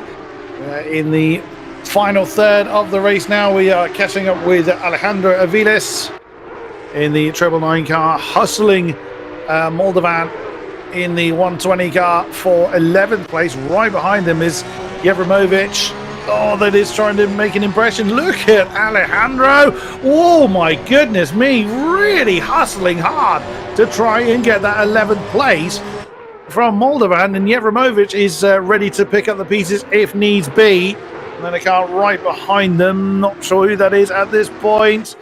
As Aviles, that's all come to nothing, basically. As, they've just carried on along their merry way. I think the car behind them is the 26th guy, so that is Patrick Sodercat following his pit stop. So he's not, there's nothing, there's only one thing worse than back markers for a lead car, and that's battling back markers, especially if that is Sodercat trying to close in that 5-second gap on Principi for what will end up being the race lead. Yeah, that's the Wild Things Racing car there in the back of the 4-car queue. So, less than ideal positioning. I think that much is clear as Alejandro Aviles has taken over from Julian Gonzalez as it would be, Soft J. In the 999 car, he's now trying to get his way past Moldovan up ahead and, not succeeded just yet. And, of course, he's got the wonderful seesaw of having Jevremovic nipping at his heels in turn. We do like a 3-car scrap for the sheer dilemma and existential crises that the middle car always has to endure. Yeah, we like it. I'm not sure the drivers do. Oh dear! Aviles Jevremovic with a nibble there to the back of Aviles. That could have ended worse than it did, for sure. Yeah, I was going to say, did he push? Or was he pushed, or did he jump? Well, from that angle, couldn't quite see, but that's allowed Sodercat into the middle of this particular battle. And you got another 3-car group just at the bottom of the shot there that has our race leader just ahead of it. He's one of the 3, so the race leader has nothing to immediately worry about. Principi just probably relishing the fact that Sodercat is caught up in this group. The backmarkers doing an okay job of letting the lead cars through, but again, we face this situation where they don't want to relinquish any time to their pursuers, but they have got to let the lead cars through. They will face penalties if they hold up lead cars for too long. As we now see this particular group come over the line once more, and that gap second to third is hovering at the moment around 5.8 seconds, so it's not changing an awful lot. It's less than a tenth between Principi and Sodercat last time around. There's a name we haven't seen for a little while, Felipe Moraia in the 349 VRM car on the back, as they have been for a while. The number 30, that's the Alfa Sinsport car of Timothy Flamger. I think there's Timothy back in the car with the Portuguese driver right on his tail. That's the race leader directly ahead of them, so they can pick up a bit of slipstream, if nothing else. If they fight too hard, they're going to be swamped by that 3-car, well, technically 4-car train being led by Bogdan Moldovan in the 120 car. Yeah, Felipe Moreira back in that VRM racing car then for the second time today. It seems as though they're pretty much splitting it into hour-by-hour stints, everyone getting 2 shots. 2 bites of the cherry to do a race stint at VRM Racing. So Moreira back in, and that should mean that we'll have one more driver change for them before the end of this race. But he's currently making Timothy Flamger's life a little more difficult than otherwise anticipated. And of course, if these two keep at this pace and continue to scrap with this ferocity, now that can only serve to help Umberto Principi as the stint wears on, because they'll form a very handy roadblock up against Patrick Sodercat. Absolutely so, who still has a car to deal with in the group he's in. There was our race leader, Tadas Ugnavicius, in the pits then, serving another stop. There goes Mariah. Can he get the job done on the 30 car? Racing room given from Timothy Flanger. And that's 9th position. Nicely done from the Portuguese. The 349 car. He's got a bit of a gap then to close into Fleety in the watermelon flavoured number 71 car. I'm interested. Go on. There's 35.8 seconds to the good. Come on. I'm interested to see now what the 23 team do going forward with Novicius in the pits again. Obviously, they've been staying out longer than just about anybody on these pit cycles. And, well, they're now in a situation where they have to make one more stop to get to the flag. Now, do they once again run one of their mammoth 65, 70-minute stints and then have a very short final stint of the race? Or do they kind of find two middle ground stints for the finish? Obviously, I think part of the reason we've seen them kind of charging through battles at times is the fact that they've often got fresher tyres than those around them because they've been extending their stints. So often when their tyres are 35, 40 minutes old, some of the cars around them are with tyres pushing an hour. And yeah, I'm interested to see what they do going forward now. With 1 hour and 46 minutes to go, they kind of have a little bit of leeway in that sense. They could take several different routes towards the finish of the race now, and it remains to be seen which route they take. They've now got Prepelita back at the wheel of the 23, and we'll see quite how it unfolds from there. I have a hunch, based on the gap between Sudakat and Prepelita behind, that they might have gone for a slightly shorter pit stop this time by, but that remains to be seen. It does indeed remain to be seen. Yeah, very good point. Also, I wonder if that decision is influenced by the ever looming Sasha Glatter that's back in command of the 27 Venari racing car. And he's closing in pretty quickly on the 23. We will see as time goes on. Juan Pablo Ordonez in command of the SRP Racing number 9 now. He has the company of Latifa, who's back in the driver's seat of the Grip House Engineering number 11. That's a fight for 15th place. And the car behind them is the number 27 car. That is the aforementioned Glasser. So they won't want to be keeping him at bay for too long if they can potentially help it.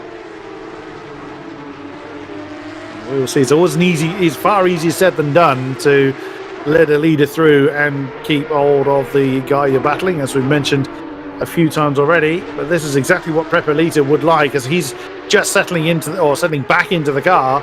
So is Glatter, but Glatter has been taking a few chunks out of the gap between himself and the podium. So I'm sure Prepelita will be quite pleased with the fact that Glatter's got a couple of cars to work through before you can think about closing that gap in. My goodness me, Glatter was really squidly on the brakes. Ordonez, well observed, has just let the 4th place car through. Gotta say, isn't that a fabulously motorsporting name? Juan Pablo Ordonez. Both Montoya and Lucas would be happy with that little half-name tribute. Of course, Juan Pablo Montoya and Lucas Ordonez, respectively. But yeah, Juan Pablo has been impressive in his stint so far. I believe this is his second turn in the seat today, and he'll be looking to try and move up a couple of places. He's got Leteva just ahead of him in 15th place, and of course they've got the interloper between the two of them at the moment, as we cut to yet another troubling train of cars featuring the battle for 10th place and the car running second overall. Yes, with an imposter among them. So again, Sudakat has not managed to break clear of this group as yet. Again, we come back to the argument of, should Moldovan be letting Sudakat through? Well, strictly speaking, yes, but at the potential compromising of his own race, which, as we've said before, any difference between these cars is very, very minute in general terms. It's the driver that is the biggest difference between his car, as that is Yevremovic, that's gotten a little bit uncomfortable coming out of turn 10.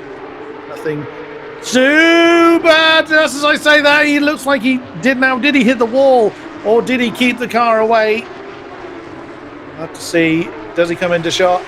There he is. couldn't quite see if he'd... but the fact he's still going, he might have just avoided the wall there, but that would have woken him up if nothing else. Yeah, nice little jolt as they get into the evening portion of this race, I suppose. Couldn't have his espresso before getting the car, so that's the next best thing. And that looked to me, is that Sodercat getting through the last of them? It is. There still one ahead? Oh, okay, that is. Okay, that's very good news for him then.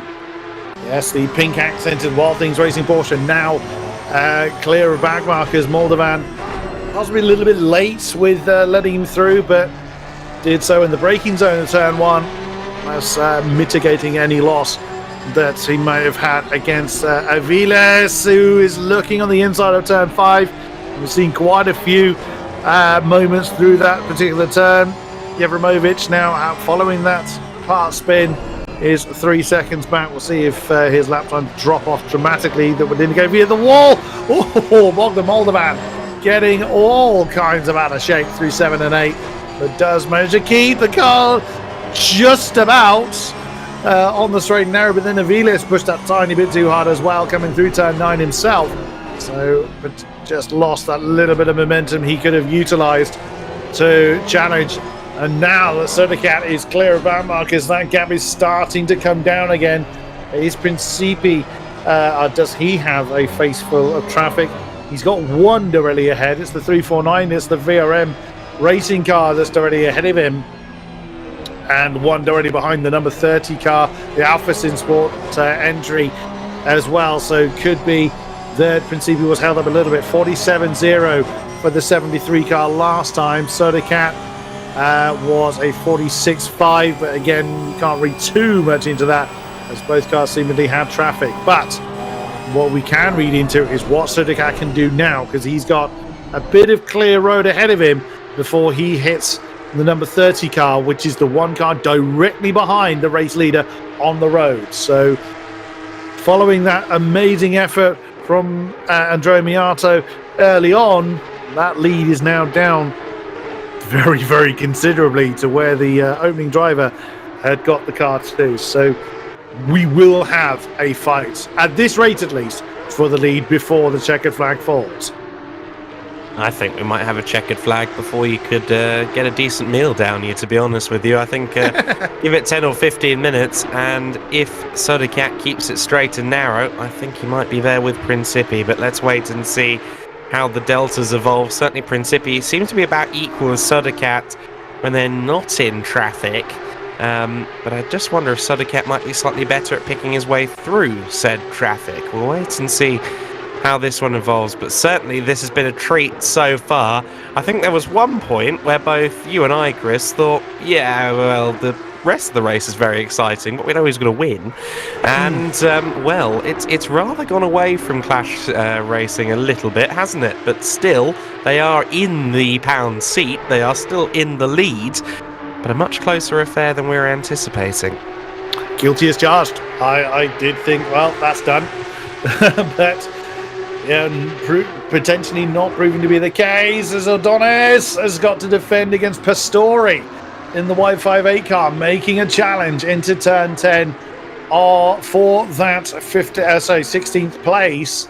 The Italian Christian Pastori not quite, but by a very, very narrow margin, getting the best of the Spaniard coming through the field. And they are currently tucked up behind Litava in that in the finish entry at the moment. There's Aviles still on the back of Bogdan Moldovan in the 120 car. So the battle for 11th is continuing. Now, are they closing in on Flamja for a chance at the top 10? Not yet. They're nearly identical in lap time. Last time around as Aviles.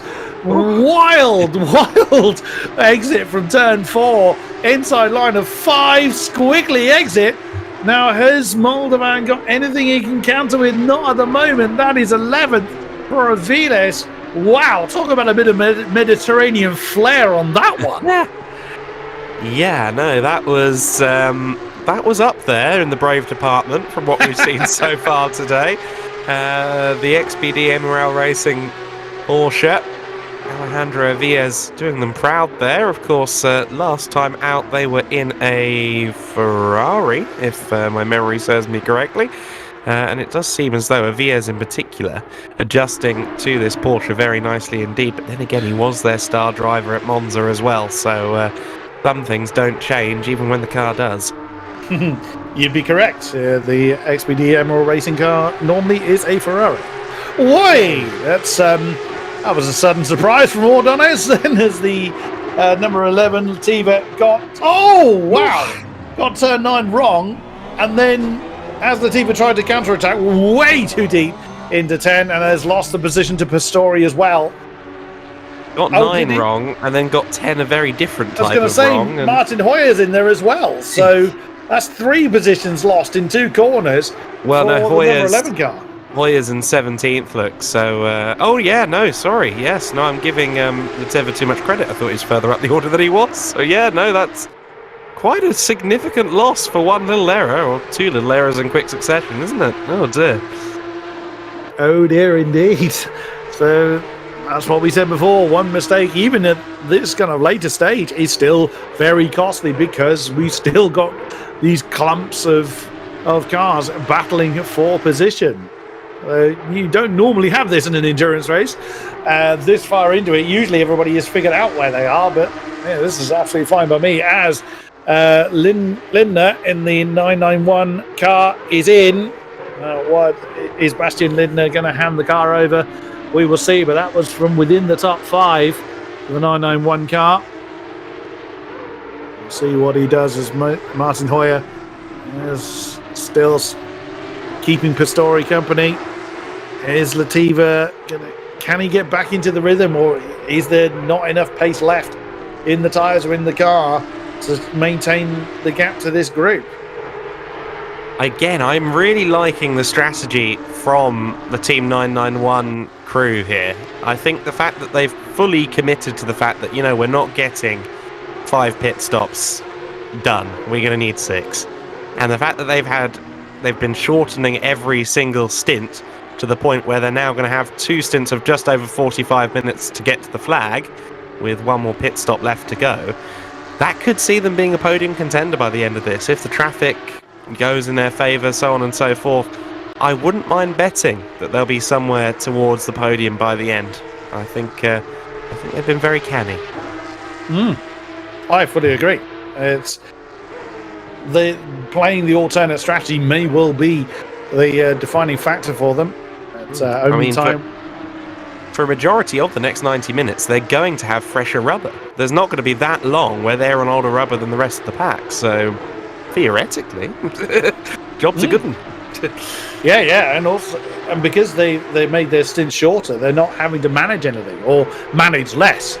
They're not because they're not extending the stint. They can go absolutely flat out qualifying laps for the rest of the session or the rest of the race. Only they know what they're up to. Yes. But keeping an eye on this one, there's a Viles that got past Moldovan. Nearly 2 seconds between the 999 and the 120 cars as Jevremovic trying to work his way past into turn 10. Can't quite get it done. Viles is probably, well, no doubt is, looking at the gap between himself and Tim Flamger. 4.5 seconds at the last time check. It's a bit early to see whether the lap times are any different. Only 4 seconds now between our top 2. As did Lindner hand the car over? What was he? 991. Answer is yes, he did. That is now Felg in command. Matthias Felg is back in command of the Garage 991 car. They've all proved themselves very capable of pushing hard in that car. There is Patrick Sudicat. The car directly ahead of him is not the race leader. He would love it to be, but it is not so. Car directly ahead is the number 30 car. That is the Alpha Sim Sport crew, who are in... What position are they in? 9th. That is Tim Flamger, who is the next target for Aviles and crew in the group that we've just been enjoying the battles of. Yeah, no, it's been compelling stuff so far, hasn't it? As we see Pretra Trevimovic going to the inside of Moldovan. And Moldovan again, for the second time in as many occasions seeing him, has come under threat here. Jevimovic with the inside going into 7 and then into 8, and surely not going to be able to hold around the outside as Moldovan. Yes, he does. Very hardy stuff. Will he get his nose chopped off into turn 9? No. Both drivers very careful about leaving just a little bit of space and competitive room for each other. But eventually Jevimovic had to really get the better of that situation. It seems as though Moldovan has fallen into his clutches quite quickly, and while he's keen on battling Predrag Jevimovic, I think the side-by-side esports driver has got that done now. It does seem so. And can Moldovan hold on to the tail of the 449 car and drag them a little bit further up the field? We will see. So then, potential battles. Pick one, there's plenty of them. So, lead battle, 3.5 seconds between the two. Last time, 0.4 of a second in Sudakat's favour. There is Jevimovic fending off the advances of Moldovan.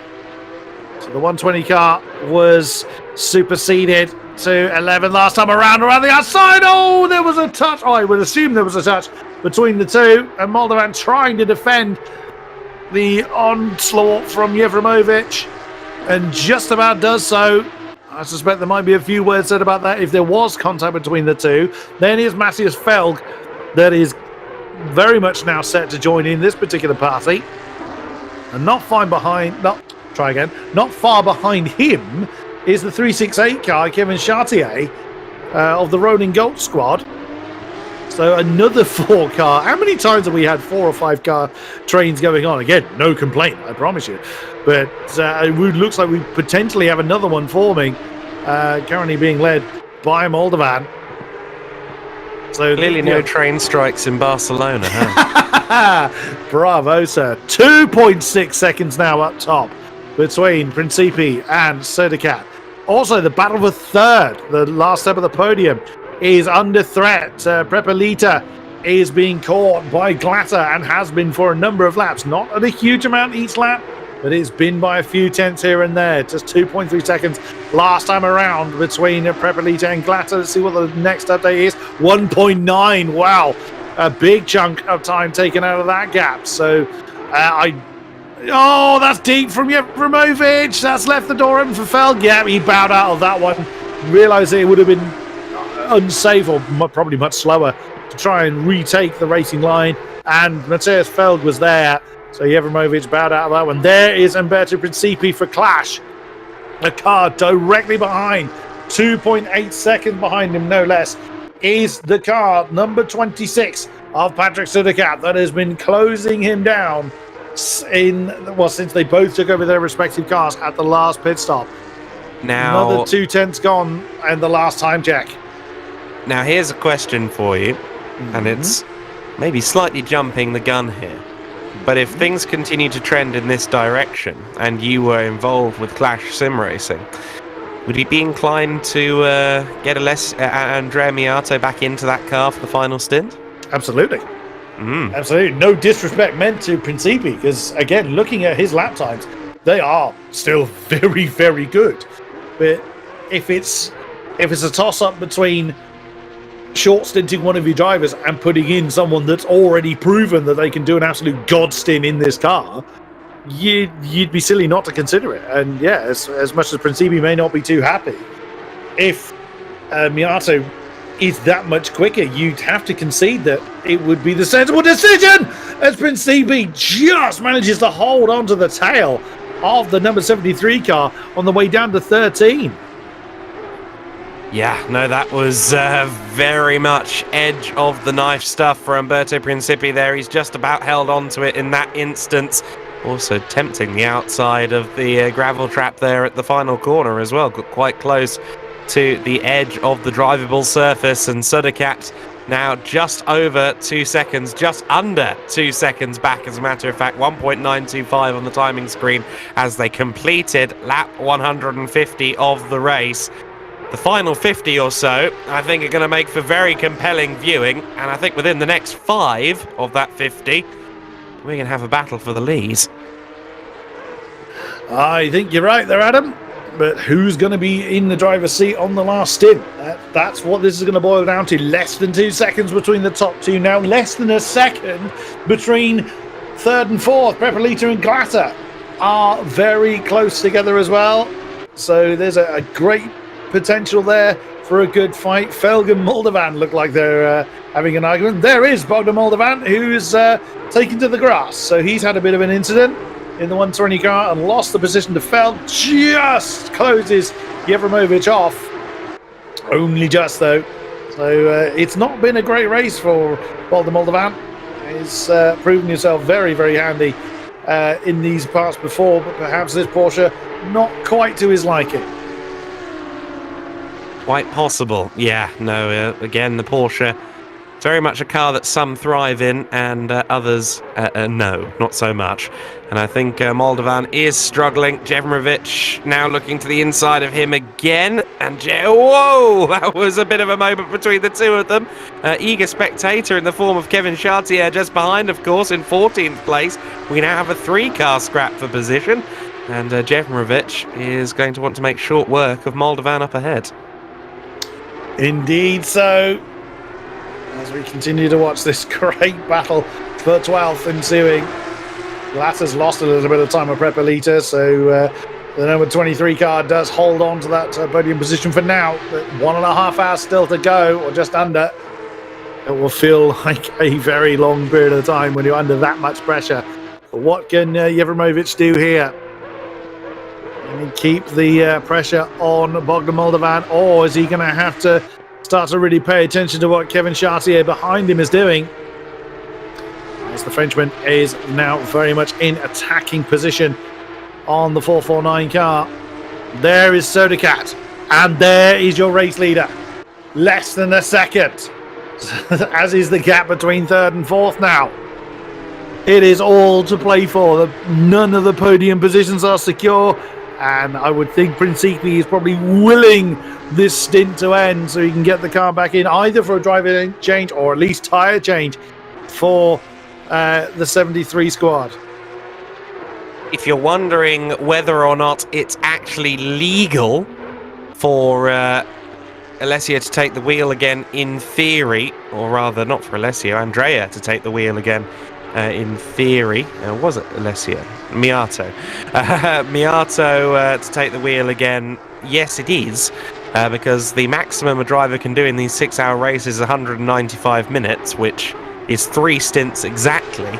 So yes, he could do a third stint if that's what the team decide to do. So the decision is going to be with all 3 of them, I imagine, but principally, I suppose, the Umberto Principi as to what happens next.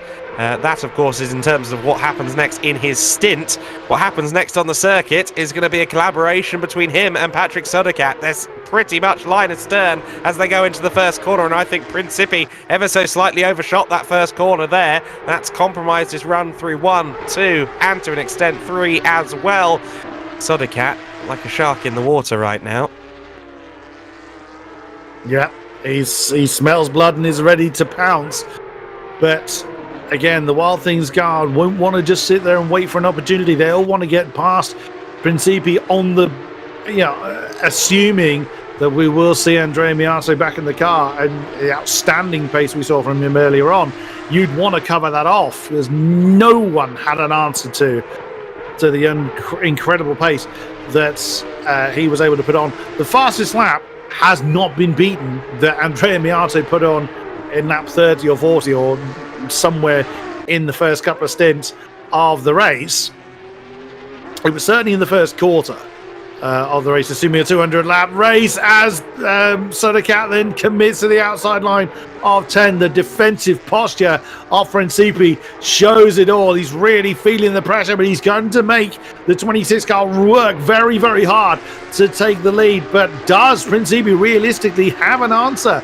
It could be that he's just been keeping everything cool, keeping enough life in the tyres for this exact moment, hoping that Sodacat's burnt the best out of his tyres. I can't imagine that would pay off if that's what he's done. I reckon that Principi is going to find it very, very hard to keep the Wild Things Racing 26 behind him. I think if there was any preservation involved, he would have lit the afterburners about 2 or 3 seconds of gap ago. Unfortunately, I think this is just a matter of slightly differing abilities with the car underneath them. It's worth mentioning we've got an equally interesting battle for third place right now. Glatter in the 27 car is all of 2/10 back from Prepelita in the battle for third and fourth position. So all three of the podium positions currently under contest and under a great deal of uncertainty. Principi continues to lead the way, and just to say, Chris, earlier on, you reckon it was lap 30 that fastest lap was set. There you go. So 120 laps ago was when we saw that. And there is Sasha Glatter challenging Prepelita for third. So this is a battle for the remaining podium spot. One of these two cars are going to be disappointed, but at the moment it is in the hands of the number 23. That's the Rapid Esports squad. The Romanian team have got their hands on the podium at the moment, despite the advances of the German Venari Racing number 27. Oh, that looks a little bit deep from Prepelita, and Glatter almost had the run on the exit of turn 5. You do not want to be giving Sasha Glatter any potential opportunity to make a run, but then saying that, Glatter is a little bit uncomfortable through 7 and 8 as they themselves are catching up with another group of backmarkers. Difficult to know where to look. If only we could all have about a dozen eyes, we'd be able to cover everything right now that's happening on the circuit. Amazing scrap between Glatter and Prepelita, and obviously up ahead the battle for the lead still ongoing as well. Sudakat still behind Principi. We understand an hour and 20 minutes of this race to go, and we've got grandstand viewing no matter where you look. This battle for third place coming up on traffic in no uncertain terms. It's a clear track up ahead for Principi and Sudakat meanwhile. And Sudakat was very close to Principi into that turn 1 braking zone. Principi unsettled there coming out of 2. That will compromise his run. A shallow entry into turn 3 makes the corner tighter for him as a whole. I don't think Sudakat's going to be close enough into 4. He is not. But Principi undoubtedly, unreservedly feeling that pressure. The slight irony of this particular battle, the next car down the road is round 1 winners VRM. So the current leader looking to try and make a third winner, well actually either of these cars would make a third winner in the series, are catching the round 1 winners. So VRM, who find themselves in, where are they at the moment? Still not bad, in fairness. You know, inside the top 10 is a good haul of points for them. But you know, that's only 8 cars on the lead lap, 4 of which are in very close combat with one another, just in 2 different pairings. Goodness me. Sudakat may well just be biding his time, maybe finding the right opportunity, because he was right on the bumper of Principi, but lost a little bit of momentum coming through that final chicane last time around. There is Sasha Glatter, who again is facing the same kind of question, but he's got past. Oh, he's already done it. Yes, he has. He's already got him before they even got through turn 9. So Prepelita could not keep the advances of the German behind him at this point in time. So we still have at least 1 more pit stop to go through, and of course, as you can quite clearly see, this lot have got traffic around them. So there's still twists in this tail to unfold just yet. The only Lexus in the rival split is run by the Venari Racing team, and in the hands of Sasha Glatter at Monza, it was the most formidable car driver pairing out there. Yes, they didn't win the race, but he was astonishing, particularly when it got damp at Monza. So he is a formidable driver. We've already seen that proven in the VCO LFM FLExTREME series rivals split, and we have this fabulous battle for the lead. We saw a lot of jostling for the lead at Monza, and now we're getting another opportunity to see just how good the racing is here in the effective second tier of FLExTREME.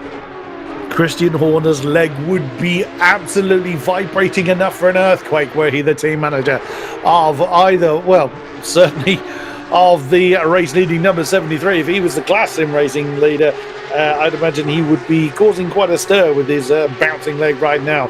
But equally wild things, they got to get the move done, but it looks like the kind of pace advantage we were seeing early on has evaporated from Sudakat. He was taking quite a decent amount of time out of the lead between himself and Principi. So have we been deceived? Has Sodercat burned the best out of his tyres? Has Principi just been keeping everything fresh enough to keep the Wild Things Porsche behind him?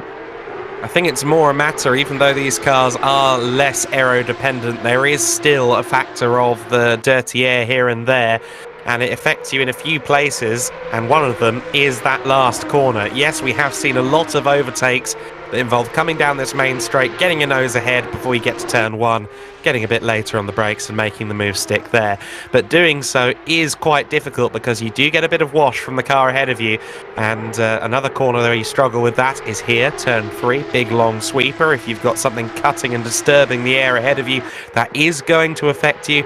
And turn 9 as well, for that matter. There are quite a few places where these cars will feel a bit weird for the drivers on the front end with someone as close ahead of them as Principi is to Sodercat. So yes, he has closed up nicely, but I think overtaking when there was only 2 or 3 or 4 tenths between the most laps is going to prove difficult and will remain difficult for however long this battle endures.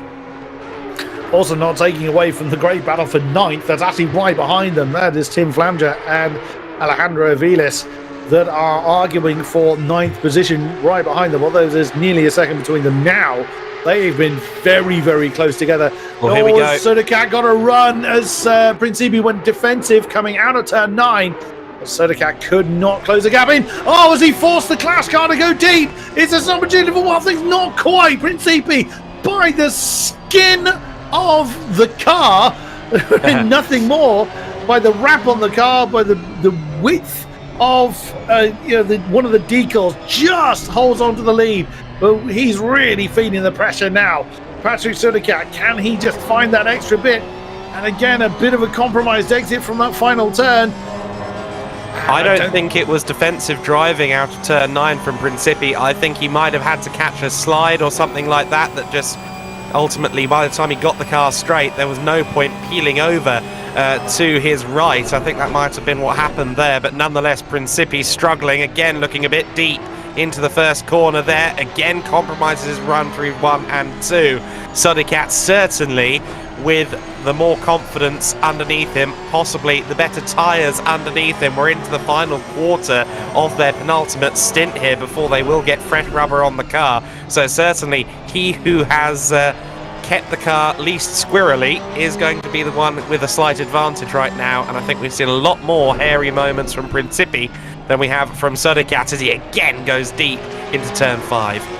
But he gets the drive he needs just to keep the German driver behind him. So Principi, with all the pressure in the world on his shoulders, and doing a great job in doing what he needs to do to keep the Wild Things Racing 26 behind.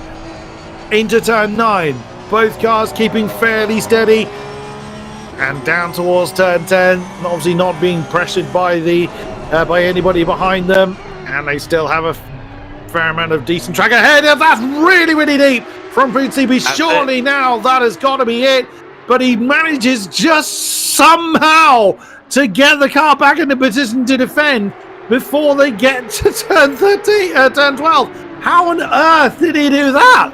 He only that's thrown them into the clutches of that battle for 9th.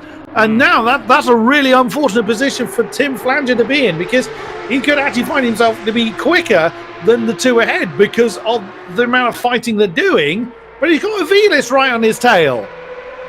Sodercat can expect a lot here, but what he can't expect is Flanger to give up his position in the process of not overtaking the top 2. If it comes to it, I think Flamber's going to go for it, although he just went very deep into turn 1 in the back of shot there. He's done very well to hold on to 9th place there, despite the protests of Aviles up ahead. You can see that it's getting ever darker here at the Circuit de Barcelona Catalunya at the moment. Alejandro Aviles watching on from the back of Flanger, and not quite able to do it just yet. But what a situation this is. The battle for the lead and the battle for 9th, all occupying one piece of tarmac, and much like my family at Christmas, I can't imagine they're all going to stay under one roof without having any drama. I mean, this is you couldn't pay for better seats for a race than what Aviles now enjoys. Although obviously he's concentrating on what he's doing, but now Sodicat, a little bit of a gap between himself and Principi, but he's seen where he has an advantage. Is he going to be able to force the mistake onto Principi once more? We can't actually quite see through the car of Flamga at the moment.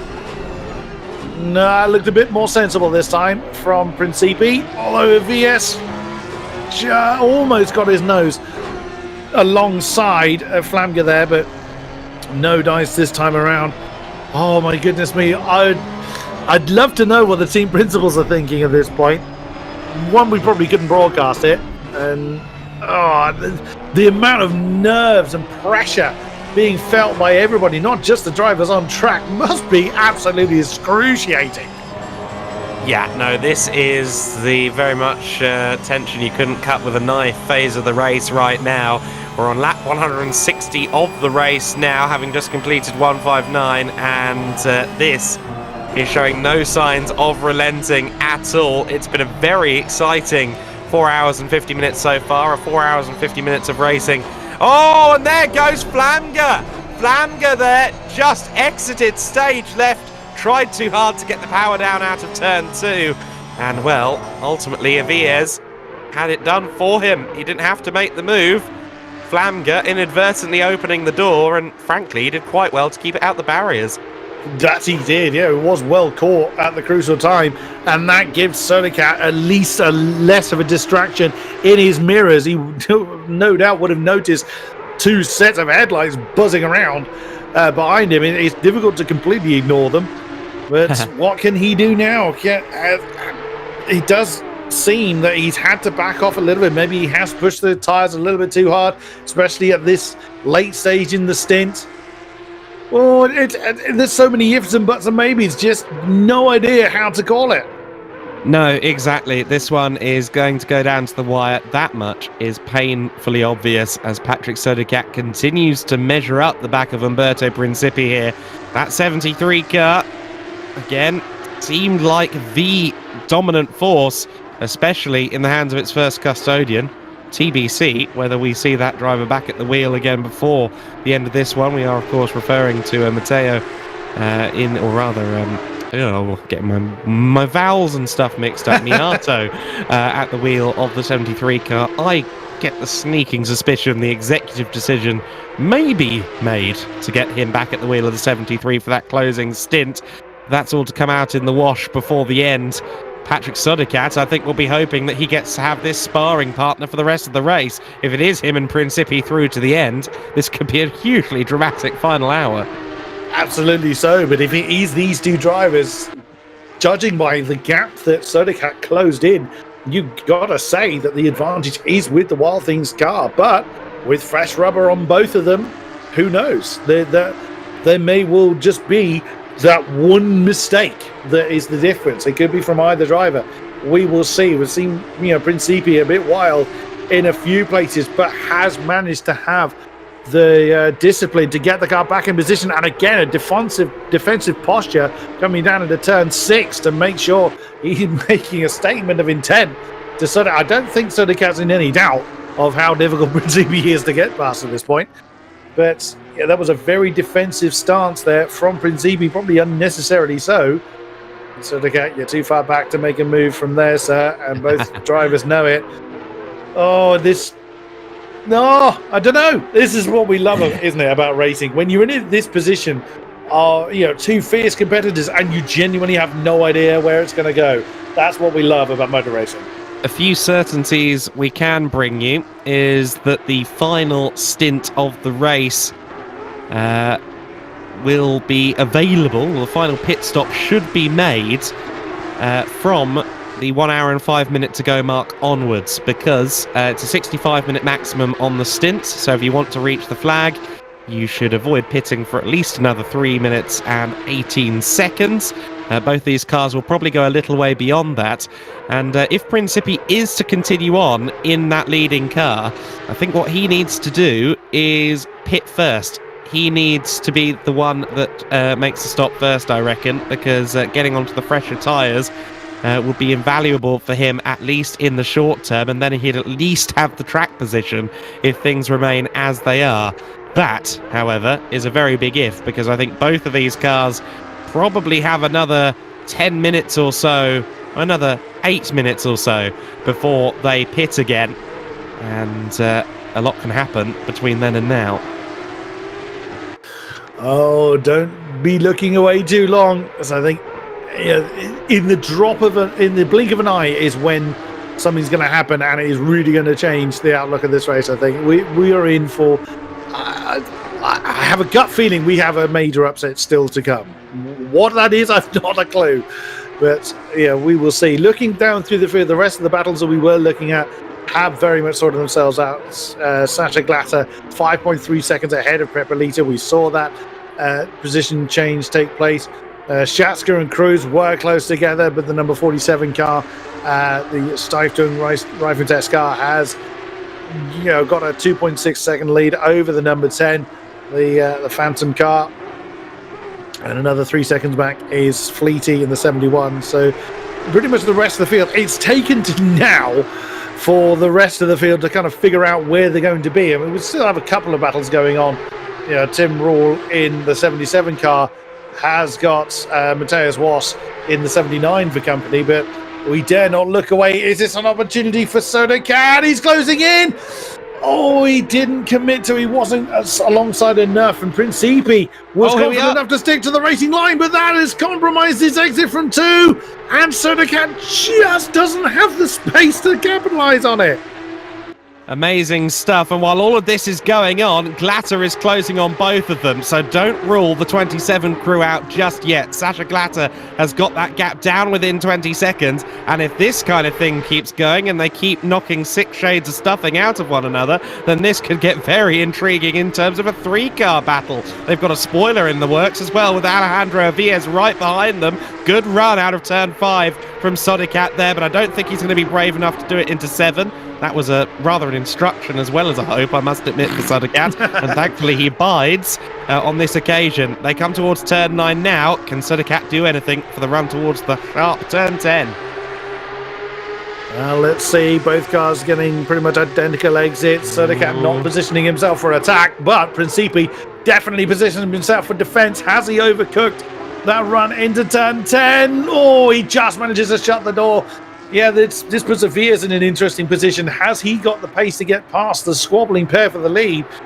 I mean, I'd be really nervous trying to get past these two. If I was in Vies' position, I'd just sit there. I wouldn't want to get past. He's 10 seconds behind Florian Mireia in the 349 car. Bad run for Principi there. This could be the moment. He did very well to avoid the grass coming out of the final corner. Actually, didn't work out too badly for him getting all acquainted with the sausage curb. But for a moment there, I thought that run was going to be dreadful coming out of the last corner. I don't think Sodercat's going to be close enough into T1. Very surprised. Principi's has had this incredible ability to recover from a bad corner. We've seen quite a few of them from the Italian now, and yet somehow he has managed to keep that lead in the number 73's hands. In comes Prepalita. Is this now the indication that we're going to see the next round of pit, or the final round of pit stops begin? Usually it's someone pulls the trigger and then a flurry of them follow. We will see. A good indicator. I'm amazed that Prepalita is in that soon, though. I thought they were going to run until about 50 minutes to go, but okay, so that it was a very, very short penultimate stint from Prepalita in 4th place. Of course, he's lost out to Glatter during that stint, so could this be a matter of them swapping in their fastest driver at the first possible opportunity? Because again, I remind you, 65-minute maximum stint, so that was the first time they could have pitted Prepalita if he was to be replaced. Absolutely so. I was kind of thinking exactly the same line there. That's what they were thinking of. Only they don't. Vies, I hope he's going to just sit there. He's got the greatest ringside seat for the lead battle. But, I mean, impatience can cause the wrong decision to be made. I would think that probably by now Sodercat's car is going to start to feel a little bit uncomfortable. And if he is, that's the right call. Why? Gets him very much out of the way and on fresh rubber with enough time, exactly as you say, enough fuel in the car and life in the tyres to get them to the end. So wise decision there from the Treble 19. But still, Sodercat cannot find that extra bit to get past Principi, and equally Principi doing exactly what he needs to do to keep the 26 behind. It's so tense between the two. There's been mistakes on both sides, but as yet it is still where they've been for the last 20 minutes at least. And interesting here that Glatter is in. So the 27 car is in from third place. And that means that come the end of this race, no matter who's at the wheel, both of these cars are going to have fresher rubber bolted onto them than Glatter. Now, I suspect that if the top two aren't in this time by, both cars will be in within the next two opportunities. So it shouldn't make that much of a difference. But, you know, every little helps. Other supermarkets are available. Absolutely so. But is Sodercat going to pit later than Principi, or is he going to follow him in? I would think, surely, if they've got enough fuel, it would be in the Wild Things Racing interest to pit one lap later than Principi. Oh, again, Principi deep into turn 10, but Sodercat not enough space to do anything about it. I would think that Sodercat, exactly as you said earlier, is going to pit a lap or so later than Principi. It just seems to me the better decision to make. But if Principi strings it out long enough, well, there we go. Question answered. In comes race leader, as well as there being a yellow flag somewhere. The 27 car is stopped on the start-finish straight. Oh, according to my map. What on earth is going on there? That's the Venari Racing squads. Well, that could just be a consequence of Shatska having just taken over the 47. I think that's. Oh wait, no, 47. No, sorry, yes, 27. That was Glasser. 27. That's Glasser. Okay. So have they disconnected? Well, they've switched drivers too. They've got Gross at the wheel now. So I'm not sure. We're gonna have to wait and see whether we can spot that 27 car at the next possible opportunity. But on screen, it's saying that Gross has taken over. Let's wait with bated breath. But on the map, on the tracker, that car is stationary. And Shatsky... case, that's huge.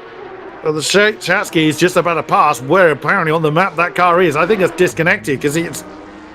There you go. And Miato is in the car, so we called it. They have indeed put Miato back in the car. So now it is it's really down to Sodercat to floor it as much as he can. 1 hour to go, and still uncertain as to who is going to come out on top. Nika Shatsky continuing in the number 47 car, but with all due respect, he's not really featured too heavily in the battle for the top. But what has happened? The number 27, unless for whatever reason the map is incorrect. I think the map might be incorrect because Gross is now registering Delta's sector times in the 27 car. So I think it's just the map struggling to... No, he's in the pits. So that's either a disconnect or I didn't see a penalty flash out for them, unless there was damage on that particular car. The car didn't exit the pits, I don't think, after Glatter took over. So I think that, or after Glatter handed over. So I think Gross has just not been able to get underway. Maybe they're just trapped in the pits or something like that. That is heartbreaking. Considering they were inside the top 5. They were looking at a podium position, and that is absolutely heartbreaking. There's Kevin Chartier, who is still keeping Yevremovic company in 11th place. Oh my goodness me. Now is going to be the only time we're going to be able to risk it for the final time in this race. Let's have one final word from our commercial sponsors.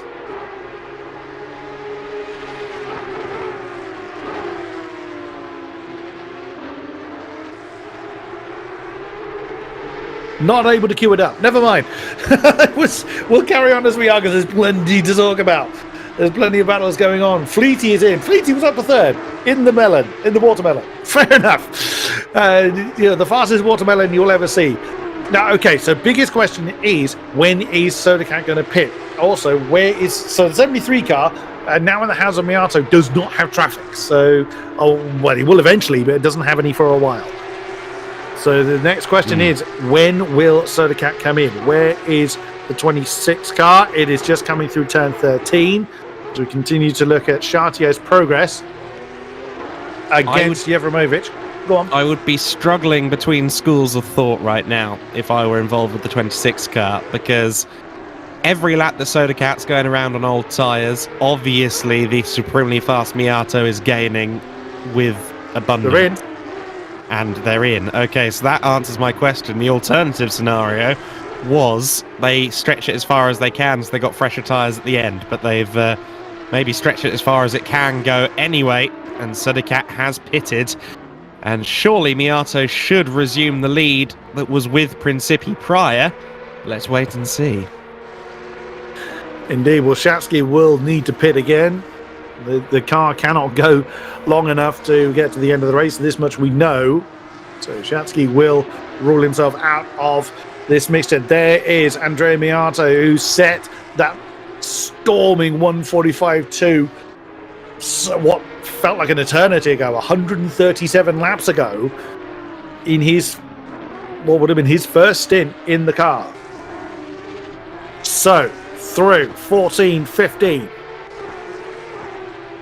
is the 26 moving? Not according to the map. I don't think it registers pit stops quite that accurately. Where is Miato going to be in relation to Soda Cat? It says he's left the pits. There he is. There he is. It's going to be close. It's going to be Miato with the advantage because he's already up to speed. The Soda Cat. No, it's Harry Phillips. Oh, we should have seen that coming because Harry was the one that was taking the biggest chunks out of the 73 car. Oh, wow. Fastest drivers from both teams within a second of one another, in sight of each other. But Harry's got to get the tyres up to speed. He's got to get himself reacquainted with the car. And Miato is, well, he proved his pace early on.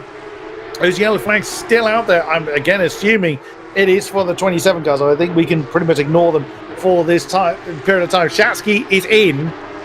The 27 car is now registered as in third. So there is a bit of a bug going on there. So we can ignore that. So they are back into a podium position then, which is good to see. Nicholas Gross having taken over the car, then whatever the cause of that is, we'll probably never know. But it's good to see that they have actually retained that podium position, which they fought very, very hard to claim. But Harry Phillips now faces, there we go, 2.2 seconds of a gap between himself and Miato. That's how much time was lost pitting a little bit later. Can Harry Phillips close it down? Don't push that hard, Harry. Again, there's his Ken Block tribute going on there through turn 12. Oh, and there's Ika Rantanen back in command of the number 11 car. That is a really close fight for 20th with the number 79. That's the French squad, the G Liga Esports team. Currently in the hands of, who has got that one? Simonian at the wheel. It is indeed. And I'm surprised, really, to see that this Griffax entry is outside the top 20 now, but trying to get into 20th place at turn 9. And both parties very coordinated and making sure they don't hit each other. Side by side now with Rantanen on the outside. Surely that benefits Simonian. Yes. But I think Rantanen, with more pace and certainly a slightly heavier right foot, is soon going to find his way past. Possibly a bit less patience than Simonian has. Drive-through penalty for car number 120. Now, I can confirm that those drive-through penalties are automatic by track limits, by track limit excursions. Any kind of investigative penalties are done post-race unless it's really blatantly obvious they've just skewed into someone. Then you race disqualification if that's the case. But these drive-through penalties are track limit. You've exceeded the track limit too many times, so that's why those drive-through penalties appear. As Bogdan Moldovan, he's had a really tumultuous race in the Porsche. Has Moldovan? So he got in the car. He had a lot of fighting to do. He lost some positions, and now he's and himself a drive-through penalty. So not been a great day in the office for him. No, it's not, as we see Russell Reyes for the third time at the wheel of the JMX Phantom number 10 Porsche. and he's just behind Tish, who's also back into the 47 car. So two drivers who've already acquainted themselves with this circuit and car combination during the race, going head-to-head, and Russell Reyes has been one of the most impressive offensive drivers in this race for my money. I suspect that he's going to give this a very good go, and possibly quite a successful one as well. They've got some lap traffic up ahead of them. They've got a bit of a gap between themselves and Junkavicius in fourth place.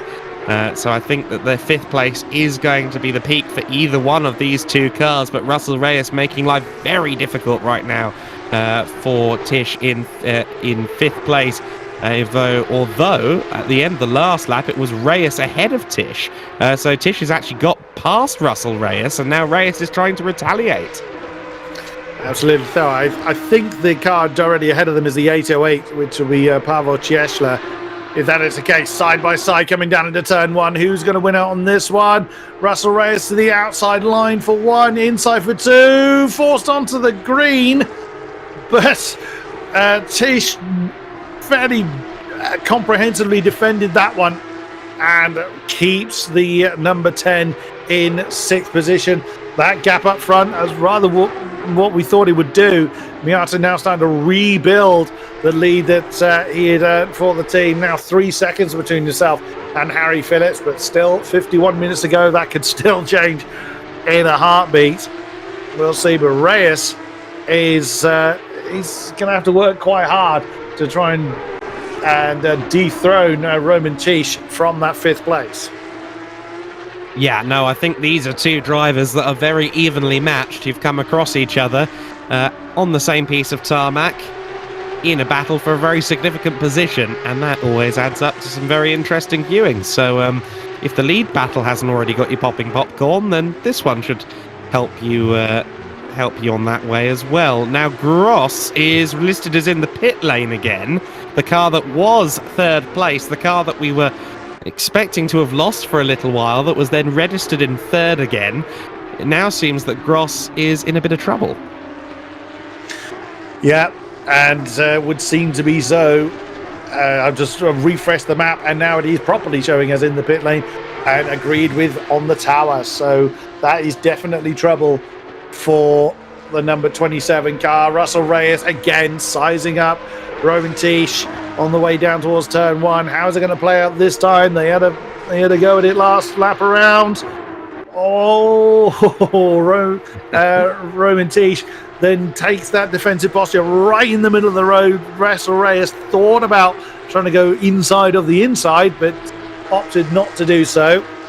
Remains in fifth place at the moment in the number 10 car, and it looks like the 27 car is he yep, I think he's back on track again. Yes, he is. So for whatever reason, Nicholas Gross, there he is back on track, but in seventh place, out of the podium spots. But look at the bottom right. It says Sasha Glatter again. I'm wondering if Gross was struggling with a connection issue, and they've maybe decided to switch him out again. Could well be. Again, it's to keep with the ruling that one driver cannot exceed was 195 minutes in a single stint. Another driver had to take over. So when it was identified that Nicholas Gross had that connection issue, Glatter was then recalled up. Hopefully that doesn't exceed his overall time. But yeah, well observed there. And there's Glatter now. Yeah, that's got to be heartbreaking for the team with less than an hour to go to try and close in on the top spots. But we tried this earlier. We'll try it again. Let's have one final word from our commercial sponsors.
Welcome back to the VCO LFM FLExTREME series, round number 3, in its final hour now.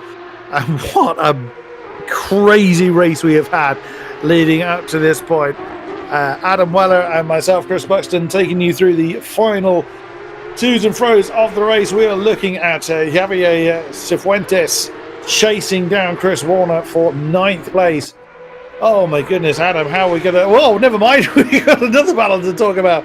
That's Adamu in the 158 car under a lot of pressure from Perry in the full boost 467 car for 16th place, as the 158 car has just about defended lots of slideaways from the 467, has had to concede that attack. My word. Oh, how on earth are we going to summarize this, Adam? Mikhail Prokopyan there was sliding like quite no one else we've seen so far in this race, I don't think. That was one of the more impressive drifts we've seen so far today in the 467 full boost racing car. They, of course, are fighting for every position they can possibly get because they've had 2 relatively strong races so far in this FLExTREME season. They were at one point well within the top 10 in the early stages of this race. And unfortunately, an incident-laden second hour of the race put paid to the 467 car's chances. But gaining any possible little position up ahead of them that they can get will, of course, aid their point scoring and help them potentially at the end of the year. So Prokopyan under a lot of pressure to move the car up the order towards the end. Well, he's Polish, so I'm not 100%. Oh, that looked very French to me. My apologies. I thought so for a second, but I did have to look that up. He's from Poland, so yeah, Prokopyan. No idea. Apologies again to our Polish contingent, but we're British. We're never going to get it right. I think they're used to that. Generally, foreign languages appreciate the effort as long as you don't butcher it too hard. But that was a great effort from Mikhail Prokopyan. And then Russell Reyes still on the back of Tish for 4th position. They come over the line just 2.5 tenths apart. Very defensive posture again from the 47. Keeps Russell Reyes from exploiting the opportunity into turn 1 with the back marker right in their face as well. That's the 808 car. Ciesla is going to be very popular in a minute, as that's a bit of an uncomfortable line through turn 3 for Tish, but Russell Reyes could not capitalize on it. No, not enough grip in the car through that long sweeping right-hander to be able to capitalize on that mistake. But it does look like Russell Reyes has it in him to get up into 4th. Can he find the opportunity to do so? Meanwhile, the gap for the lead has extended out to over 5 seconds. It was just over 2 seconds as Harry Phillips was doing his outlap after the last pit stop. So the gap is extending. It's out to 5.6 now. And Phillips is on the back foot here up against Miato, the man who set the pole position time for the 73 crew at the very beginning of this race. Clash Sim Racing have led pretty much the entire race so far. And they've got their strongest man at the wheel now for the closing stages.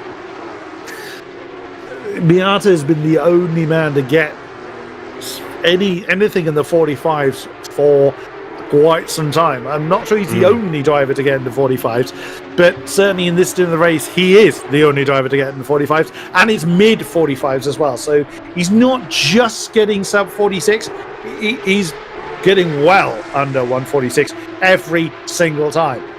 So he's building that gap pretty quickly. It's an opportunity now for Reyes, slightly closer than he was last time around. Immediate defensive line again for Roman Tish, down towards turn 1, not close enough to the back marker for them to play a part in it. Reyes goes to the outside line but can't get alongside. Compromise line for the 47 car through turns 1 and 2, but that's going to force Reyes to the outside for 3, and that's almost never going to work. So again, Russell Reyes probably a bit frustrated that he's caught up behind. Roman Tish defends the inside line down towards turn 4, defends very, very heavily. No impact between the two just yet, but Russell Reyes is doing everything he can to get up into 4th, and Roman Tish is defending with everything he's got at his disposal. Great driving from both of them. Just want to quickly... Oh, well, no, never mind that. Russell Reyes having a look to the inside there, almost into the rear of the 47 car there, trying to find a way past at 7 and into 8. Let's see what kind of run he gets towards turn 9. Well, if he dives to the inside, that will certainly compromise his exit from the corner, but he decides against it. Obviously, going defensive will be Tish any second now. Reyes looks to the inside speculatively. No move made just yet. How deep has the 47 car gone? Oh! It wasn't going deep into the corner that got him. It was trying to ask too much of the throttle. And unfortunately for Roman Tish, he's off. He's on the rallycross circuit and he's dropping out of the top 5 because Smoggy has also gone past. I was about to say that the cracked racing car, the 71, Samir Smoggy at the wheel, has suffered from chronic anonymity during this race. I think we've seen it on screen once, but it was up in 6th place and in a strong position. I believe it's now ahead into 5th place. Into the top 5 goes the cracked racing car. Wow. And in the blink of an eye, does the entire face of that particular battle change. Oh, Roman Tish. He said he was exceeding the right foot there. I mean, the throttle was very keen, just the tyres had not enough to give with the amount of power expected of them. Look at the gap as well on the tower between Reyes and Smoggy. That was 2.3 seconds at the line. It's 2.3 seconds at sector 1. Yes, battle potentially forming then for 4th. Reyes has gotten hold of that position, but may well have to defend it before the end of the race. Another battle that is won. We welcome back Weininger into the 449 car. So Luca Weininger of Germany back in command of the side-by-side racing car, now with Kevin Chartier of France in the 368, the Rolling Goat, looking to get up into 12th place. Luca Weininger, we saw, have the earlier struggles with the car, but back in it now, again, to keep the distribution of driving time equal between their drivers. As Chartier too far back to make a move this time around, but certainly looks ready and willing to make the move. Now, I was saying earlier that Miata was the only man to get into the 45s. Well, Harry Phillips must have been listening. That's a 45.8 from him last time around, but still 2/10 shy of what Andrea Miato is getting onto the table, and still that gap increases up front. Yeah, that's really a showing of Miato's power, that Phillips is, if not setting his fastest laps of the race, then he's certainly, there or thereabouts versus his personal best of the race so far, and yet still Miato is edging him by just a couple of tenths. Yes, it is just a couple of tenths, but I'm sure it's the most excruciating delta that Harry Phillips has ever seen. He's given it his best, and yet still Miato seems to have that little bit of an edge. The gap on this lap has already gone out by 3/10 between the two of them as well. Kevin Chartier we're right on board with at the moment, with Weininger just up ahead of him in the 449 car. Doesn't look like he's close enough into turn 10. I thought he might have had other ideas for a moment there, but thankfully no. Chartier then continues on in 13th place. We've got a good few battles up and down the order here in the final hour. We've had some moments of pure grandstand viewing in this race, and well, my good colleague Chris Buxton referred to twists in the tail, and yeah, I still think there's a few more squiggles in the road to come as well.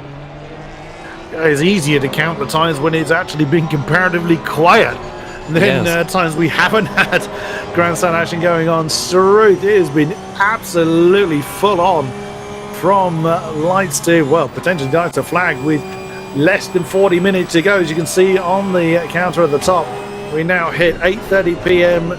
server side. Still just about enough light in the air to prevent full darkness falling. Oh, and look at Weininger's car. Look at the 449 get really, really uncomfortable through 3. But Chartier had nowhere to use that additional pace. You can see his own car, the Rolling Goat, getting a little bit uncomfortable as well in the dirty air through turn 3. But Weininger is struggling to keep that car pointing in the right direction, it looks like. But the relentless onslaught from Chartier keeping the pressure on for 12th place. It's times like this where occasionally I'll lean back in my seat, and if I wasn't really concentrating. I think that I've just been sent a 4K onboard from someone racing in a Carrera Cup competition. This is incredible. Just how true to life ACC can be at times, and how beautiful it looks as well as the sun has set beneath the horizon at this stage. Chartier with no time though to admire the skybox or the dynamic weather or time, because he has a battle to try and win.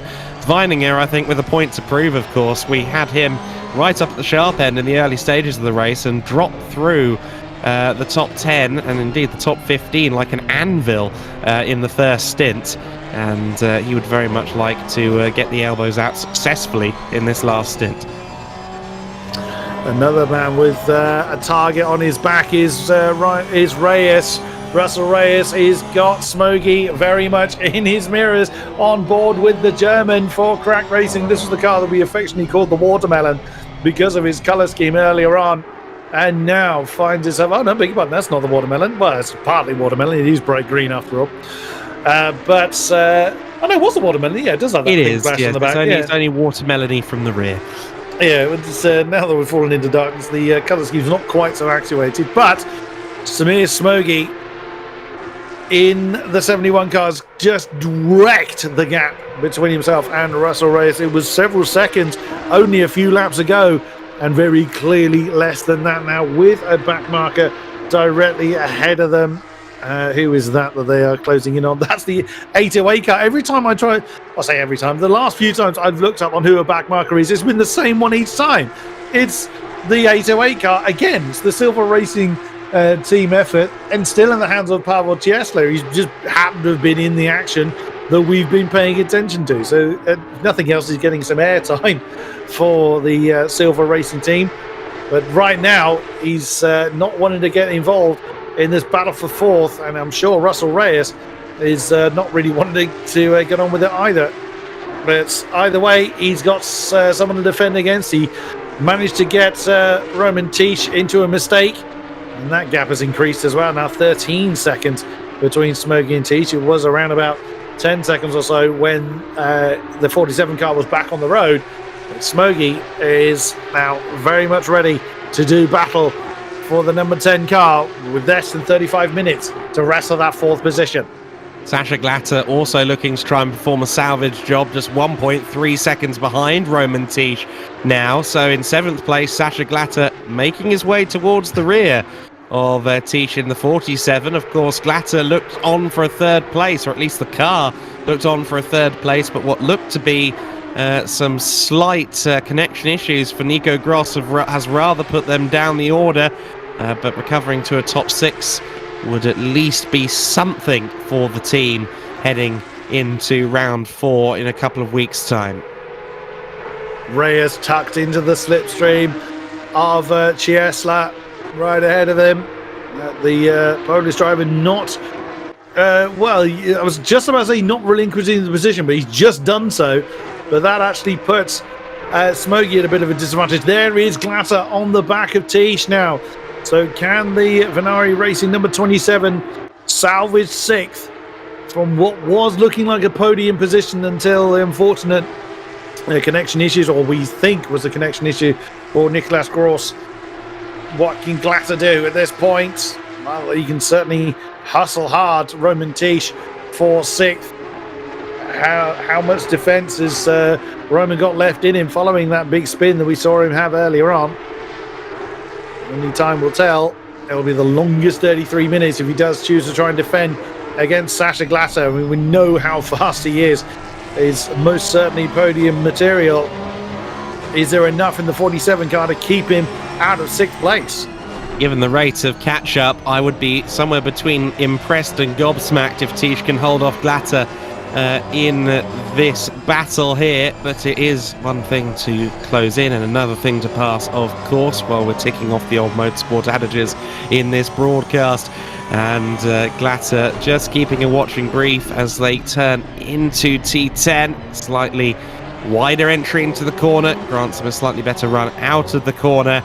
But Teach, it must be said, we did see him spin up the tyres and lose that 5th place, of course, or lose that 4th and 5th place a few moments ago, but by and large it looks like he's not putting many feet wrong in terms of driving defensively here up against Sasha Glatter. But Glatter with a very good run out of the chicane, and now through the final corner. This could be the opportunity for Sasha Glatter to reclaim 6th position.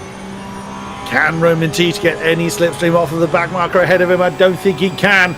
I think it's going to be an opportunity now for Sasha, but is there enough road left on the way down to turn 1? Shows his nose, but does not commit to the move. I think wisely. It would have been a hell of a throw if he'd done that. The 47 car getting very uncomfortable through 1 and 2. And Sasha Gladder's going to have to bide his time through 3. Wants to get a good exit. Can he get the run into 4? Lots of traffic up ahead. That's not what Roman Teach wants to see. And well, that's part of it. Vasco Simonian and the number 79 G-Liga Esport car is arguing with, well, 4 of them are actually arguing. Yeah, that's a battle for 18th place between Stadler, Simonian, Moldovan, and Rantanen. So, oh my goodness me. Having a battle of 2 cars is hard enough when you're coming up to lap them, but with you've got this many, oh, this could get messy. Manuel Stalder up to 18th place then. He's been picking off a few positions here in the last couple of laps. Of course, this is the car that won last time out. Lightspeed won't be delighted with their showing here today, but the bare minimum, they want to win this battle as Sasha Glatter has made it through into 6th place for Venari Racing. He's made it stick and got him past Roman Teach. I think now that he's past Roman, it should be fairly self-explanatory from here, with the minor X factor of 4 dueling cars up ahead, 4 spilling cars up ahead at the moment by the looks of it, as Simonian, Glatter, not Simonian, Simonian, Stalder and several others all trying to find a little bit of tarmac. In fact, Stalder's now at the very back of the group, my apologies. It's all kicking off here. How is everyone going to find circuit and track room? I'm not sure, but Stalder 18th and then 3 wide for 19th place. Who's that going to the inside? That is Rantanen, and surely he's got the corner. Well, oh, contact was inevitable, and they've somehow managed to keep it in a straight line. The battle for 6th place now tries to get through. Oh my goodness me. Moldovan having to take to the grass, or can take to the inside line to prevent further problems, and that's a drive-through penalty for car number 74. Thus, this SimSport Racing International car, James Mead, has tripped over the track limits one last time. You made a mistake. Look at that, and that's Simonian diving through on Moldovan, but then goes too deep himself and relinquishes the position back to, well, he hasn't quite. Moldovan couldn't quite get the drive he needed out of turn 5, so the G-Liga car has managed to get through. Then right behind them is Sasha Glatter. So, Glatter might be a little bit nervous here trying to work his way through this particular pack. There really wasn't any opposition offered by Roman Teach there. I think he realised that he was not fast enough realistically to keep Sasha Glatter behind, which again is no disrespect meant to the number 47 team, but Sasha Glatter is in the godlike tier, let's be honest. His pace is recognised as very, very hot indeed. There's a Mikhail Popian once again having an argument with Adamu. We saw these 2 crossing swords earlier on, and they're continuing to fight, this time for 16th place. Adamu's got that one all wrong though. Into turn 1, bounces over the curbs at 2, and that is 16th position to the full British Racing number 467. But can he hang on to it for another 28.5 minutes? I was going to say, if Adamu got to that corner, or at least to the apex of that corner, I've officially lost all comprehension of what a braking zone should look like. I was glad for my own sake that I was validated by that line, but unfortunately he's lost a position out of it, down to 17th place, as Prochopian gets past into 16th. Chartier, meanwhile, still trying to get himself into the top dozen, and he gets past Weininger there. Very nice block pass there. Oh, no! Oh, well, it was a very nice block pass, and then gets caught out there on the little divot at the Rallycross circuit, but losing another position as a result of that as well, because look who's gone past him. It's the 501 car in Barrera, up into 13th place. So once again, we see a minor error while trying to defend a position, costing them 2. Too eager on the right foot there. The track temperature down to 24 degrees. So tyre temperature, especially with the tyres are a bit worn, is going to be more difficult to hang on to. So grip becoming very much at a premium. We jump back to Vasco Simonian in his what must feel like a never-ending battle with Stadler for 18th position. Right behind him, Moldovan still in the low. Oh my goodness me, that was a fairly decent move. It wasn't a very late move by the look of it from Simonian, but I think it caught Moldovan a little bit nappy. Side by side now through 12. Can they get it done? That's the 27 car of Sasha Glasser trying to get past unscathed, and they all let him through. That was very nicely navigated by them all. Oh my goodness, Simonian! What on earth was that? Calder did very well to see that one coming, but see it coming he did. Now, question is, can he get the run back now on the main straight towards turn 1? Stalder in the slipstream of Simonian. Simonian maybe with a little bit of toe, courtesy of Sasha Glatter just ahead of him, which may force Manuel Stalder to make a brave move in return. In fact, Stalder allowing the car through there. That's the 7th place car of Tish, I think, that he just let through. Yes, I believe it is, but wow, I'm still reeling from that from Vasca Simonian. Yeah. What on earth was that? You don't see many moves into turn 14. Successful moves, no. Yes. Attempts, yes, plenty perhaps, but yeah, successful moves is another thing entirely. Wow. Fair play. He got it to stick, and exactly as you say, Stolder was alert enough to see that one coming. And joining the back of the pack is Ilkka Rantanen. So now 21st getting involved in this, again, what seems like a never-ending squabble. I think all the lead cars have gotten through it now, so all of these cars are arguing for, I think they're still arguing for 18th, but Simonian now has a little bit of breathing space, just over a second between himself and Manuel Stolder.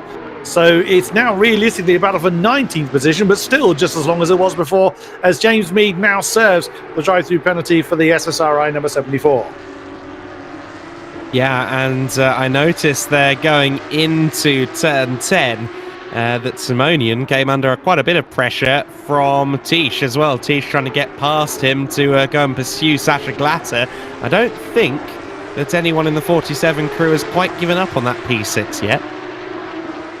I mean, anything can happen, so it's a fairly decent target to aim for, as we are now looking at Boulder Moldovan in his pursuit of Manuel Stolder with Rantanen right behind. Moldovan commits to the inside line. Oh, he gets a tap on the tail from Stolder. Oh, that got a little bit clumsy. Moldovan was the one that lost out, though, down to 21st now as Rantanen has capitalized on that mistake. I would say that was Stolder's fault. That move was done. He just turned in and caught the back end of Moldovan's tail. But either way, Moldovan's still in with an opportunity to counter-attack. It's now Rantanen's in there to make the day even worse. Lest we forget that this time, last time, as in at Monza, we're talking about Stalder as our race leader, which shows you just how much the pendulum has swung here, not just in these Porsches, but just in terms of the competitive order, round on round. It seems to change each and every time, barring all sorts of seismic events. We're going to have 3 different winners in 3 different races going into round 4 and the second half of our 6-race calendar. But this really has been a compelling championship to this point, and I'm very curious to see how that points table looks after this one. But for sure, it's been dramatic racing across all 3 of our events, and I'd say this 992 Cup car has proved to be great value for money. Very exciting racing from the single make Porsche offering. Yeah, very, very much so indeed. Also looking at the tower as Rantanen gets a bit of a run on Manuel Stolder for 19th position. There's a battle forming for 12th with Vininger, Barrera and Chartier. Well, that battle really hadn't dissipated any from when we last checked in with them. There goes Rantanen. Can he get any outbreak? Stolder. Oh, well, Moldovan wasn't so successful in trying to make it stick. Rantanen's hung on to it. Oh, gives a bit of a tap then to Stolder. Claims that 19th position before they get through turn 3, but he's wandered a bit wide on the exit. Hangs on to it. That could potentially that disruption to Stolder's momentum potentially throws him into the clutches of Bogdan Moldovan. Yeah, no, it's very much a seesaw effect here on the fringes of the top 20. Less of that, though, at the sharp end of the order, where much like early in the day, Miato is just systematically improving his gap. 12.1 seconds now the advantage as we shift over to this battle for 12th place. Yeah, that's the one with Weininger, Barrera and Chantier. There goes Barrera. And he can't quite pull alongside. That's certainly keeping the pressure on Luca Weininger in the 449 car, with Kevin Chantier right behind them, ready to pick up the pieces if needs be. As darkness very much takes hold for the final 22 minutes of this race. Tiredness, fatigue, connection, moon the wrong shape. You know, pick your reasons that the mistakes are coming in, but either way, we have been treated to some absolutely superb racing, and I think the best is yet to come in these final stages of this race. Yeah, there's certainly still a lot of unresolved positions out there on circuit, lest we forget that Smogy in 5th place is just 2.7 seconds back from Russell Reyes in the Phantom car in 4th position. So that battle is still very much unresolved. We've, of course, got the one on screen. We have potentially as well got a few other places down further behind them. Of course, that battle from 18th through 21st still there or thereabouts as well. A lot of places that could be switched out here before the end of this race. We're approaching the final 20 minutes. And in certain instances, it will very much devolve into a sprint race. Very, very much so. Also, in 10th position, there's a battle forming as well. With Cifuentes and Ruoff arguing for the last spot in the top 10. So there's battles to look at everywhere you look. I'm still boggled at how that lead has grown so dramatically. What on earth does Miato know that the rest don't? He's just such an incredible talent in this car that sees that gap 14 seconds in 40 minutes. Is astounding progress from the 73.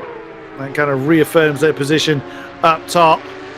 Right now, we are continuing to look at this battle for 12th place, and finding it doing everything he needs to do to keep the two hungry Porsches behind him at bay.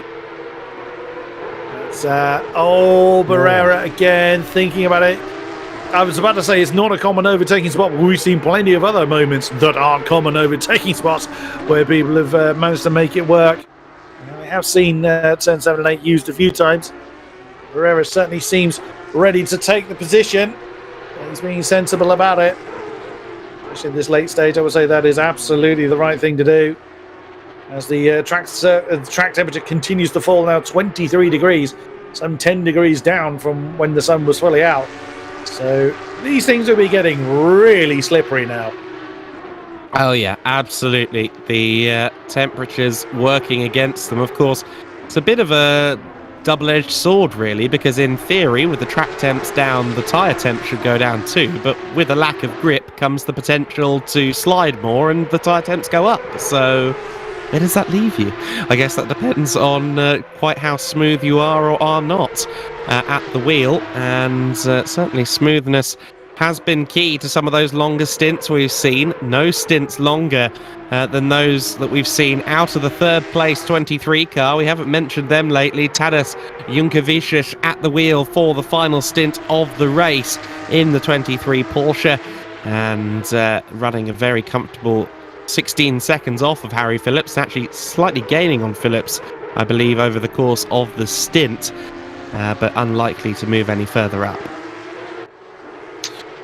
18 minutes to go, and still this three-way battle for 12th remains just as hot as it has been since these three got together anyway. This was certainly Barrera and Weininger for a while. Chartier is joined them a little bit later on.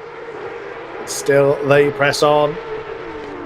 See, at this point, now that the light's much lower, if you're the car ahead, all you just see is just light behind you, so it can make the defense a little bit more difficult. And that battle we were talking about between Smokey and Reyes now 3 seconds apart. And there goes Barrera. Big move on the inside of 10. Can he get it slowed down? He has, but how does he get the drive out of the turn? Still on the inside line. He is finding her, but he has relinquished the position. The big move from Estefano Barrera has managed to wrestle 12th to the way of Fusion Racing in the 501. That was a very bold maneuver, and it's paid off for Estefano Barrera on this occasion. He's now going to be watching the rearview mirrors as Chartier and Weininger continue to scrap. Of course, it was those two that were fighting originally, and Barrera came in, knocked on the door and said, hey, do you mind if I get involved? And now that he's gained both of their places, he's probably going to say, right, sayonara, see you next time. And that, in theory, on pace, should leave him in 12th place, unless he makes an error of some description. Weininger now going to have to try and fend off 13th place from Kevin Chartier. We won't have long to wait to find out how the cards will fall. As I said earlier, keeping an eye on the tower of Ruff and Cifuentes for 10th. That battle is still raging on. As wow, look at Barrera. He's exactly saying, just checking out as Chartier looks on the inside line of 5. You can do it, not generally from that far back. A stop-go penalty for Bogdan Moldovan. That's another penalty for the 120 car. Goodness me. It's I think someone might need to have a word with Mr. Moldovan. He needs to calm the right foot down a little bit. It's been a race to forget for the ACDM car. It's a stop-go penalty to serve for them. I think they'll happily sign off the Porsche as not wish to race again, or certainly Mr. Moldovan will put it into that category.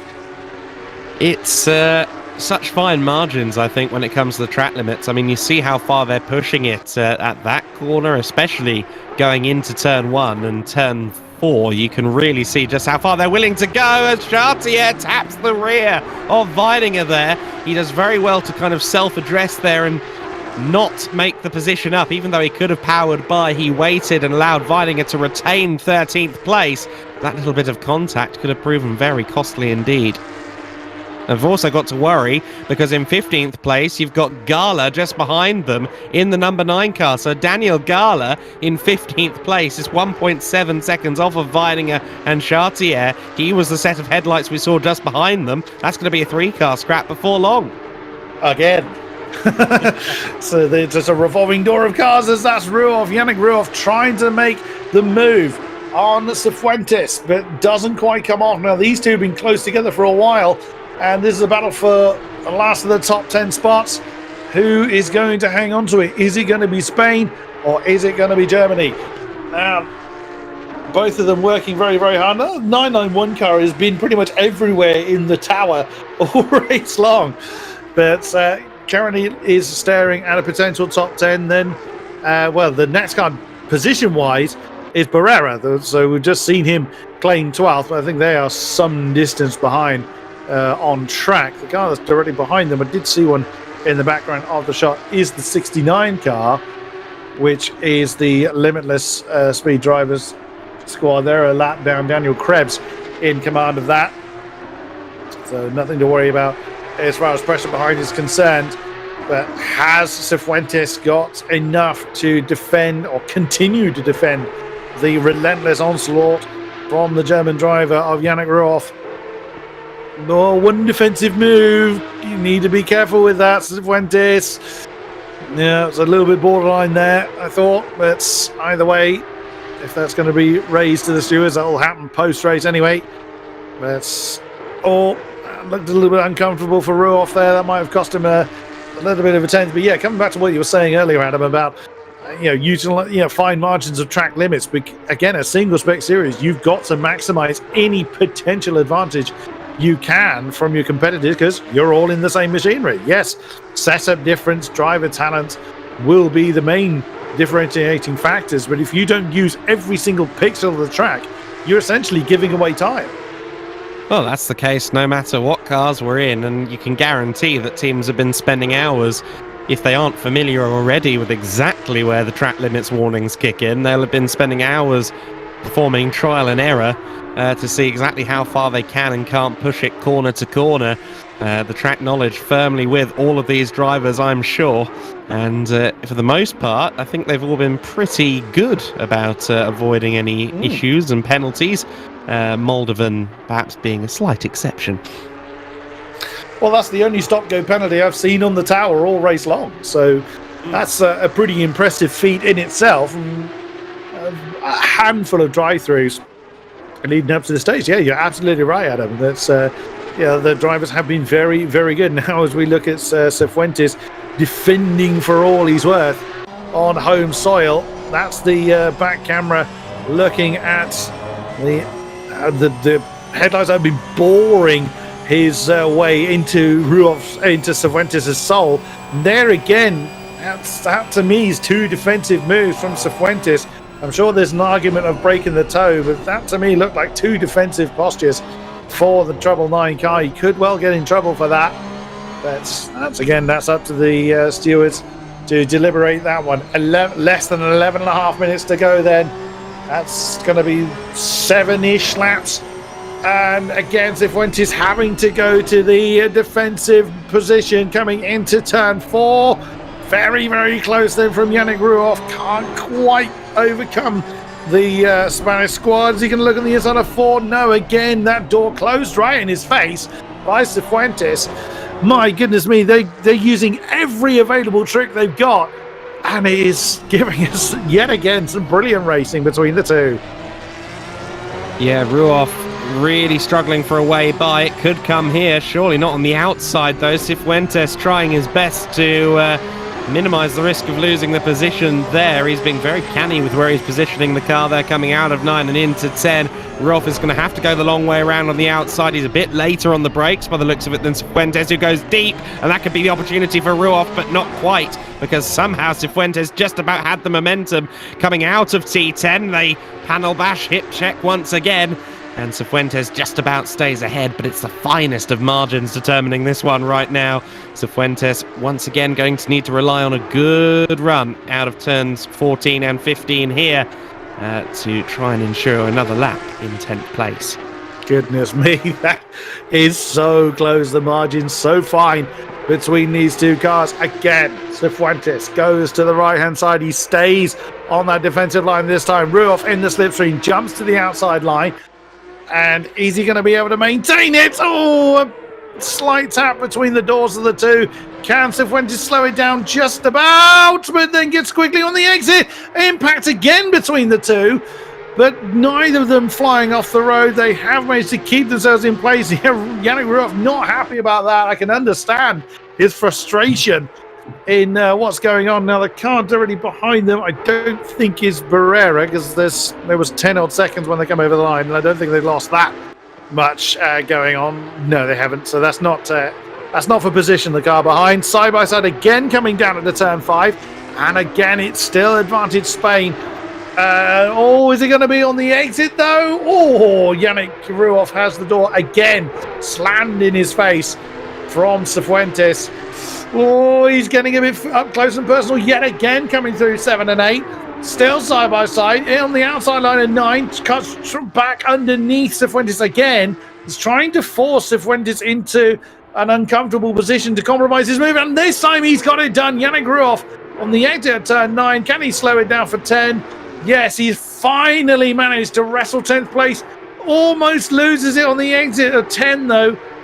I don't think Cifuentes is going to let him dance off into the distance, but finally Ruoff up into 10th, but they are losing massive amounts of time to Barrera behind. Yeah, no, they've got to be careful to keep themselves at least somewhat on the straight and narrow, because Barrera's had magnificent pace in his stint here. He's pulled 5 seconds over Chartier since we saw that scrap unfolding earlier on for P12. With 8 minutes left to go, I think Barrera is at best an outside shot at challenging for the top 10. But if they keep on being quite so difficult with each other, then who knows what might happen. Ruoff, though, now that he's through, it does look as though he had the better pace prior to that overtake, and one would suggest that now that he is through, he should get away. But this is now night time here at the Circuit of Barcelona, Catalunya. It's much colder, as you alluded to a little bit earlier on. And if any mistakes are going to creep in, it's going to be in a pressure situation like this in these conditions. So Ruoff by no means out of the woods. No, indeed. He's going to have to keep half an eye behind him on Cifuentes, but also minding just how the car is going to be behaving in these final few minutes. These will be the longest 7 minutes of his life, I dare say, to hang on to that top 10 position. Meanwhile, up front, oh my goodness, Miato in a league of one again. 21 seconds at the previous time check. There he is, the Clash Sim Racing number 73, regaining that comfortable lead. He can pretty much just coast at this point. Not that he will, but he could. Who's he catching up to now? That is the 77 car that is next down the road. That's Stolder, who is right with the 349 car as well. So there's actually several cars not battling for position. So Miato can just take it easy at this point, just bring the car home. Nothing he needs to do other than not make a mistake, which sounds obvious, but if you take your eye off the ball, and exactly as you were explaining at the top of the show, last time out of Monza, you had a car go off in the final corner of the final lap. Yeah, exactly right. It's never over until you've got past that checkered flag. In endurance race or any motor race, but particularly when you've fought so long and hard for a race, if you switch your brain off towards the end, it can prove very costly indeed, because fatigue and stuff certainly has an effect on your passive abilities behind the wheel.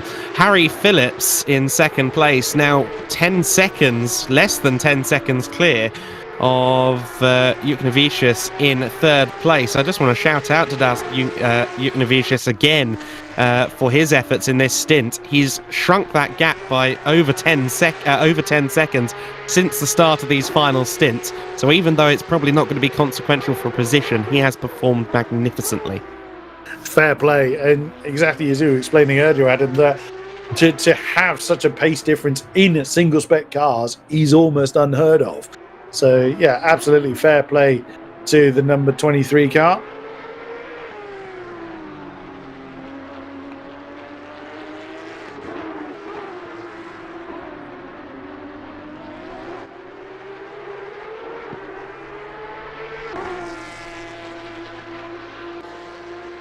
Final 5 minutes then of this round number 3 at Barcelona. 6 hours have absolutely flown by here at the arrival split as the yellow flag has just come out, as I've mentioned it. Just looking at the map, that's the number 69 car that's gone round Daniel Krebs. The limitless speed driver's car has come to grief. That is on the exit of turn 11, so that's not an ideal position at all. But it is a race that has been primarily dominated by this car, and mainly this man, Andrea Miato, built a storming lead for Class Sim Racing in his first stint. Flash of the lights to indicate to the group of back markers he's catching up to that I'm coming through, that his pace has been matched by no one. In fairness, Principi, who took over the car as well for a period of time, they did their best. Harry Phillips and the 26 car, well, the 26 team, the Wild Things Racing squad, there they are, were so close to overhauling the 73, but then Miato took the car over for the final stint and just romped off into the distance. But there have been fighting absolutely everywhere in this field. There still are, we're nearly the end of 6 hours. You just look through the tower and there's still several groups arguing. Tish and De Hellevander arguing for 7th position. There's the VRM Racing number 349 car. Just looks like he's swept around the outside of turn 1 and does indeed claim that 7th position for VRM. So it's been a mixed race for them. But Adam Weller joining me in the box for this race. Oh my goodness me. It's been action all night.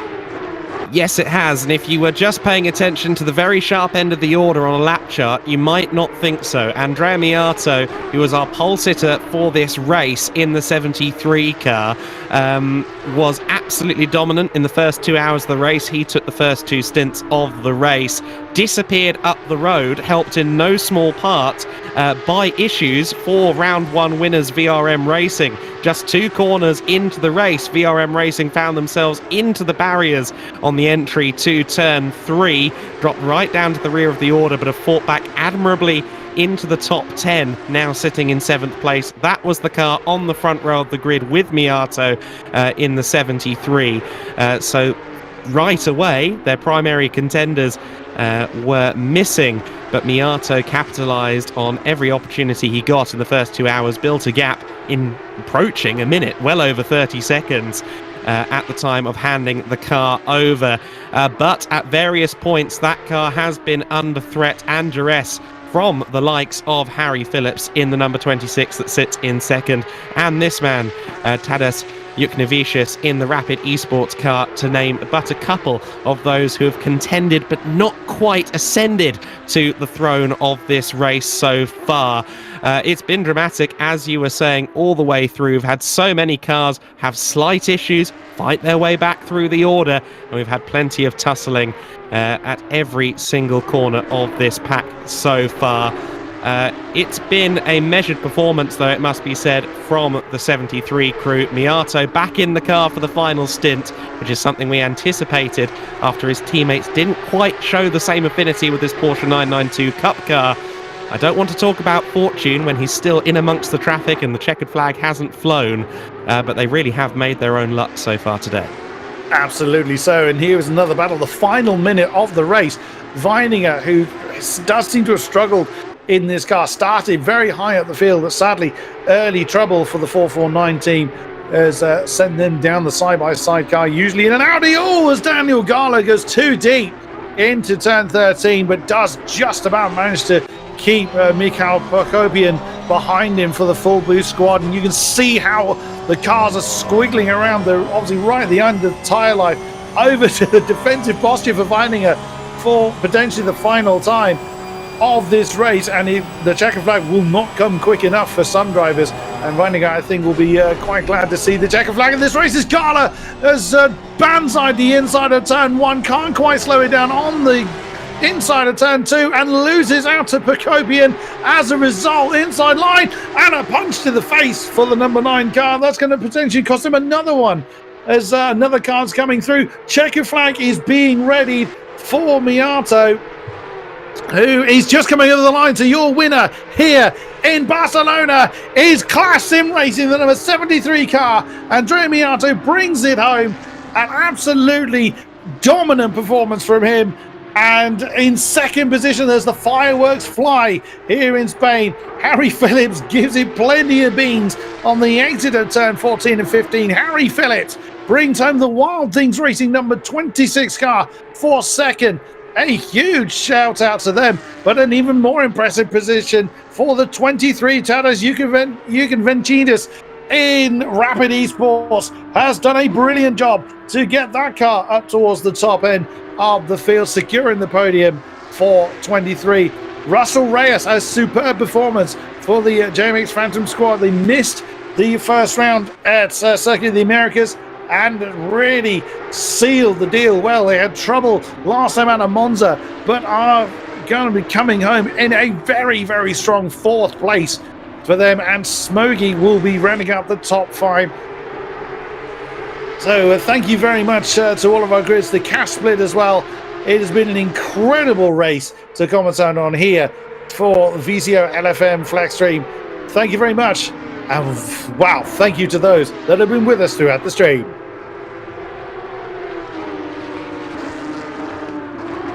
So Smoggy there was just 2.9 seconds. He got within 3 seconds eventually of Russell Reyes there at the very end of the race. I was watching that one because our friends in the Watermelon, the cracked racing car, were getting closer and closer. Roman Tisch will cross the line in 8th place. We've already had both Glatter and de Havilland through. And we've moved into a slightly different time of day there as the final cars cross the line. But let's run through that order again, Chris Buxton, because, I mean, wow, what a race that has been. I think a lot of these guys that have got to the end at the sharp end certainly deserve another shout-out. Absolutely so. So taking the victory, I think by that final still was a foregone conclusion, but he had to work hard to get back up into the lead again, was Miato. Great effort there. Second was the 26 car, the Wild Things Racing, Harry Phillips bringing that one home. Third was the 23 Rapid Esports team of Juknavicius. Then Russell Reyes in the number 10. So that is the aforementioned JMX Phantom car.